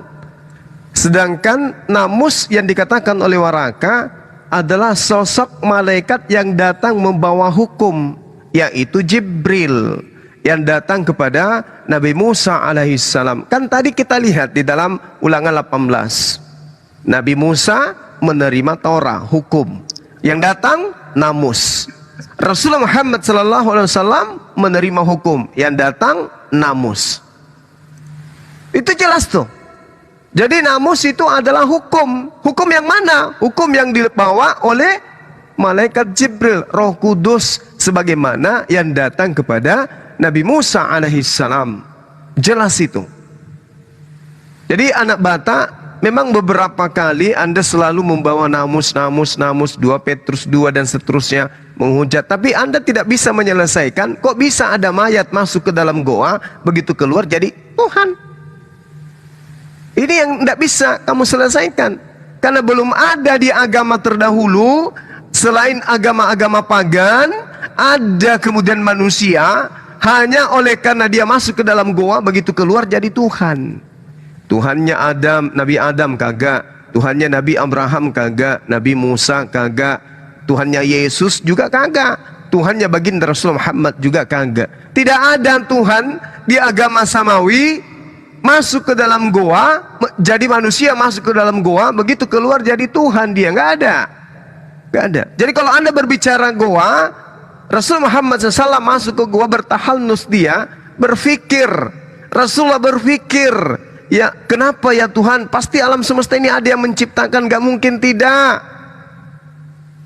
Sebagaimana Nabi Musa alaihissalam dalam proses mencari Tuhan, bukan dia bertapa. Nabi Ibrahim alaihissalam, bukan dia bertapa. Kalau bertapa itu orang yang meminta sesajen, orang yang minta sesuatu, orang yang meminta untuk kepentingan pribadinya. Tidak. Rasulullah kemudian melihat keadaan bangsa jahiliyah, dia kemudian menghindarkan dirinya dari perbuatan-perbuatan yang dilakoni orang-orang jahiliyah pada masa itu. Dia bertahalnus, kemudian dia berpikir, ya Allah, ya Tuhan, wahai Engkau yang Maha Kuasa yang menciptakan alam ini, apakah akan membiarkan semua ini terjadi tanpa ada solusi? Di manakah jalan kebenaran itu? Datang kan, karena memang sudah diperuntukkan untuk baginda Rasulullah Muhammad SAW. Makanya dikatakan dalam Al-Quran, Bismillahirrahmanirrahim, wa iz ahazallahu mitsaka nabiyyin lama ataitukum min kitab wa hikmah thumma ja'akum rasulun musaddiqul lima ma'akum latu'minun nabi wa latansurunna qala akrartum wa akhastum ala zalikum isri qalu akrarna, kami berikrar, ya kami percaya, kami menerima, kami mengetahui, dan sungguh kemudian berikrar mengetahui, kami setuju dengan itu. Maka Allah berfirman, qala fashhadu, kalau begitu bersaksilah kamu para nabi, dan aku pun akan bersaksi, wa ana ma'akum minasyahidin, dan aku bersama dan kalian akan bersaksi. Apa ini maksudnya? Allah mengikat perjanjian yang sangat luar biasa di zaman praeksistensi nabi. Manakala aku memberikan kitab dan hikmah kepadamu, lalu datang kepadamu seorang rasul yang membenarkan apa yang ada pada kalian. Allah mengambil perjanjian di antara para nabi. Lalu Allah mengatakan, manakala aku memberikan kitab dan juga hikmah kepada kalian, lalu datang kepada kalian seorang nabi, seorang rasul yang membenarkan apa yang ada pada kalian, niscaya kamu akan sungguh-sungguh beriman kepadanya dan menolongnya. Allah berfirman, apakah kamu setuju dan menerima perjanjianku ini dengan kalian atas yang demikian itu, atas aku utusnya seorang rasul itu? Mereka kemudian menjawab, kami setuju. Maka Allah berfirman, kalau demikian bersaksilah kamu wahai para nabi, dan aku bersaksi bersama dengan kalian, wa ana ma'akum minasyahidin. Jadi Rasulullah memang sudah direncanakan untuk menjadi rasul sebagai penutup para nabi. Itu di Al-Quran Ali Imran ayat 81 dijelaskan seperti itu. Jadi ketika kemudian prosesnya datang, an-namus, yang pernah datang kepada Nabi Musa alaihissalam, itulah yang terjadi kepada baginda Rasulullah Muhammad sallallahu alaihi wasallam. Hau toho nomos hon prateto Moses anapion homin Israel. Inilah hukum Taurat yang dipaparkan atau diajarkan oleh Nabi Musa kepada orang Israel. Nah, itu jelas berarti nomos itu adalah hukum yang datang kepada Nabi yang diantarkan oleh malaikat Jibril atau Roh Kudus. Seperti itu cara belajarnya. Jadi Anda salah, sekali lagi ini nasihat buat siapa namanya itu? Rudi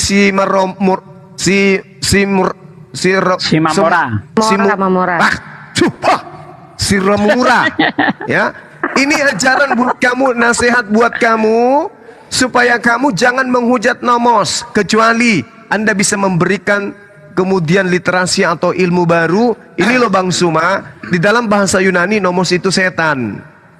Nomos itu setan. Selama nomos itu adalah hukum Tuhan, Anda tidak bisa mengatakan itu setan. Karena kalau setan itu berarti, kalau bukan setan berarti Anda menghujat. Terakhir dari saya. Ketika Nabi Elia, manusia yang di dalam kitab yang Anda ambil dari Bani Israel, sebagai manusia biasa yang terangkat ke surga. Di dalam 2 Raja-Raja 2:11, sedang mereka berjalan terus sambil berkata-kata, tiba-tiba datanglah kereta berapi dengan kuda berapi, memisahkan keduanya. Lalu naiklah Elia ke surga dalam angin badai. Elia naik ke surga. Siapa Elia ini? Ternyata Elia ini adalah orang yang pernah menerima wahyu di dalam goa.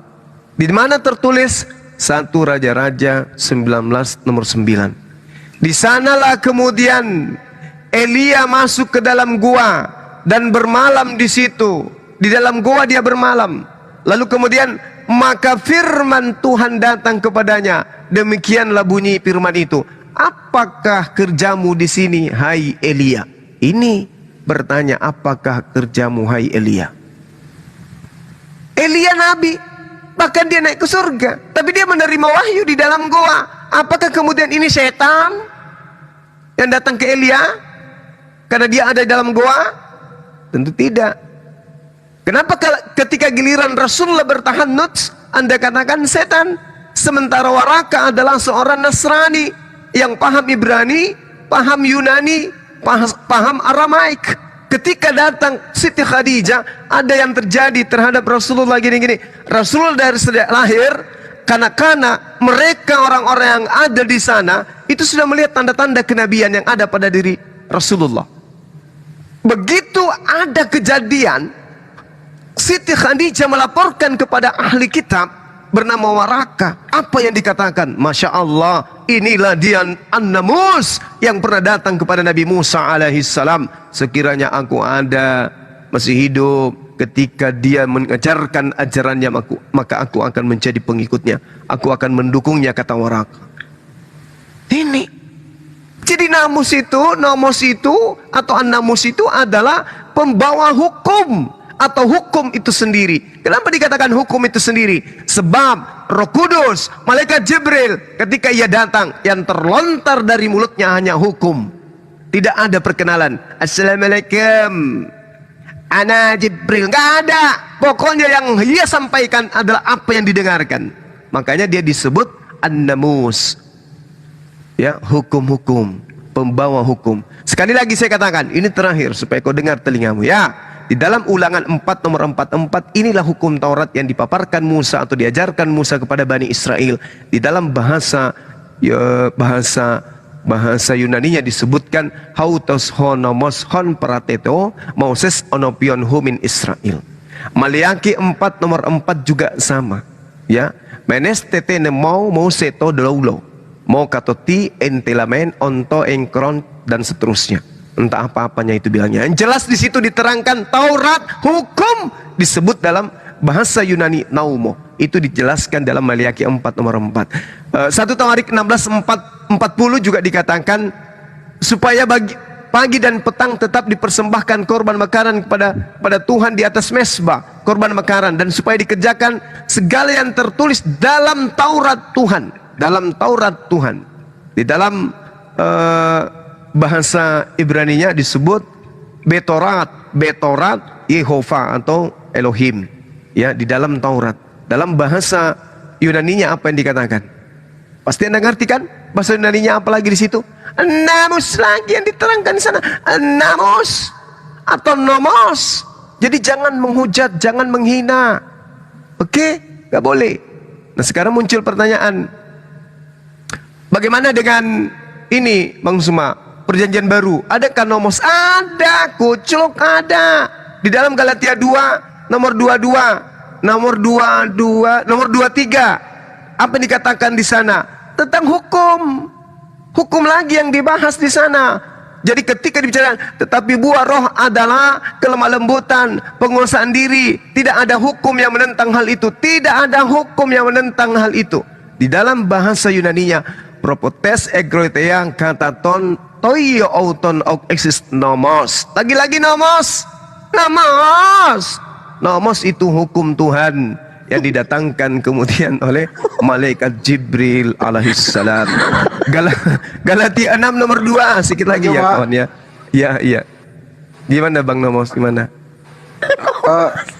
Tolong dibaca WA-nya, katanya ada yang WA penting itu. Oke, baik. Jadi gitu ya teman-teman sekalian. Jadi nomos atau Torah atau hukum itu adalah malaikat yang datang kepada baginda Rasulullah Muhammad SAW.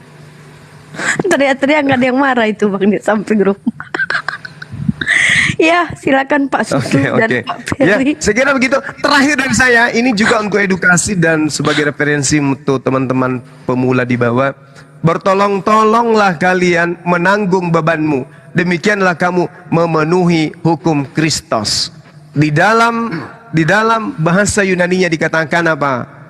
Ayo, ada yang tahu? Ada yang tahu? Ada yang tahu? Gak ada. Nah, Allelon, tabari. Ada kata bari. Basta siti, kai hautos, anak preso sate. Wih, makan sate. Ton nomon tau Kristo. Jelas itu. Ya, jadi nomos itu bukan setan. Kucluk. Ya, saya kira gitu sebagai Masya Allah. kesimpulan terakhir dari saya. Jadi untuk anak Batak, kamu belajar lagi. Sekali lagi kau katakan nomos itu setan, kupijak mulutmu. Demikian. Wabillahi taufiq wal hidayah. Assalamualaikum warahmatullahi wabarakatuh. Ya, ini dada susu sapi ini. Masya Allah ya. Tidak ada nomos itu didefinisikan dalam bahasa manapun sebagai iblis ya. Itu secara akademis. Oke, susu sapi. Silakan susu sapi. Open mic. Silakan. Selamat pagi ya buat kawan-kawan semua. Halo, selamat pagi susu sapi. Silakan. Emang namanya susu sapi rupanya. Saya juga sebentar terakhir juga dari saya. Saya himbau ya, mudah-mudahan video ini YouTube kami salah satu dari Bapas, apa itu Bapas? Balai Pemasyarakatan yang memberi cuti bebas bersyarat kepada Rudi Simamora agar ini dijadikan bahan atau data meresahkan atau menimbulkan keresahan masyarakat supaya orang ini dikembalikan untuk dibina lagi. Mudah-mudahan Bapas bisa memantau acara ini. Makasih, lanjut. Dan yang paling tidak enak itu selalu mengatakan kalian hanya modal mayoritas. Maksudnya apa? Iya. Sekali kayak bahasa kayak gitu. Ini videonya sudah saya cuplik ya, entah berapa menit itu saya kasih judul tidak lama lagi anak Batak akan mendekam di penjara gitu. Ya silakan Susapi. Susapi. Terima kasih buat teman-teman semua ya, sudah memberikan saya kesempatan. Sebenarnya saya mau bertanya, bukan silakan. berdebat. Ya nggak apa-apa, silakan. Nanti dijawab sama Bang Ardiansah. Pertanyaan saya sederhana aja. Apakah hukumnya berdebat tentang agama ini ada atau memang ada ajarannya atau gimana nggak? Tolong dijelaskan. Susapi agamanya apa? Susapi? Kristen. Saya agama Kristen. Oh, Kristen. Kalau dalam Kristen ada Yesus itu berdebat dengan Farisi, ada di dalam kitab kamu ada perdebatan itu ada. Kalau dalam Islam ada perintah untuk berdebat dengan cara yang baik kecuali untuk orang-orang zalim. Bahkan jangankan berdebat, dalam Islam saja tuh dibolehkan berperang kalau kami diperangi. Ya tergantung konteks lah gitu. Ada dalam surah An-Nahl ada 125 begitu susu sapi. Ya, silakan. Ada lagi pertanyaannya atau mau ditambahkan lagi sama Bang Zuma, Pak Desugi? Susapi, silakan. Mau nanya lagi nggak? Ya silakan. Saya kan Kristen. Bentar. Saya kasih tahu ya. Ada teori cara debat atau cara diskusi mirroring ini atau teori metode komparasi ini dalam Islam itu namanya metode muqabadah kurang lebih seperti itu. Itu dibolehkan, artinya seperti baginda Rasulullah ketika beliau bertemu dengan orang-orang Yahudi yang berbicara tentang bagaimana hukum menghukum seorang wanita yang berzina, maka Rasulullah menunjukkan dalam kitabnya orang Yahudi, bukankah ada di kitabmu? Nah, itu juga kami lakukan seperti itu. Dan Al-Quran itu sebenarnya adalah firman Allah yang mendebat kepada orang-orang yang menyembah kepada selain Allah. Silakan Susapi. Oke, terima kasih. Ini ada lagi pertanyaan saya. Saya kan Kristen nih. Kristen apa Susapi? Katolik, Protestan? Kristen Protestan. Oh, Protestan. Denomnya? HKBP. Oke, silakan. Saya kan Kristen nih. Terus saya apa langkah yang harus saya ambil ketika saya nih berniat ingin jadi Muslim gitu? Terus bagaimana saya menghadapi pertanyaan-pertanyaan nanti dari orang tua saya? Wih, Masya Allah, pertanyaannya bagus. Enggak, Bang Zuma, Pak Desugi. Ya, langkah pertama yang Anda ambil supaya Anda mau jadi malap ya belajar, tentu menggunakan akal sehat. Tidak bisa kita mencapai Islam sementara akal kita tidak sehat. Islam itu hanya untuk orang-orang yang berpikir. Makanya dalam Al-Quran tuh banyak sekali ayat-ayat yang Allah menegur kita supaya berpikir. Afala yatafakkarun contohnya. Apakah kamu tidak berpikir? Afala yatawakilun. Apa kamu tidak berakal? Nah, jadi syarat untuk mencapai Islam itu syaratnya harus berpikir, berakal sehat dulu. Insya Allah kalau kita mau menggunakan akal sehat ketika kita mempelajari kitab suci, insya Allah kita akan mencapai Islam. Kedua, bagaimana sikap kita kepada orang tua? Tunjukkan akhlak. Ya, tunjukkan akhlak yang baik kepada orang tua kita ketika kita sudah menjadi Muslim. Karena Islam tetap mewajibkan ya seorang anak berbakti kepada orang tuanya walaupun berbeda agama, tetap wajib taat terhadap perintah orang tua selagi perintah orang tua itu tidak bertentangan dengan akidah Islam. Contohnya, nak beli togel, nah, itu wajib dibantah, itu nggak boleh itu, karena itu bertentangan dengan Islam.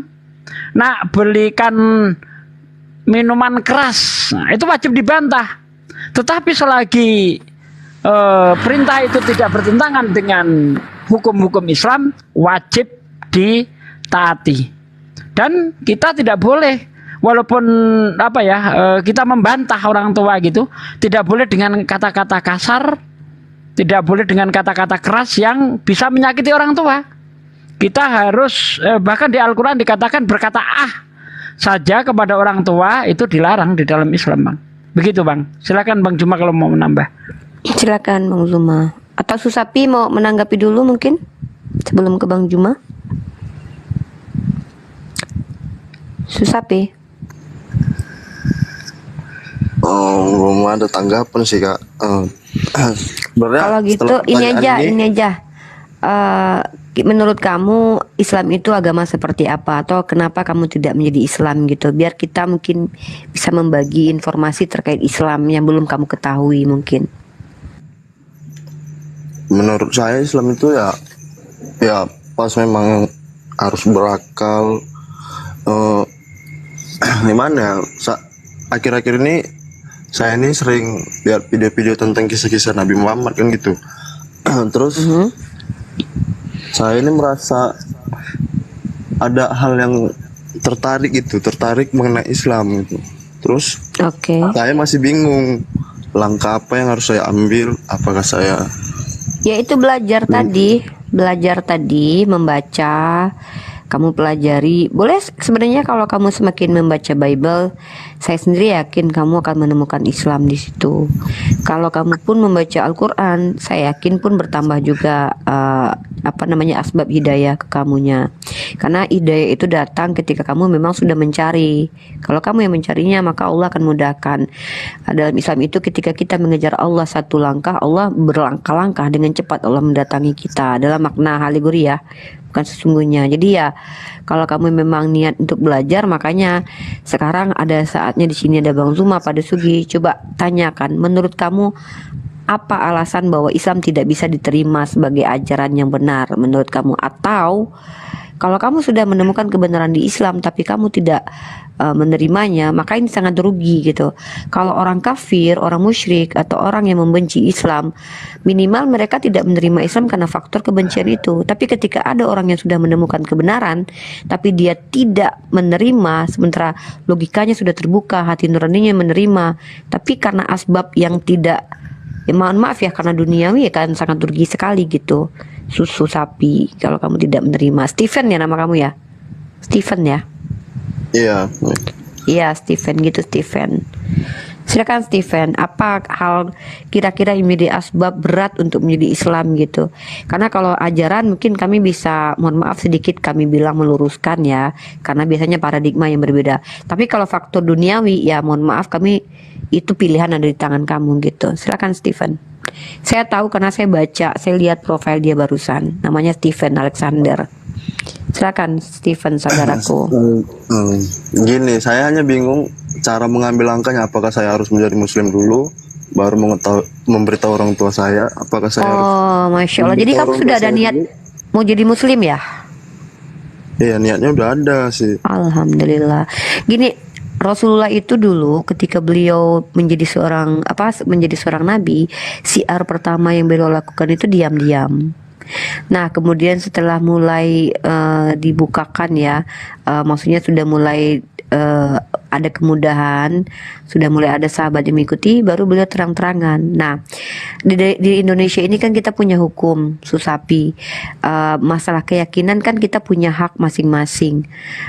Saya rasa semarah-marahnya orang tua kamu kalau seperti yang Pak Desugi katakan tadi, kamu menunjukkan akhlak kepada kamu, orang tua mana sih yang melihat anaknya ketika justru berpindah keyakinan jauh lebih berakhlak kemudian gitu. Maka kalau kamu bertanya sama saya pribadi akan jawab, bersyahadatlah dulu untuk sebagai validasi keyakinan kamu gitu, karena kamu sudah menerimanya. Ya kalau sudah yakin ya tinggal bersyahadat. Iya. Setelah itu belajar. Iya. Bang Zuma mungkin bisa ditambahkan Bang Zuma, biar saudara kita Susapi ini bisa sedikit mudah dalam mengambil keputusan berislam, Bang Zuma. Ya bentar, saya tambahin sedikit. Itu maksud saya suruh belajar itu ketika di hatimu belum ada keinginan untuk masuk Islam. Nah, supaya bisa masuk Islam gimana? Belajar. Tapi kalau sudah ada keinginan untuk masuk Islam, disegerakan. Begitu, Bang. Monggo Aki Juma.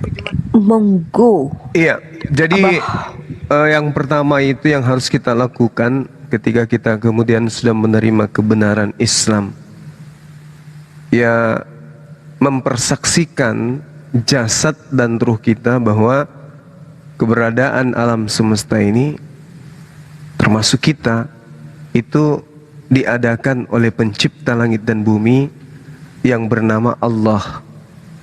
Makanya yang pertama dilafalkan itu adalah syahadatain.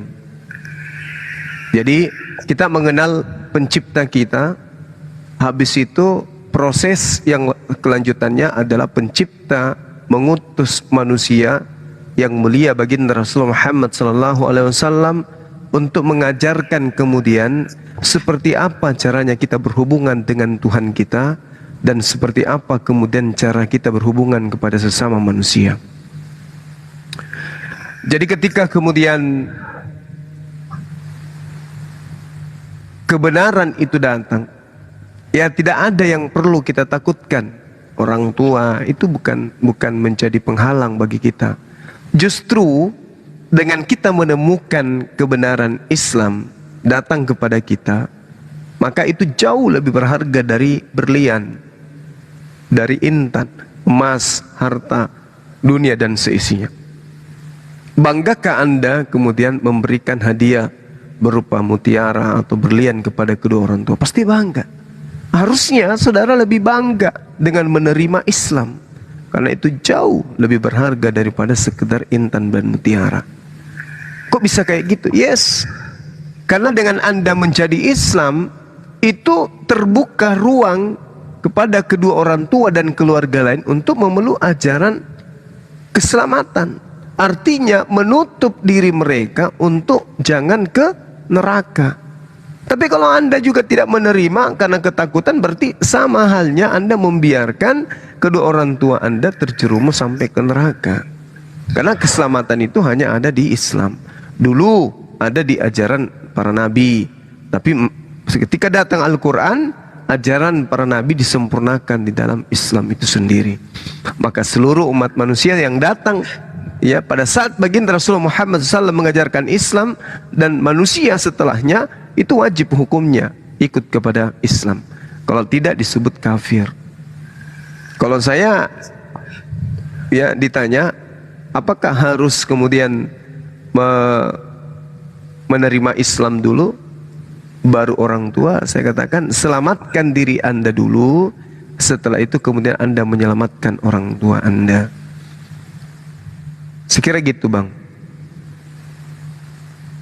Silakan.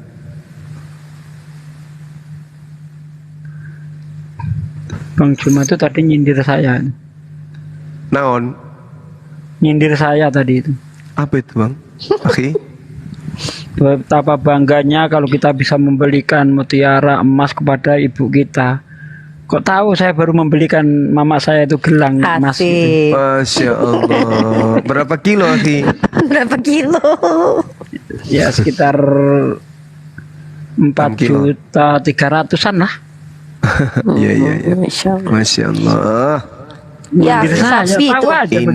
Ini namanya kamu anak yang yang ditembak soleha. tersindir Pak Desugi Susabi itu. Iya tersindir saya. Ya anak soleha memang gitu. Lanjut. Silakan Saya teringat itu loh, teringat sahabat Nabi yang apa? Lebih peduli sama istrinya daripada ibunya sehingga mau dibakar itu loh. Itu saya kalau ingat cerita itu takut sih. Jadi pelajaran gitu. Ada kan itu sahabat Nabi yang mau dibakar itu? Gara-gara dia lebih peduli istrinya daripada ibunya sampai sakit hati itu kan? Iya.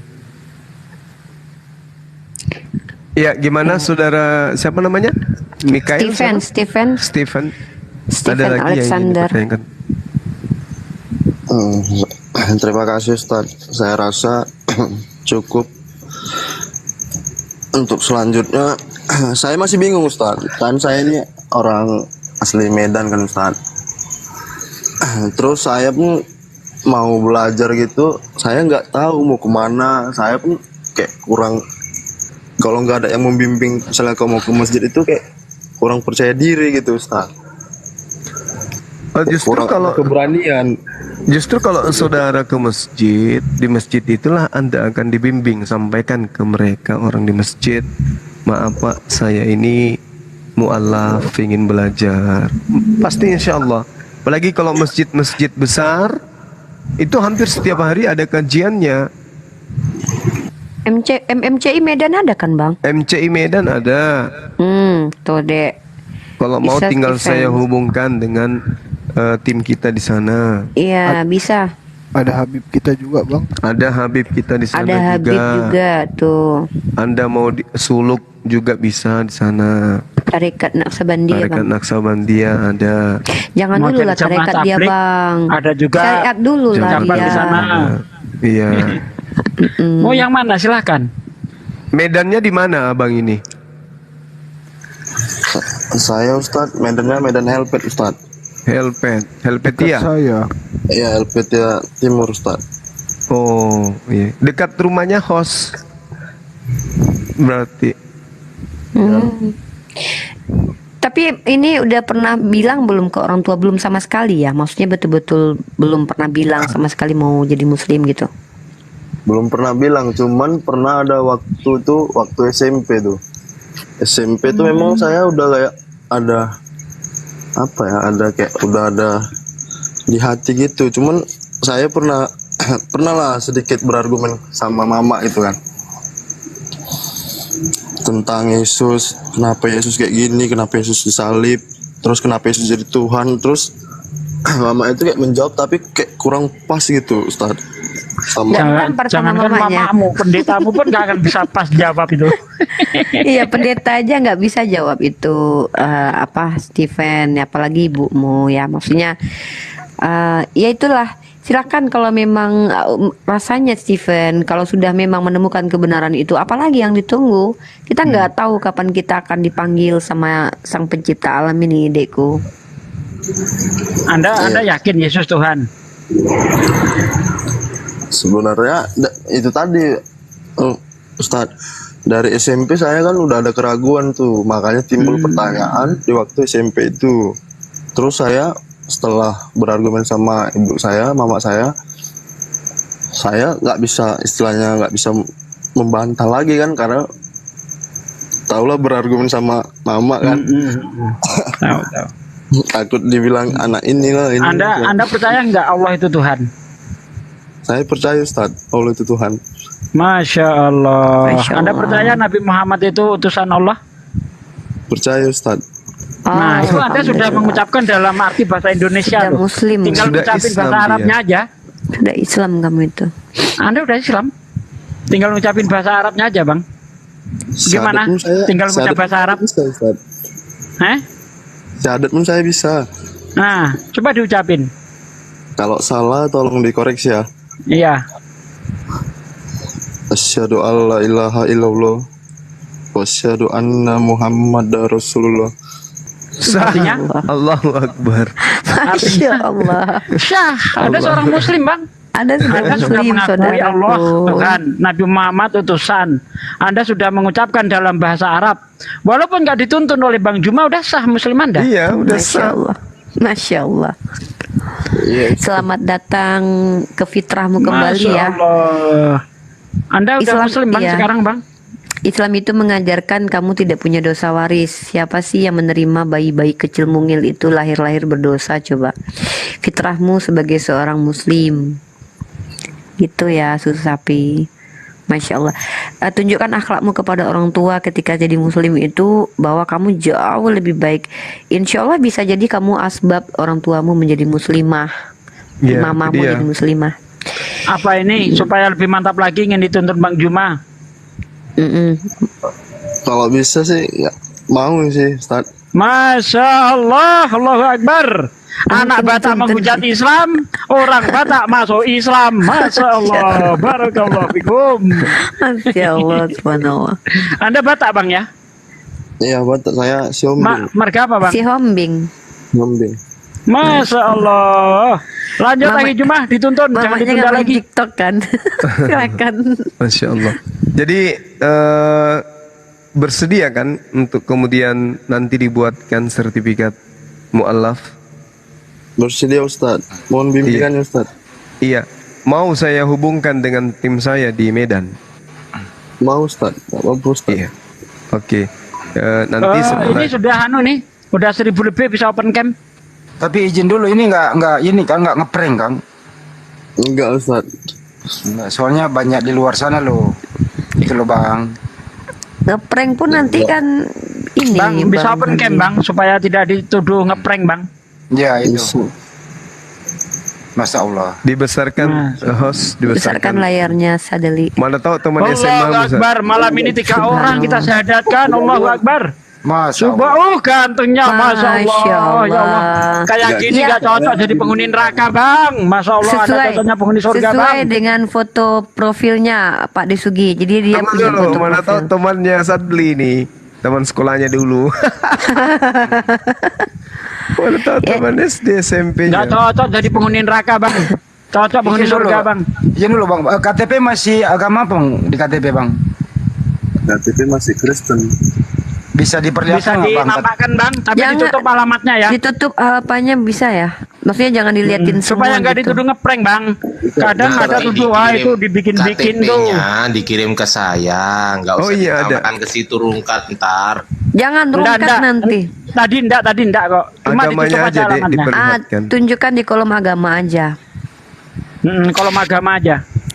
Masya Allah luar biasa. Terima kasih Rudi Simamora. Kamu sudah membuat saudaramu mualaf. Subhanallah. Sesuai loh dengan foto profilnya dia. Terima dulu. Iya Terima ganteng Unim. lah, namanya Ini juga anak Medan. Kan aku Anak Medan, udah Bos. ini dia udah aku ikuti, aku follow dia, akunnya privat. Nanti Ya Allah. terima Uni ya, follow Jangan Uni kita ya. ngobrol dulu ntar dulu. Gimana udah siap KTP-nya? Ya. Ya, itu. Kolom agamanya aja diperlihatkan. Coba. Itu aja sebentar doang.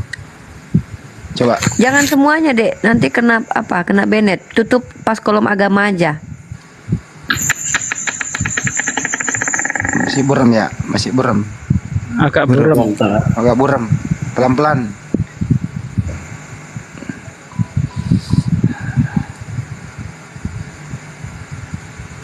Nampak.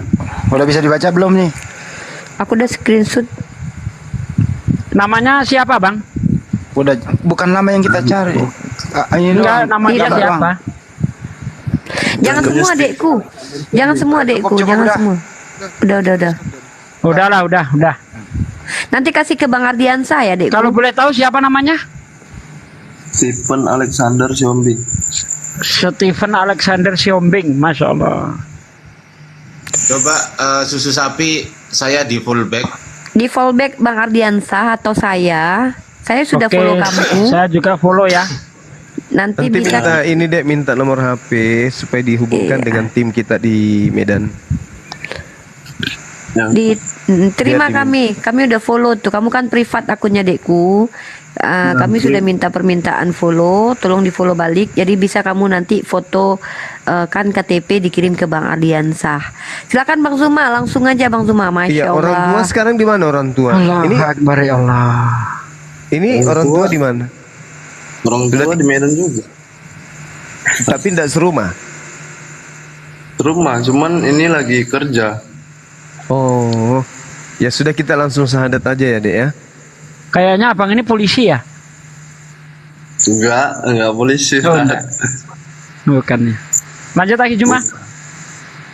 Iya oke. Kita langsung syahadat ya. Oke.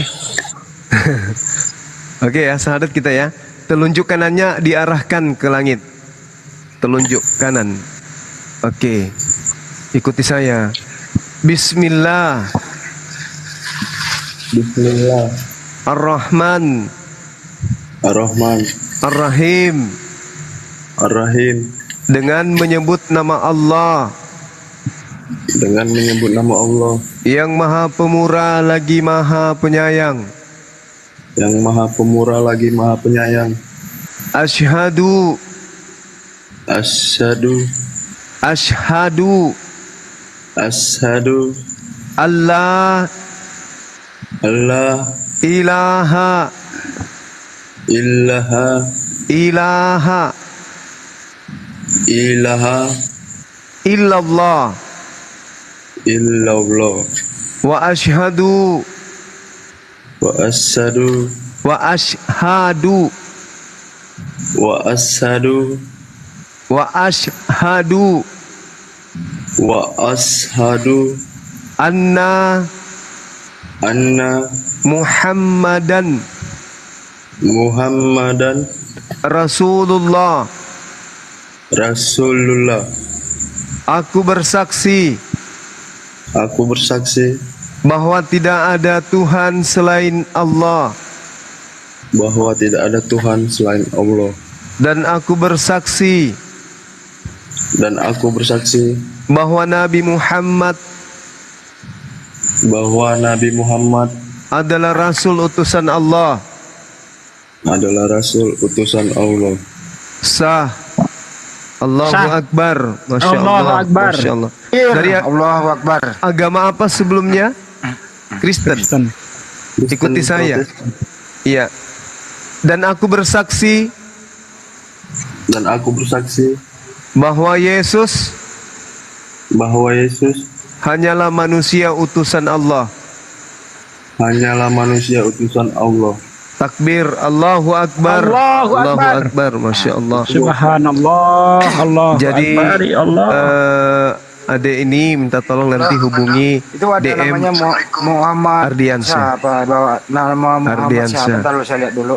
Itu tetangganya yang sahadat ini, dia mau pantau dia tetangganya. Tunggu ya. Masya Allah. Syukurlah. Ya jadi bukan. Di bawah ini sebentar saya lihat dulu. Mau ini yang Muhammad dia, Muhammad Sepul ya, dia mau naik. Tetangganya dia, betul. Naikin dia. Oke, siap. Oke. Kita doa dulu ya.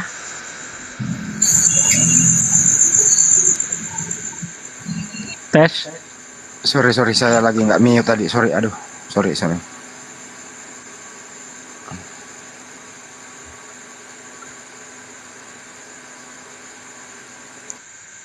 Gimana kita doakan dulu lagi Juma? Kok di mute? Iya, silakan. Oke, saudaraku sekalian, Masya Allah, Barakallah, Alhamdulillah. Malam ini 3 orang kita syahadatkan. Dari Kristen, Buddha, dan dari Kristen. Masya Allah. Anugerah ini untuk kita semua. Ya, berbahagialah kita menjadi saksi. Ya, menjadi saksi orang yang menerima Islam. Masya Allah. Mari kita doa bersama-sama, semoga iman kita dikekalkan oleh Allah SWT hingga akhir hayat. A'udzubillahi minasyaitonirrajim. Bismillahirrahmanirrahim. Allahumma shalli wa sallim ala sayyidina wa maulana Muhammadin wa ala alihi wa sahbihi rasulillahi ajma'in. Hamdan syakirin, hamdan na'imin, hamdan yu'afi ni'mahu wa yukafi mazidah. Ya Rabbana lakal hamdu kama yang bagi di jalali wajhika wa adim sultanik. Allahumma sholli wa sallim ala sayyidina wa maulana Muhammad wa ala ali sayyidina Muhammad. Rabbana taqabbal minna sholatana wa syiyamana wa ruku'ana wa sujudana wa qudana wa tadaru'ana wa khasu'ana wa tabudana wa tamim taksiruna ya Allah ya Rabbal alamin.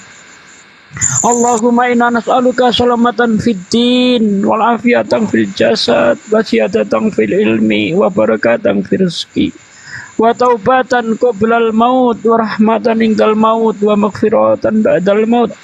Allahumma hawin alaina fi sakaratil maut wa nasati minan nar wa ansilhu indal hisab.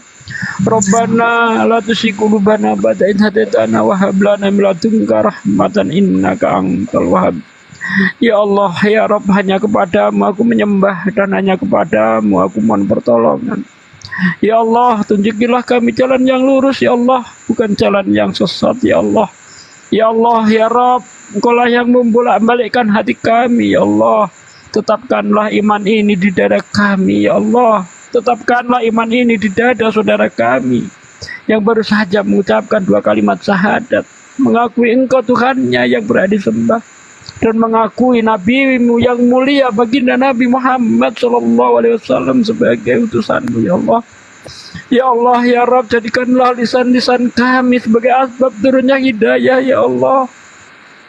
Jangan jadikan lisan-lisan kami asbab turunnya maksiat, ya Allah.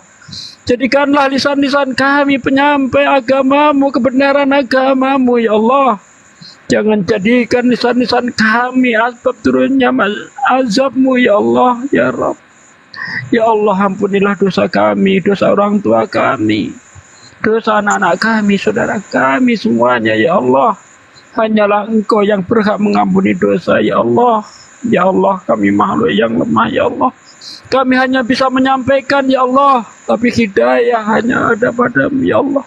Engkau lah yang berhak memberi hidayah kepada siapa saja yang Engkau kehendaki ya Allah. Ya Allah, selamatkanlah orang-orang yang masih ingkar kepadamu ya Allah. Berilah hidayah mereka ya Allah. Ya Allah, kekalkanlah iman saudaraku ini ya Allah hingga akhir hayat sebagaimana yang Kau kehendaki ya Allah. Ya Allah, ya Rabb, Engkau yang membolak-balikkan hati kami. Hanya kepadamu aku menyembah dan hanya kepadamu aku mohon pertolongan. Rabbana atina fid dunya hasanah wa fil akhirati hasanah wa qina adzabannar. Subhana rabbika rabbil izzati amma yasifun wa salamun mursalin walhamdulillah. Amin. Masya Allah Pak De. Masya Allah. Izin tutup kamera? Ya boleh. Tutup aja. Ini ada Pak Muhammad Saiful, beliau bertetangga dengan Anda. Apa ada yang mau disampaikan Pak Saiful? Silakan. Iya, kebetulan saya di Helvetia juga. Untuk siapa tadi namanya? Stephen ya? Stephen Alexander Sihombing ya? Iya. Untuk Stephen, kalau ada perlu apa-apa, perlu bimbingan apa-apa, atau ada yang mau didiskusikan, bisa hubungi saya nantinya. Itu aja sih. Karena dekat sekali. Akunnya Stephen dia di follow akunnya Pak Muhammad. Nanti Bapak juga follow balik.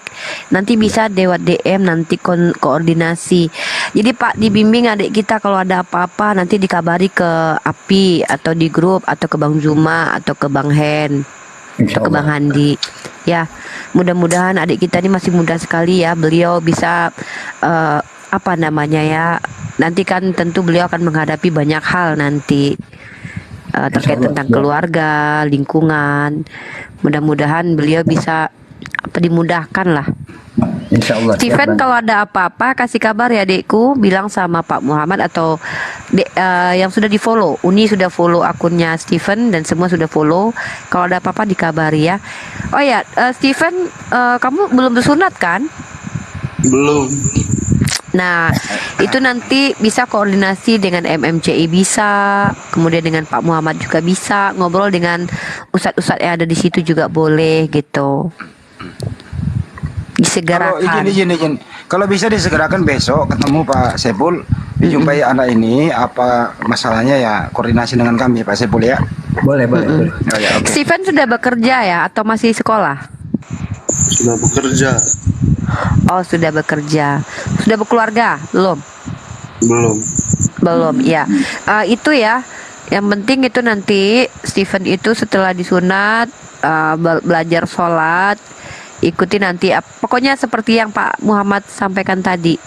Dekat kan Pak? Bapak di mananya Pak Muhammad Saiful Saleh? Pak Muhammad Saiful. Saya di Jalan Restu. Jalan Restu, dekat banget sama rumahnya si Steven. Iya, Steven di mana? Di Perumnas ya? Daerah Perumnas. Oke. Masya Allah. Ya adikku sudah ada saudara yang insya Allah kalau ada apa-apa kabari Pak Muhammad Saleh.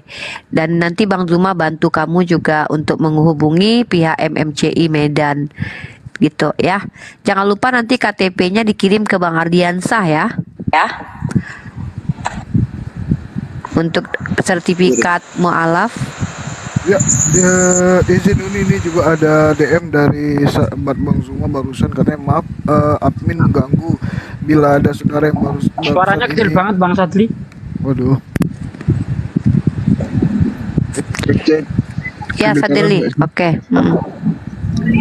Ya ini ada sahabat Bang Zuma barusan DM katanya maaf admin mengganggu bila ada saudara yang baru mualaf ini pindah agama.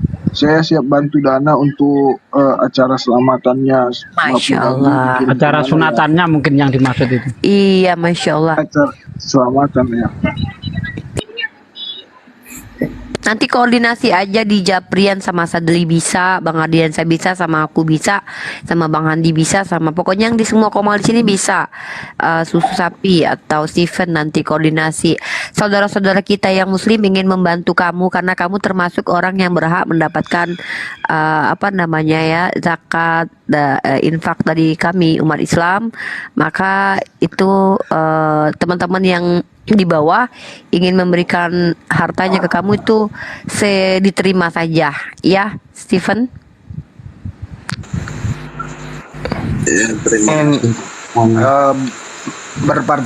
Berpartisipasi, berbagi untuk ini harus segera disunat nih, paling lambat minggu ini gitu lah Pak Saiful, tolong dibantu koordinasi MCI gitu ya.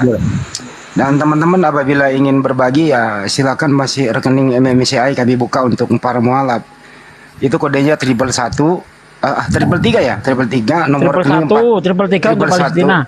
111 nomornya 401 tambah 3000 tambah 171 tambah 73 atas nama Makassar Mualaf Center Indonesia Bank BTN. Kira-kira begitu. Dipercepat ya Pak Saiful. Ini harus segera disunat nih. Ya, makasih. Mohon izin, boleh saya ngobrol silakan, Pak Stephen? silakan. Pak Stephen? Monitor Pak Stephen? Iya Bang. Ya, supaya nanti tidak salah orang, jadi nomor WA saya belakangnya adalah 23. Itu nanti supaya tidak banyak yang ngaku-ngaku kemudian WA Pak Stephen kemudian disuruh ngirim KTP-nya disalahgunakan. Ini fatal ini. Hati-hati. Nanti ngaku-ngaku saya dari Sekjen API, saya dari Ardiansa, ternyata bukan saya. Itu berbahaya. Jadi yang paling bagus adalah Pak Stephen ini sudah saya follow. Tolong nanti follow back saya. Nah kan? Nggak bisa saya follow kan? Nah, nggak bisa saya follow. Gimana caranya biar bisa saya follow? Terima dulu. Dia terima dulu. Tadi saya bisa tuh. Tolong dibenakkan dulu Pak Stephen, mungkin yang follow saya dulu Pak Stephen, susu sapi. Apa dibenakkan? Itu bahasanya Jawa. Diperbenakkan ya, diperbarui dulu setelannya. Kemudian nanti saya akan ngirim nomor WA saya kepada Pak Stephen, nanti silakan WA saya dan itu pasti saya. Karena nomor itu satu-satunya di dunia ini, nggak ada yang lain gitu. Oh ya, Bang Stephen jangan lupa habis ini mandi ya, mandi seluruh badan. Stephen bukan Stephen. Iya, Stephen. Stephen tuh namanya gimana? Stephen. Namanya mau tetap Stephen bentar, Alexander. Diarahkan untuk mandi apa? Mandi besar dulu. Habis ini mandi besar, mandi seluruh tubuh untuk menghilangkan najis-najis kekafiran. Niatnya aku niat ya Bismillahirrahmanirrahim, aku niat mandi besar, menghilangkan hadas besar karena Allah Ta'ala. Udah begitu aja. Nanti kita ajari, kita catatkan nanti Pak Stephen ya. Kita catat ya. Itu yang jelas ya dulu sekarang. Ayo follow. Follow nggak? Nah. Ini kalau follow nggak? Kayak gitu. Kok gitu caranya? Kok gitu caranya? Follow nggak? Follow nggak? Yeah. Kan nggak harus keluar, langsung follow kan bisa. Langsung bisa itu, diklik itu akun yang biru itu yang aduh. Apa nanti suruh naik lagi? Aku udah follow kok dia. Masya Allah. Malam ini 3 orang. Tahu nih Rifa ini. Syahadat Allahu Akbar. Iya. Subhanallah. Masya Allah. Sampai bergetar hati saya ya malah Allah. mudun nih piye. Doa aja sampai menetes-netes air mata. Sabar.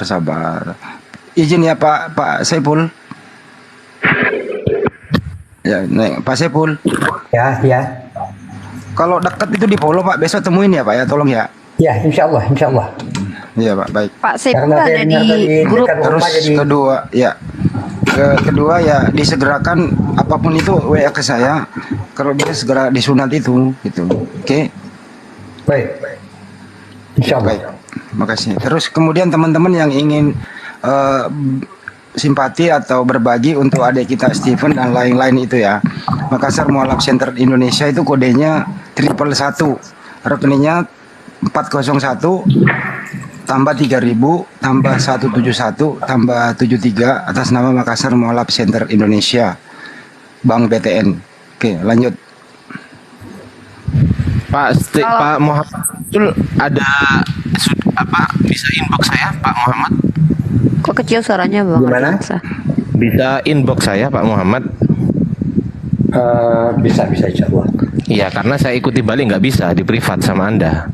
Begitu. Stevennya naikin lagi saat beli kalau dia ada di bawah. Belum ada Uni. Ya udah, mungkin dia lagi setting akunnya mungkin. Iya. Naikin lagi, mau lagi nih 1 ronde lagi, 2 ronde lagi mungkin. Pak Muhammad nggak apa-apa ya, saya turunkan Pak. Pak Muhammad, inbox saya ya, nomor WA-nya Pak Muhammad ya, monitor ya. Oke. Oke, thank you.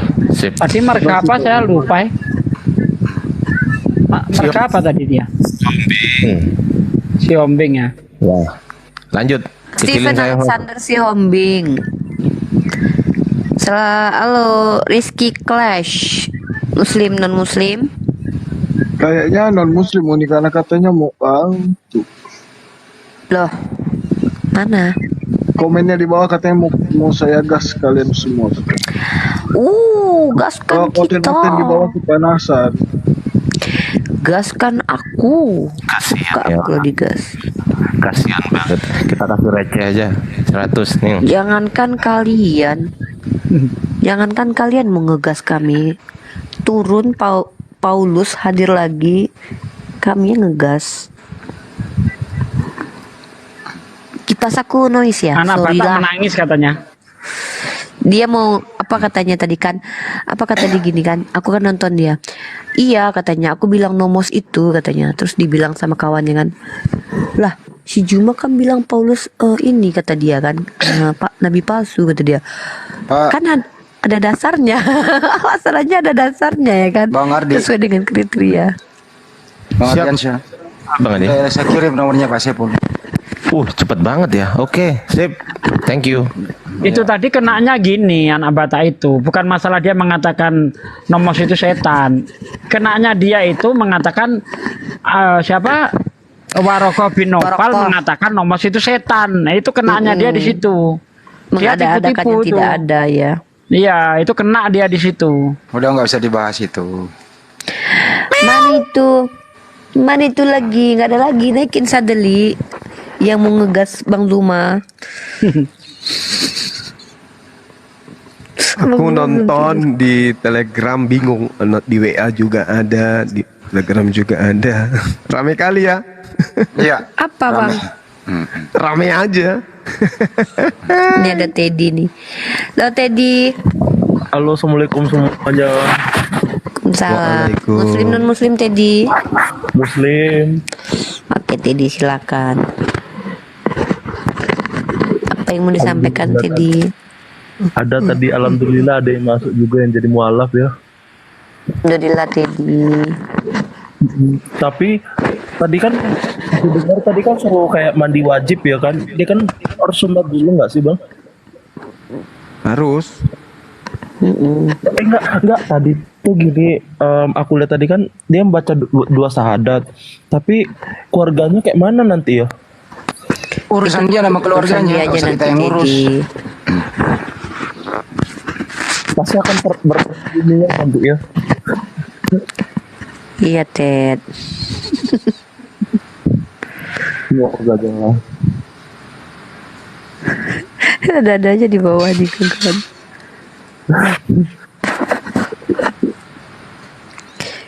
Urus. Apalah di bawah nih orang-orang nih Bang Juma. Silakan mana itu yang mau ngegas. Ngegas Bu Rahma tuh kalau bisa kalian mengegas Bu Rahma tuh. Mana? Bang Zuma masih on fire nih. Belum ngantuk Bang gara-gara suruh di semua. Lucu anak-anak kirim potongan-potongan.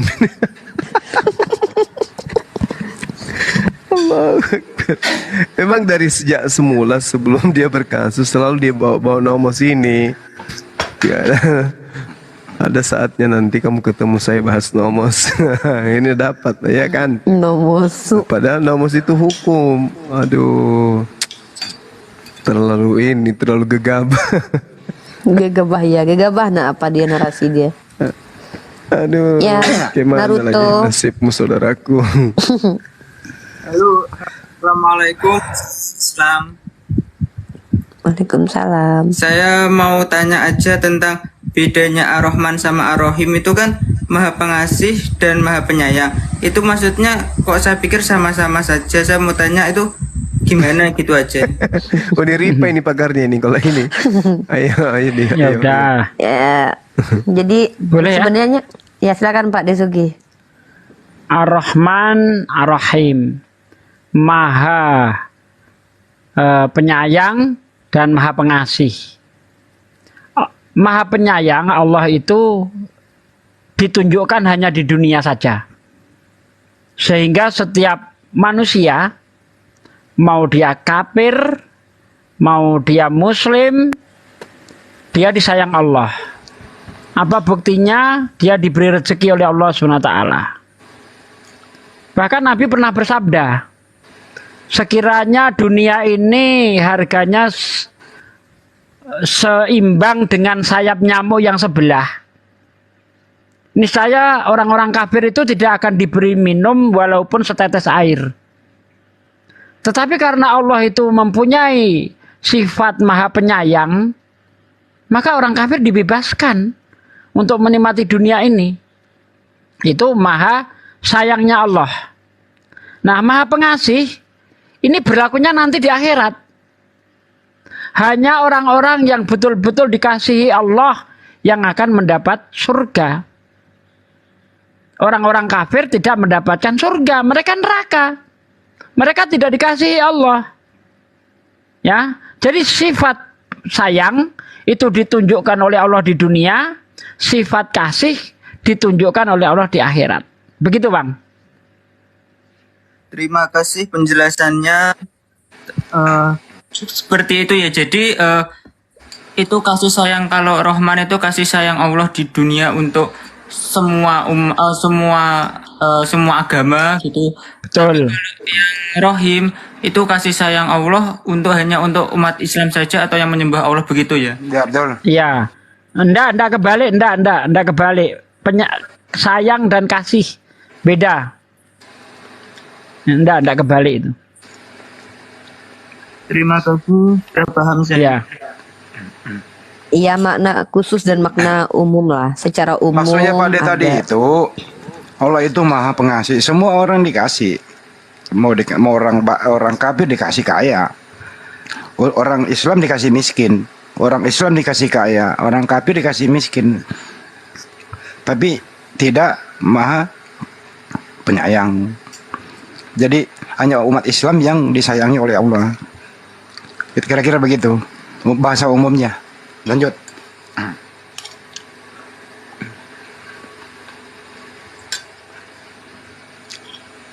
Begitu ya Pak Dek? Ya deh. Begitulah kira-kira antara makna umum dan makna khusus. Silakan Sadli, naikkan lagi Sadli. Iya, ini sementara jaringan gak ya?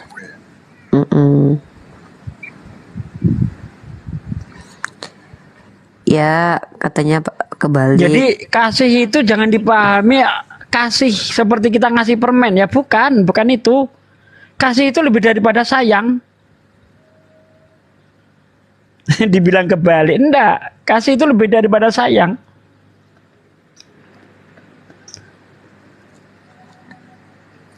Ada itu maknanya terlalu dalam. Kalau saya Iya, dalam itu kasih itu. bahasana SD kalau saya.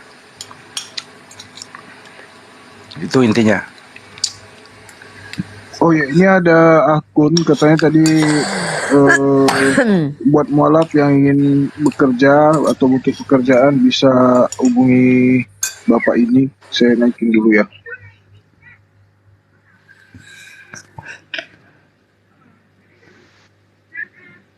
Halo. Assalamualaikum Pak.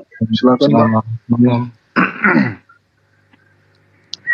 Ya, assalamualaikum. Selamat malam. Waalaikumsalam. Waalaikumsalam warahmatullahi wabarakatuh. Salam kenal buat para guru dan semuanya. Salam sehat semuanya. Ya, salam kenal Bang. Ya, saya dari Cikarang. Pengen mengapresiasi aja. Sebetulnya saya dari sudah hampir 2 tahun ya dari zamannya Zoom ya, Masya Allah. lalu nyimak Uniripa terutama Bang Zuma, Bang Ardiansah sempat naik ke Komalnya. Jadi saya hanya bentuk bentuk Agak benar kok nggak disebut. Ya, sorry Bang Andi. Ya, jadi saya tidak bisa berkata-kata. Saya sebetulnya juga saking excitednya, gemes gitu ya melihat komal-komal Kristen. Cuman apalah daya dikata gitu. Jadi saya pribadi memang tidak begitu memahami secara bagus tentang konsep ketuhanannya orang Kristen. Tapi insya Allah untuk secara Islam kita juga dari kalangan-kalangan insya Allah Muslim yang baik insya Allah. Maksudnya tujuan saya adalah naik ke sini gini, para gurunda semuanya ada di Komal ini. Jadi kalau ada anak-anak mualaf yang usianya di bawah usia 30 tahun, ya kalau mungkin dia membutuhkan pekerjaan, ingin berkarir, ya baik itu program. Kebetulan saya sebagai owner untuk program kerja magang kuliah di Jepang. Seperti itu. Jadi, wah, bisa dong saya Pak kirim ke Jepang. Ya insya Allah boleh Uni. Jadi kalau ada yang mungkin khawatir gitu ya dari mualaf, kan saya pernah dengar ada yang diusir keluarganya yang kemarin di Jakarta Selatan itu saya pernah dengar beritanya. Jadi tidak diakui sama orang tuanya, asal syarat mungkin memang minimal lulusan SMA, boleh datang ke kami, boleh dicek di website di kementerian juga insya Allah Pramudita Cikarang sudah terdaftar. Insya Allah legal, tidak ada permasalahan apapun untuk perizinan. Jadi insya Allah kami siap membantu free untuk proses pendidikan, walaupun mungkin tuh Steven tadi tuh nanti boleh siapapun kayak termasuk kemarin ya. Selamat malam. Iya nanti saya Pak ngelamar. Sabar kucuk diam dulu bentar. Termasuk kemarin saya nyimak juga yang mualaf yang di Makassar itu kan usianya masih 19 tahun. Nah, dia kan kerja kuli bangunan gitu ya Bang Andi ya kalau tidak salah. Ya. Boleh Bang referensikan ke kami, insya Allah anak-anak yang usia di bawah 30 tahun yang mualaf tidak perlu membayar biaya pendidikan, biaya makan, biaya proses. Insya Allah kami siap membantu. Keren, Masya Allah. Insya Allah itu. Ya, mau dia kuliah lagi mau dia mau ambil pekerjaan programnya, tapi kan kita kan ada pendidikan basic ya di lembaga kami. Insya Allah boleh dicek lembaga kami di website kementerian, insya Allah di TikTok, di Facebook juga. Insya Allah, subhanallah. Aligator, konnichiwa. Kodai sama.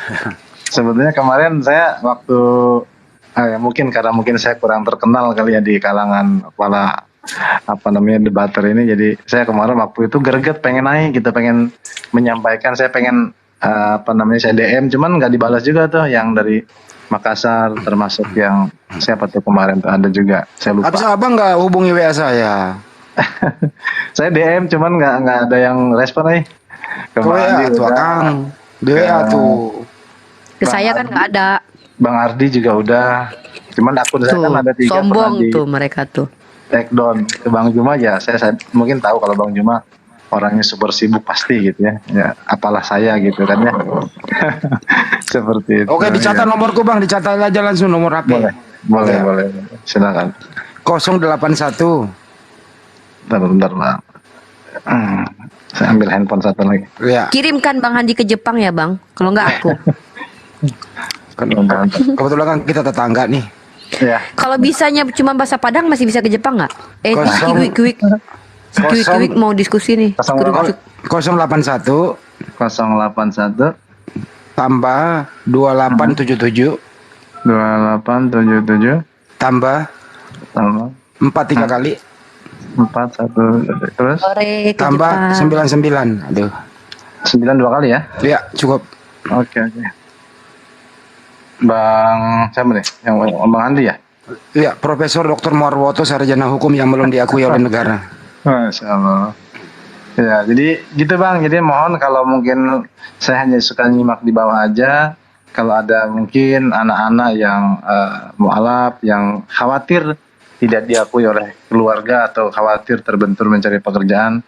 Insya Allah saya setelah mewakafkan niat saya, siapapun orangnya, ya usia di bawah usia 30 tahun ke bawah, ya boleh menghubungi saya insya Allah untuk pendidikan, tinggal asrama apapun itu saya tanggung semuanya insya Allah. Alhamdulillah ya Allah, subhanallah. Karena kalau saya tahu diri, kalau mau berdebat saya tidak mampu gitu ya, cuman hanya bisa menyimak. Tapi apa sih bentuk sumbangsih saya gitu untuk apa namanya mendirikan akidah agama Islam gitu. Subhanallah. Termasuk kemarin saya berapa kali DM terus komentar minta naik untuk yang kita apa namanya donasi PL kemarin juga tidak ada respon saya. Aduh. Gitu. Bener, saya sih nggak apa-apa. Mungkin saya paham lah pada grupnya sibuk semua. Nah, terutama Bang Andi juga udah saya hubungi kemarin, cuman mungkin kesibukan pasti tenggelam mungkin DM atau. Saya gaptek bang, masalah DM itu kagak pernah gue buka. Makanya HP gue aja deh, biar cepet gitu. Siap, insyaallah. Kemarin sebenarnya ada motivasi lebih gitu terhadap PL kemarin gitu. Saya sempat discuss perihal dengan Bang Ali kemarin di komalnya beliau, lama saya juga di atas, cuman saya kan tidak berbicara debat apa non muslim, tapi saya lebih ke menyampaikan apa sih sumbangsih saya sebagai umat muslim ini apa namanya untuk sama-sama berkontribusi untuk menegakkan agamanya Allah Subhanahu wa taala. Itu aja sih. Masya Allah.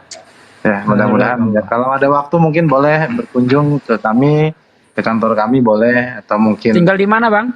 di Cikarang tepatnya. Oh di Cikarang, sayang saya di Rio. Aduh, kalau nggak main tiap hari aku ke situ. Ya artinya kalaupun ada kegiatan mohon boleh kami pribadi selaku pimpinan lembaga dilibatkan. Bang Pramu, Insya Allah. Bang Pramu izin kalau bersedia gabung di API sekalian aja Bang Pramu. Boleh insya Allah. Kebetulan nggak apa-apa ya, sedikit promosi supaya tujuannya saya untuk membangkitkan gairah anak-anak ya, terutama yang saya tidak ngomongin yang muslim masalah banyak. Kami pun di sini walaupun pendidikannya fokus ke Jepang, tapi insya Allah kita 50-50, 50%-nya kita seperti santri, karena kita galakan wajib sholat 5 waktu, pada sholat 5 waktu kita wajib tadarus, sholat duha walaupun sunnah kita wajibkan tiap hari gitu ya. Dan itu kegiatan kita walaupun fokusnya di pendidikan bahasa Jepang ya, untuk berkarir. Tapi buat apalah kita kejar dunia kalau akhiratnya kalau kita meninggal menjadi santapan api neraka. Itu sih prinsipnya. Masya Allah. Itu. Tapi kalau untuk yang di Medan boleh nanti saya punya mitra cabang juga, namanya ada Lembaga Pujiyama, adanya di daerah Brastagi. Kalau di Palembang saya juga ada, nanti ada lembaga namanya di Sakura. Kalau di Lampung cabang saya juga ada 3. Di Natar sama di Kalianda dan di Lampung Timur. Kalau Jawa Barat saya ada mitra namanya Jitka di Tasikmalaya sama Sekai. Kalau yang di Jawa Timur boleh merapat, maksudnya teman-teman yang mualaf-mualaf yang khawatir kalau ke Cikarang ke pusat jauh gitu ya. Buka di Makassar dong satu. Makassar saya tata. Rio. Makassar kalau saya buka lama nggak ya? Datanya saya lupa alamatnya. Ada bang. Oh, ada ya. Dia dari di Pekanbaru ada enggak? Pekanbaru. Makassar dulu. Sebentar, ada nggak di Makassar? Ya, kita ada di kotanya di Makassar tuh di saya alamat detailnya lupa. Cuman kalau mau ketik di Google atau di website di Kementerian Tenaga Kerja Republik Indonesia itu ketik aja nama lamanya LPPR, nama terbarunya ISO. Oh ya. Itu pimpinannya nanti Bang Yadi namanya. Ya udah. Calling-callingan aja kita habis ini ya bang. Insyaallah. Makanya saya mungkin untuk saya ulangi gitu ya, untuk berdebat-debat mungkin saya akan selalu menyimak demi kebaikan. Cuman kalaupun ada mungkin dari teman-teman abang-abang semuanya kegiatan-kegiatan sifatnya positif untuk menegakkan agamanya Allah, ya mungkin bolehlah saya sebagai anak cere di belakang untuk membantu nyiapin. Cere naon itu bang? Anak cere itu naon? Anak cere itu apanya? Anak ikan gabus yang kecil-kecil gitu. Kalau Andi kan Bang Juma kan udah ikan gabusnya gede-gede gitu. Ikan hiu. Ikan hiu ya mungkin boleh dilibatkan ya buat nyiapin kursi gitu kan, buat suruh ngambilin aqua nggak apa-apa saya. Astagfirullah. Wah itu. Ya. Kalau exit tolnya Cikarang Barat apa Cikarang mana bang? Kalau lebih enaknya sih kita ada apa namanya kawasan industri Cikarang Barat, tapi iya. bisa lebih dekat lagi Cibitung. Kalau Cibitung. Cibitung lewat belakang dekat saya dari stasiun Cikarang terminal itu sekitar 15 menit, nggak jauh. Oke, kawasan Butuh 2000 ya. cleaning service enggak, Bang? Biar saya jadi cleaning service, Bang. Suka merendah begitu. Ya. Kawasan Apa itu? M2000 Cuma ya. kerjaan tuh halal itu. Nah, makanya Udah di juga follow bisa. Bang akunnya. Ya, insya Allah. Akun saya juga ada 3 sih, ada 3 karena kemarin sempat di banned juga gara-gara saya naik ke kolong pemalnya siapa ya? Lupa saya kemarin tuh, Mikana apa siapa lupa. Kawasan M2000 ya, Bang? Bukan, Cibitung Mekarmukti, Bang. Oke, Tol oke. baru. Sip, udah paham. Nah, Mekarmukti, lalu lurusnya ke sini kan jalur Pantura SGC. Iya, paham. Ya, di situ. Jadi terakhir mungkin saya sampaikan, jadi mungkin sama. Kebetulan saya juga di kantor ada kebutuhan buat staf admin. Kalau memang ada, ya. Tuh, Aku lagi cari kerja Unirupa. untuk admin. Weh, kok Unirupa? Uniripa tuh jauh-jauh Iya. mau cari kerja, gitu aja, Dek. Bukan, Ya, Uniripa takut nggak kuat gajinya saya, Bang Juma. Enggak. Saya tuh cari admin memang Bang Pramu karena saya backgroundnya kan admin CIC sama dokumen kontrol sama purchasing. Satu lagi saya kalau ada sih untuk apa pengembangan IT sih, IT kontrol, IT, ya. digital marketing tepatnya. Digital marketing. Background saya nggak di situ. Kalau background saya tuh adminan, Nah, accounting itu background aku. Adminan berarti bukan Di mana admin itu, betulan. Bang? Di Jawa Timur atau di mana? di Cikarang, Oh, karena di kita kebetulan kita kan ada relasi untuk direct langsung ke Jepang dan kita kan biasanya kan ada beberapa dokumen yang kita harus urusin, contoh pengajuan visa gitu ya, untuk tanda tangan kontrak, untuk pembuatan paspor, terus pemesanan tiket dan lain-lain kan kita butuh. Itu nomor WA-nya Aku real ya itu ya? 36. Gimana? Nomor WA-nya yang ada di bio itu real ya? Nanti saya WA ya. Ya, boleh. Ya. 36. Kalau aku 36 masih Insya terima Allah nggak itu? Kalau nama lembaga kami, googling aja pasti nomor WA keluar. Dan itu salah satunya itu Ini nomor pada saya mau ke Jepang pribadi. semua kayak ini. Enggak, aku nggak ke Jepang. Aku cuman admin di sini aja. Maksudnya kalau kantornya Emang di Jepang ada Paulus? Bang Handi kayaknya mau balik ke Jepang, Bang Handi. kalau Bang Handi Oh, ya, balikin aja ke itu. Jepang, dia ketinggalan waktu penjajahan dulu. Iya, makanya itu. Balikin dia ke Jepang Bang, bawa dia Bang. Kembalikan ke asalnya. Bang Andi itu bisa bahasa Jepang kalau pas di WC. Bang Andi lagi ngapain? Tunggu bentar. Katanya gitu dia. Pak Pramudita, kalau usia 24 bisa nggak gabung ya? Bisa, di bawah Masih 30 aman kan banget, tadi. Bang Ardi. Masih aman banget. Bisa. Boleh kita mulai nggak diskusinya? Iya, Apa namanya, ada seseorang yang mau bergabung gitu bisa ya? Boleh. Ya udah cukup. Ya Oke, kita off silakan. the record aja, belakang aja Bang Pramudia, nanti masuk ke API aja Bang. Daftar Boleh. API langsung masuk ke Telegram API, nanti kita ngobrol di API aja udah. Boleh. Ya. Gimana caranya? Hanya dikit waktu bang. Iya, Oh ya, Bang quick. Ya, silakan Bang quick. Oke bang, saya Pak Pram di WA menarik sekarang ya, melihat lanjut. TikTok ini banyak debat soal agama Makasih gitu ya. ya, Pak Pram. Belakangan ini saya baru download TikTok begitu. Jadi saya pengen tanya ke para ahli di sini. Enggak, saya tahu Sebenarnya- kamu enggak baru download. Kamu tuh punya akun, cuman kamu udah jarang muncul. Tiba-tiba kamu bikin akun baru. Udahlah, nggak usah ngeles, nggak usah kayak gitu-gitu. Dari Saya ini loh Gimana pendeteksi Anda- suara. Saya tahu, saya bisa gimana sebutkan Anda nama bisa kamu. memastikan? Saya bisa sebutin nama Gimana? kamu loh. Ya Dek. coba siapa sebutin Udahlah, kan. kita tahu semua kok. Mbak, saya seorang engineer. Jadi nggak mudah dibodoh-bodohi begitu. Bukan nggak masalah Gini. dibodoh-bodohi. Udah, Gini, kita udah. balik ke Apa? permasalahan. Terus cepet apa keluhannya biar Iya. apa? Udah, Saya udah, ingin tanya gitu ya. Sebenarnya yang dipermasalahkan di Islam dan Kristen menurut orang Bapak itu apa sih begitu? Anda agamanya apa dulu nih? Saya Kristen. Oke. Bang, siapa yang bisa jawab? Bang Apa? Juma lagi nih yang jawab nih. Apa yang Bang Juma kalian aja deh. permasalahkan itu? Ya, Anda standby ya, dijawab ya. Ya, Oke. monggo. Sebenarnya yang dipermasalahkan itu nggak ada. Di Kristen yang bermasalah. Karena Kristen itu Bagaimana berasal bisa? dari Ya, lanjut. Kristen itu berasal dari Roma, kemudian masuk ke Indonesia, kitabnya mengambil istilah-istilah Islam, disimpanlah di kitabnya. Entah Saya apa boleh tanya? tujuannya. Iya, silakan. Duluan mana? Terkait ini Bang, karena tadi Abang bilang soal diambil begitu ya. Iya. Nah, itu bagaimana bisa dibuktikan gitu Bang, pengambilan itu dari mana, dan ada nggak bukti-bukti konkret yang secara ilmiah bisa kita pahami gitu Bang, supaya kita nggak liar di sini berpikir. Iya. Pertama Alkitab, sampul dari kitab saudara. Dari mana Monggo kata itu dijelaskan. diambil? Ya, dari mana diambil kata Alkitab itu? Ya coba Abang jelaskan, kasih sumber kalau bisa Bang, biar kita pun nggak apa namanya sesat bernalar begitu Bang. Saya sering gunakan kalimat itu asal diskusi sama teman-teman di project. Iya, Christian Immanuel, tahu. Udah, jawab dulu Bang, coba Alkitab Nama saya itu apa? bukan itu Kak. Ya udah satu-satu, Alkitab udah. Diam dulu Alkitab. Diam. Iya. Jadi kata Alkitab itu berasal dari bahasa Arab yang ditujukan kepada kitab yang diwahyukan oleh Allah Subhanahu wa taala. Zalikal kitabu. Situ ada kata Alkitab. La raiba fihi hudal lil muttaqin. Kitab yang menjadi petunjuk bagi orang yang bertakwa. Ini hanya ada di Islam. Nah, kenapa ada Boleh di tanya, dalam Bang? kitab? Kan tadi saya sementara Dengarkan jawab. dulu. Tanya.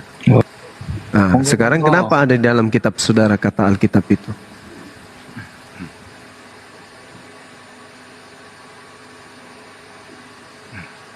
Ya, menurut penjelasan Abang bagaimana? Abang dulu yang mengantarkan logikanya. Kan tuh Kalau sudah saya tadi. pikir Alkitab itu sudah dirumuskan, kalimat kata itu ya, kata Alkitab itu dirumuskan mungkin para pendeta atau pemuka-pemuka agama Kristen pada zaman dahulu begitu. Di mana? Ya saya logika saja. Zaman dahulu kapan? Ya zaman pada saat mulanya dimunculkan Alkitab itu. Di mana? Kan kitab saudara Gini, kan Bang. bahasa Yunani, Makanya sama halnya saya coba kejar ke Anda. Gini aja, stop dulu, Saya stop, coba- biar panjang. Saya mau nanya kedua nih. Alkitab itu bahasa apa? Anda dulu Bahasa baru Bang Arab. Juma. Anda dulu. Sepengalaman saya yang saya pahami ya Bang, bahasa Ibrani. Bahasa Ibrani. Silakan terangkan dari mana akar Iya. katanya Alkitab Ibrani. Silakan. Kan Abang itu ketawa dulu begitu. Itu Nggak usah dihiraukan aja, langsung Ya, presentasikan di iya. sini. Alkitab itu bahasa Ibrani. Akar katanya di mana? Ya. Secara pembelahan kata saya tidak bisa jelaskan karena Ya udah saya terima standby, nggak bisa info jelaskan. juga. Anda standby. Anda standby nggak Iya, bisa kan? makanya, Anda nggak bisa Sabar, standby Anda- dulu. iya. Kan nggak bisa. Kau orang tuh nggak bisa berarti diam. Silakan Bang Juma. Apa alasannya Alkitab bahasa Arab? Silakan. Anda pernah presentasi nggak? Anda udah nggak bisa standby. Oke, monggo. Gimana mau ngomong kalau udah nggak bisa? Kenapa pemaksaan? Ya turun. Katanya nggak Anda bisa. boleh ngomong. Semoga Anda kan tadi Anda mengatakan Pancasila ya. Alkitab itu bahasa Ibrani. Coba tunjukkan apa Alkitab itu dari kata apa. Jadi jangan cuma asumsi gitu loh. Ya sama. Kalau halnya Anda nggak seperti bisa orang jawab, Anda diem mengatakan- biar dijelaskan Iya, sama yang versi halnya bahasa seperti Arab. Anda. Itu maksudnya. Sabar. Sekarang Bahasa saya Arab kasih itu kesempatan dari mana? lagi. Apa bukti ilmiah? Diam dulu, diam. Dengarkan saya. Apa Anda bukti mengatakan Alkitab itu dari bahasa Ibrani. Coba jelaskan. Itu dulu saya dengar pada saat saya masih kuliah, dan saya dengar dari ya pemuka agama begitu pada saat pendalaman Alkitab. Akar Dan katanya dia apa? mengatakan Alkitab itu, bahasa Ibrani itu akar Ya. katanya apa? Bang, banyak hal yang saya pikirkan Bang. Tahu Nggak atau cukup tidak? kepala Nggak usah mikir banyak. Ini aja dulu Alkitab Bukan Ibrani ini tahu menurut atau Anda. tidak, saya lupa. Tahu atau Ya udah tidak. lupa, standby dulu ya kalau lupa ya. Saya menunggu, monggo. saya kasih waktu Anda 60 hari untuk mengingat. Anda standby ya. Oke? 60 Oke. hari. Orang pelupa itu diam dulu, nggak usah ngomong. Oke? Standby. Ya, monggo. Ini giliran Bang Juma yang ngomong. Kalau Oke? saya jadi kalau saya jadi Anda, saya malu ketika saya ditanya nama kitab saya sendiri, saya nggak paham gitu loh. Ada sebuah agama punya sebuah kitab, ditanya nama kitabnya apa, sudah diketahui tapi tidak Langsung bisa ke inti menjelaskan. saja. Langsung Sabar, ke inti Anda saja, nggak Bang. bisa ngajarin saya di sini. Oke? Kan. Gini lah, Apa? Bang. Kenapa? Jadi kita Anda bahas ke inti masalah saja. Ini Abang inti bisa nggak masalahnya, membuktikan dengarkan. Inti Abang bisa masalahnya membuktikan secara Kristen ilmiah tidak? mengambil Diam dulu, kata Bang. Alkitab Turunin dulu aja nih, dari turunin, Maco. Al-Quran. Gak ada orang Kristen yang cerdas sedikit untuk menjelaskan ini. Enggak, dari mana dasar Anda mengatakan Udah, itu? turunin dulu. Turunin dulu. Kalau Ini Anda secara ilmiah punya dari mana dasar, Anda? Ini kalau dengarkan, dibawa ke forum, dengarkan saya. Anda Anda bakal mengakui diketawain. bahwa Alkitab itu adalah milik Anda. Anda tidak bisa memberikan dasar. Anda mengatakan, aku pernah mendengarkan, apa itu? Kalau kami ilmiah, tapi jelas, begitu dimintain data nggak ngerti. kami jelas. Secara ilmiah. Secara ilmiah dengarkan, secara ilmiah dengarkan. Kata Alkitab itu adanya di Al-Quran. Pembuktiannya surah Al-Baqarah ayat 2. Zalikal kitabu la raiba fihi hudan lil muttaqin. Al-Quran disebut dengan sebutan Alkitab. Kenapa demikian? Karena kitab yang ditujukan, yang dimaksud di sini adalah kitab yang membuat orang bertakwa. Satu-satunya kitab di atas muka bumi ini yang membuat orang bertakwa itu hanya Al-Quran, disebut Alkitab. Bagaimana Nama lain Anda daripada bisa Al-Quran memastikan itu benar? sudah ada di dalam kitab saya. Ini tertulis di kitab saya. Malam. Saldi, turunkan dulu ini ya, Saldi. Ganggu aja orang Sakit bicara. Anda, sakit kelamaan nyembah manusia, sakit Anda. Bagaimana bisa Anda membuktikan itu benar? Loh, ini sudah ada di dalam kitab saya. Mau bukti apa lagi?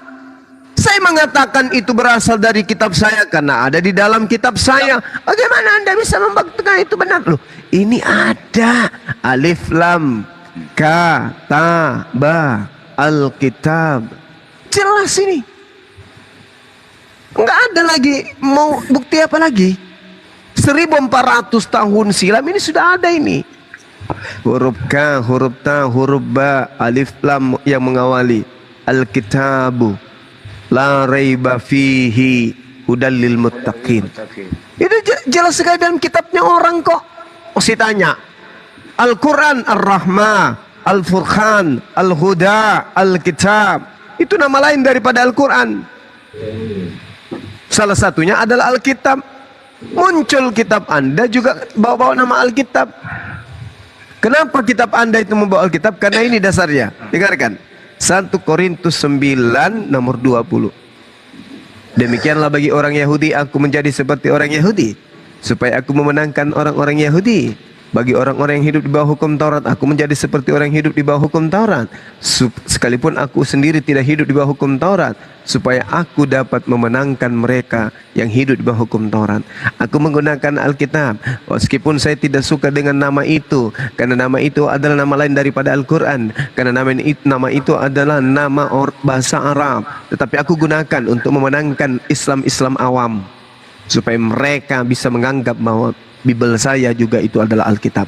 Tahu, ini dasarnya nih. 1 Korintus 9:20. Dicontoh, Paulus ngaku Romawi supaya memenangkan orang Romawi, ngaku Yahudi supaya memenangkan banyak orang Yahudi, ngaku penganut Taurat supaya memenangkan orang-orang penganut Taurat. Andai saja Paulus hidup hari ini, maka dia juga ngaku-ngaku sebagai orang Indonesia.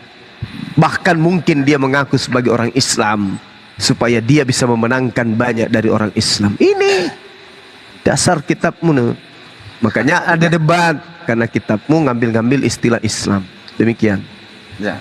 Ditanya tadi, sederhana loh pertanyaannya. Alkitab itu ya dari bahasa apa? Jawab bahasa Ibrani. Akar katanya mana? Atau penjelasannya apa? Dulu kan saya pernah dengar dosen saya kan ngajarin dulu saya. Sebenarnya Tapi saya udah lupa. Apa sih? Sebenarnya gini Bang Andi, yang memberi nama Bible itu Alkitab itu koclok dia. Kenapa begitu?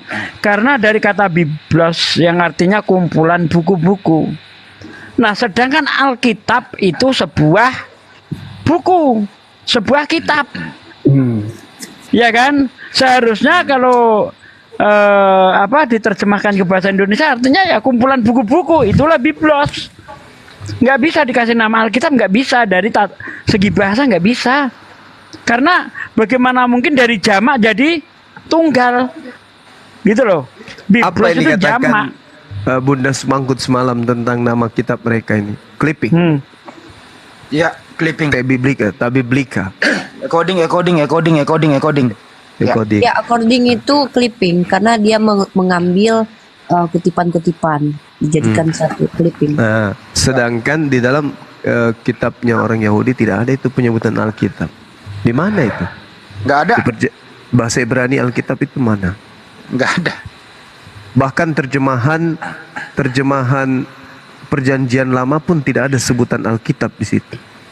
Tunjuk satu sebutan Alkitab kalau ada di Perjanjian Lama. Ada nggak? Nggak ada. Nggak ada. Nggak ada. Itu pun di Perjanjian Baru hanya ada 2 kata Alkitab itu. Di Markus 15 dan juga Lukas 4.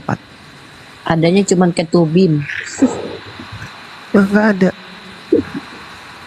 Nama Alkitab cuma 2 kali disebut di Bible, di Perjanjian Baru. Markus 15:28, Lukas 4 nomor 16. Terjemahan juga itu. Terjemahan. Bahasa Indonesia. Ini gimana ceritanya Anda mau sosok ilmiah? Apa yang ilmiah?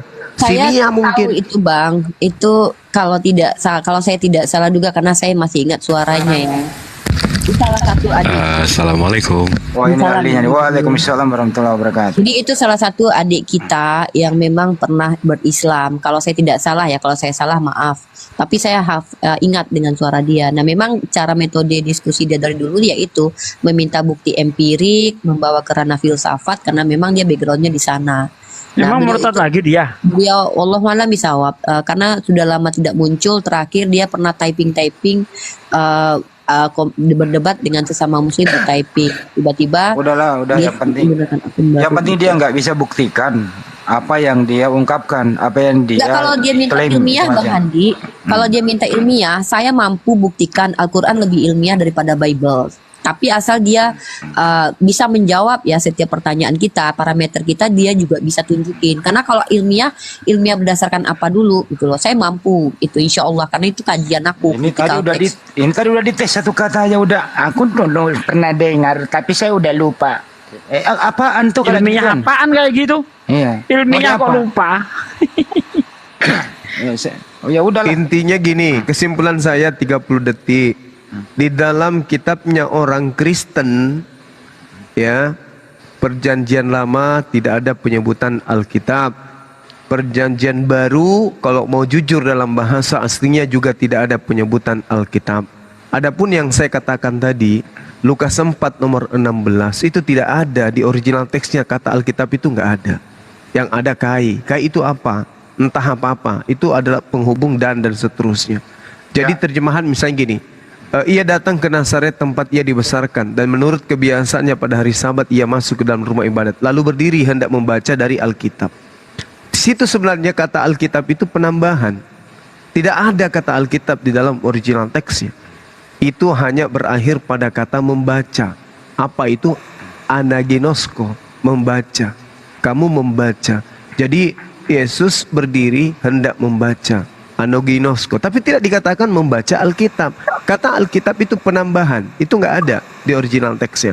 Kemudian di Markus 15:28, di situ dikatakan bahwasanya demikianlah genaplah nas Alkitab yang berbunyi, ia akan terhitung di antara orang-orang durhaka. Jujur saya katakan, ini di dalam manuskrip tertua tidak ada Markus 15:28, tidak ada sama sekali. Jangankan kata Alkitab, ya. Kata satu data dari Markus 15:28 itu nggak ada. Kalaupun Anda temukan di dalam Bible di Perjanjian Baru, coba Anda periksa. Markus 15:28 itu pasti dalam kurung. Coba siapa yang punya Bible? Mana Bible saya? Markus 15. Dalam kurung. Dalam kurung kan Ahi? Betul. Coba kita lihat di beberapa versi. Berapa? Nih. 28. Ini saya nampakkan. Markus 18. Saya lihat Bible saya dari tahun 30-an. Dalam kurung. Coba dibesarin biar mulai semua itu oten-oten itu matanya itu. Tak ada kata Alkitab itu nggak ada. Tuh. Demikian genaplah itu tanda kurung tuh. Penuh satu ayat dikurung penuh. Memang tak ada. Makanya saya katakan. Oh ya, matamu melek ten. Oh. Aduh, mana tadi? Aduh. Markus 15:28. Iya. 28 Dinda. Ayat 28. Iya. Nomor 28.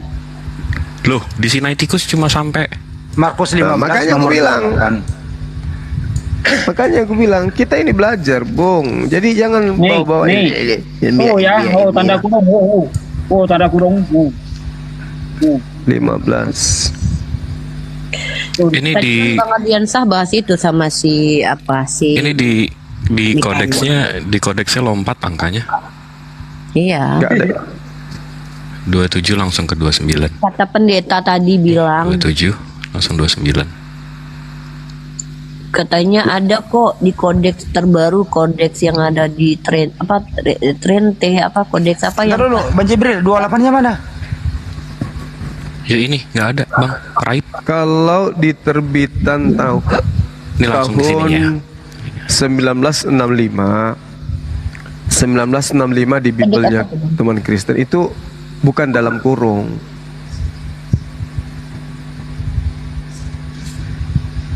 Gitu loh. Tapi tadi ada yang ngangkat soal Alkitab, boleh menjelaskan sedikit aja soal ini apa namanya Alkitab, Bang? Sedikit aja, semenit setengah. Gimana, Dek? 10 menit nggak apa-apa, terusin. Apanya? Bang Jibril mau nambahin sedikit. Iya, silakan. Iya. Tanya aja. Ya, jadi di World History Encyclopedia, ini website langsung dilindungi oleh UNESCO, ini ada cerita soal Dewa Horus. Ya, Dewa Horus ini nih dewa burung. Nah, beliau ini ibunya tuh perawan, namanya Isis.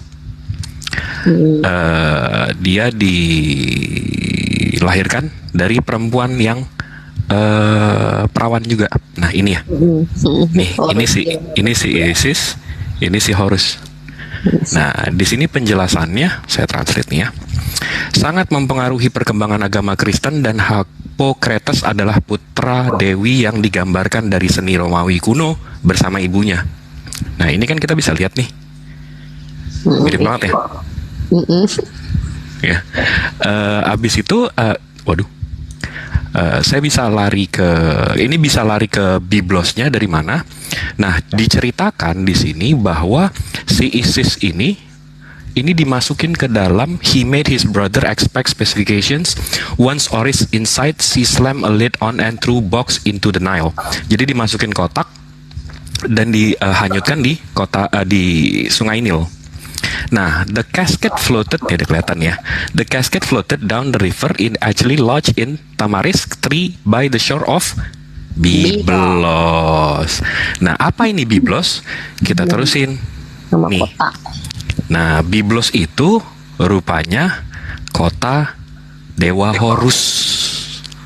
Orang-orang Yahudi Yunani mengambil nama kota ini sebagai kata mereka untuk Biblos, buku, dan dari kata mereka untuk buku-buku mereka menamai Alkitab kita, Biblia, yang berarti buku-buku. Nah, abis itu saya cari tahu juga soal si Horus. Tanggal lahir si Horus 25 Desember. Jadi kalau diiniin ya begitulah. Bukan cuma Horus sih sebenarnya, banyak. Iya banyak. Itu juga. Siap. Nah, sampai dari sana terima kasih Biblos, waktunya kan? Gurunda. Biblos. Ya. Jadi terjawab kenapa mereka tidak mempertahankan nama Biblos itu. Udah ketahuan kan? Ya, mungkin ini salah satu alasannya kenapa mereka tidak mempertahankan nama Biblos. Ternyata apa tadi? Biblos itu adalah nama kota Dewa Horus. Dewa Horus. Sedangkan Alkitab tidak ada ditemukan kata itu di dalam Bible, baik perjanjian lama maupun perjanjian baru. Tidak ada kata Alkitab kecuali yang ada di dalam kurung penambahan Markus 15:28 dan Lukas 4:16. Sebenarnya kata Alkitab itu hanya penambahan, tidak ada dalam original teks. Nah, jadi besok si Horus sama Seth ini ada manuskripnya juga, abangku. Nah, ini umurnya 1000 tahun sebelum Yesus. Nah, tapi ini lebih lengkap daripada papirus. Coba liatin P5 sekian bang. P5 itu P52 ya. Iya, itu 130 apa 35 Masehi. Ini 1000 tahun sebelum Yesus. Bukan. Kalau yang P5 yang udah Nah, sementara yang ini tahun. Kodong. Ya. Masa kalah sama Horus 1000 tahun sebelum Yesus loh dong. Makanya aku bilang gini juga. Kenapa kisahnya Epimenides orang bisa tahu? Kodong. Apa itu kodong? Kodong si pito na kareng.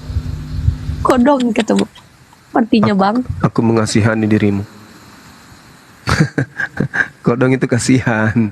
Oh, ya. Jadi yang lucunya lagi ya, kalau dokumen-dokumen dari abad sebelum Masehi itu masih ada, kayak dokumen Horus, sama satu lagi ya, kita bisa tahu loh kalau kita kutip siapa nama orang tua dan istri dari Sokrates, kita tuh bisa tahu. Tapi coba diklik siapa nama dari Bapak Paulus atau dari Ibu Paulus, nggak ada yang tahu sama sekali. Ini agak aneh gitu, membogengkan sih menurut aku. Masa kita bisa tahu orang-orang yang hidup sebelum Yesus lengkap sekeluarga, sementara kita nggak bisa tahu siapa Bapak Paulus gitu, mamanya Paulus siapa gitu.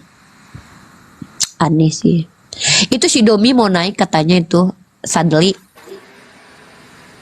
Ayo naik kursi panas menanti.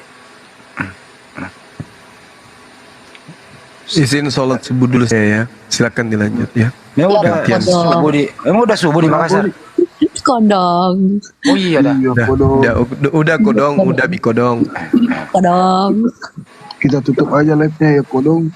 Iya kodong, tutup aja lah. Naikin Domi itu si kodong, kasihan dia dari tadi antri. Tapi kodong. ada yang mau naik dulu kodong. Udah kita tutup lah di sana Makassar udah. Azan di sini. Iya udah azan di sana, kita tutup yuk. Udah menjelang subuh lah. Masih ada hari. Iya besok lagi ya. Iya. Ya udah kodong. Pak Desugi ditutup Pak De. Ditutup ini. Iya, iya silakan. Domi besok kau datang, Domi besok kau datang. Pak De ditutup. Banjuma ada yang nutup deh, Banjuma. Kalau kita tutup dengan mengucapkan Alhamdulillahirabbil alamin. Semoga bermanfaat apa yang kita lakukan pada malam kali ini. Insya Allah Domi besok antri ya di antrian pertama, dan yang Kristen yang belum bisa naik mohon maaf, besok kita live lagi insya Allah. Kodong, assalamualaikum warahmatullahi wabarakatuh. Maha benar Allah dengan segala firman-Nya. Assalamualaikum. Salam. Waalaikumsalam. Salam tauhid, salam satu Tuhan. Allahu Akbar. Assalamualaikum warahmatullahi wabarakatuh. Waalaikumsalam warahmatullahi wabarakatuh. Sampai jayalah jumpa. Islamku, jayalah Indonesiaku. Takbir. Allahu Akbar. Allahu Akbar. Allahu Akbar. Pindah woi, pindah Bang Ardiansa, buka Komal. Udah ngantuk. Itu yang takbir suara kakek-kakek siapa itu? Udah rungkat? Bukan saya lo ya. Pak De ah. Pak De ah. Udah mau tutup ini? Udah Pak De, tadi dipanggil. Saya ke belakang. Ngapain ke belakang Pak De? Udah deh.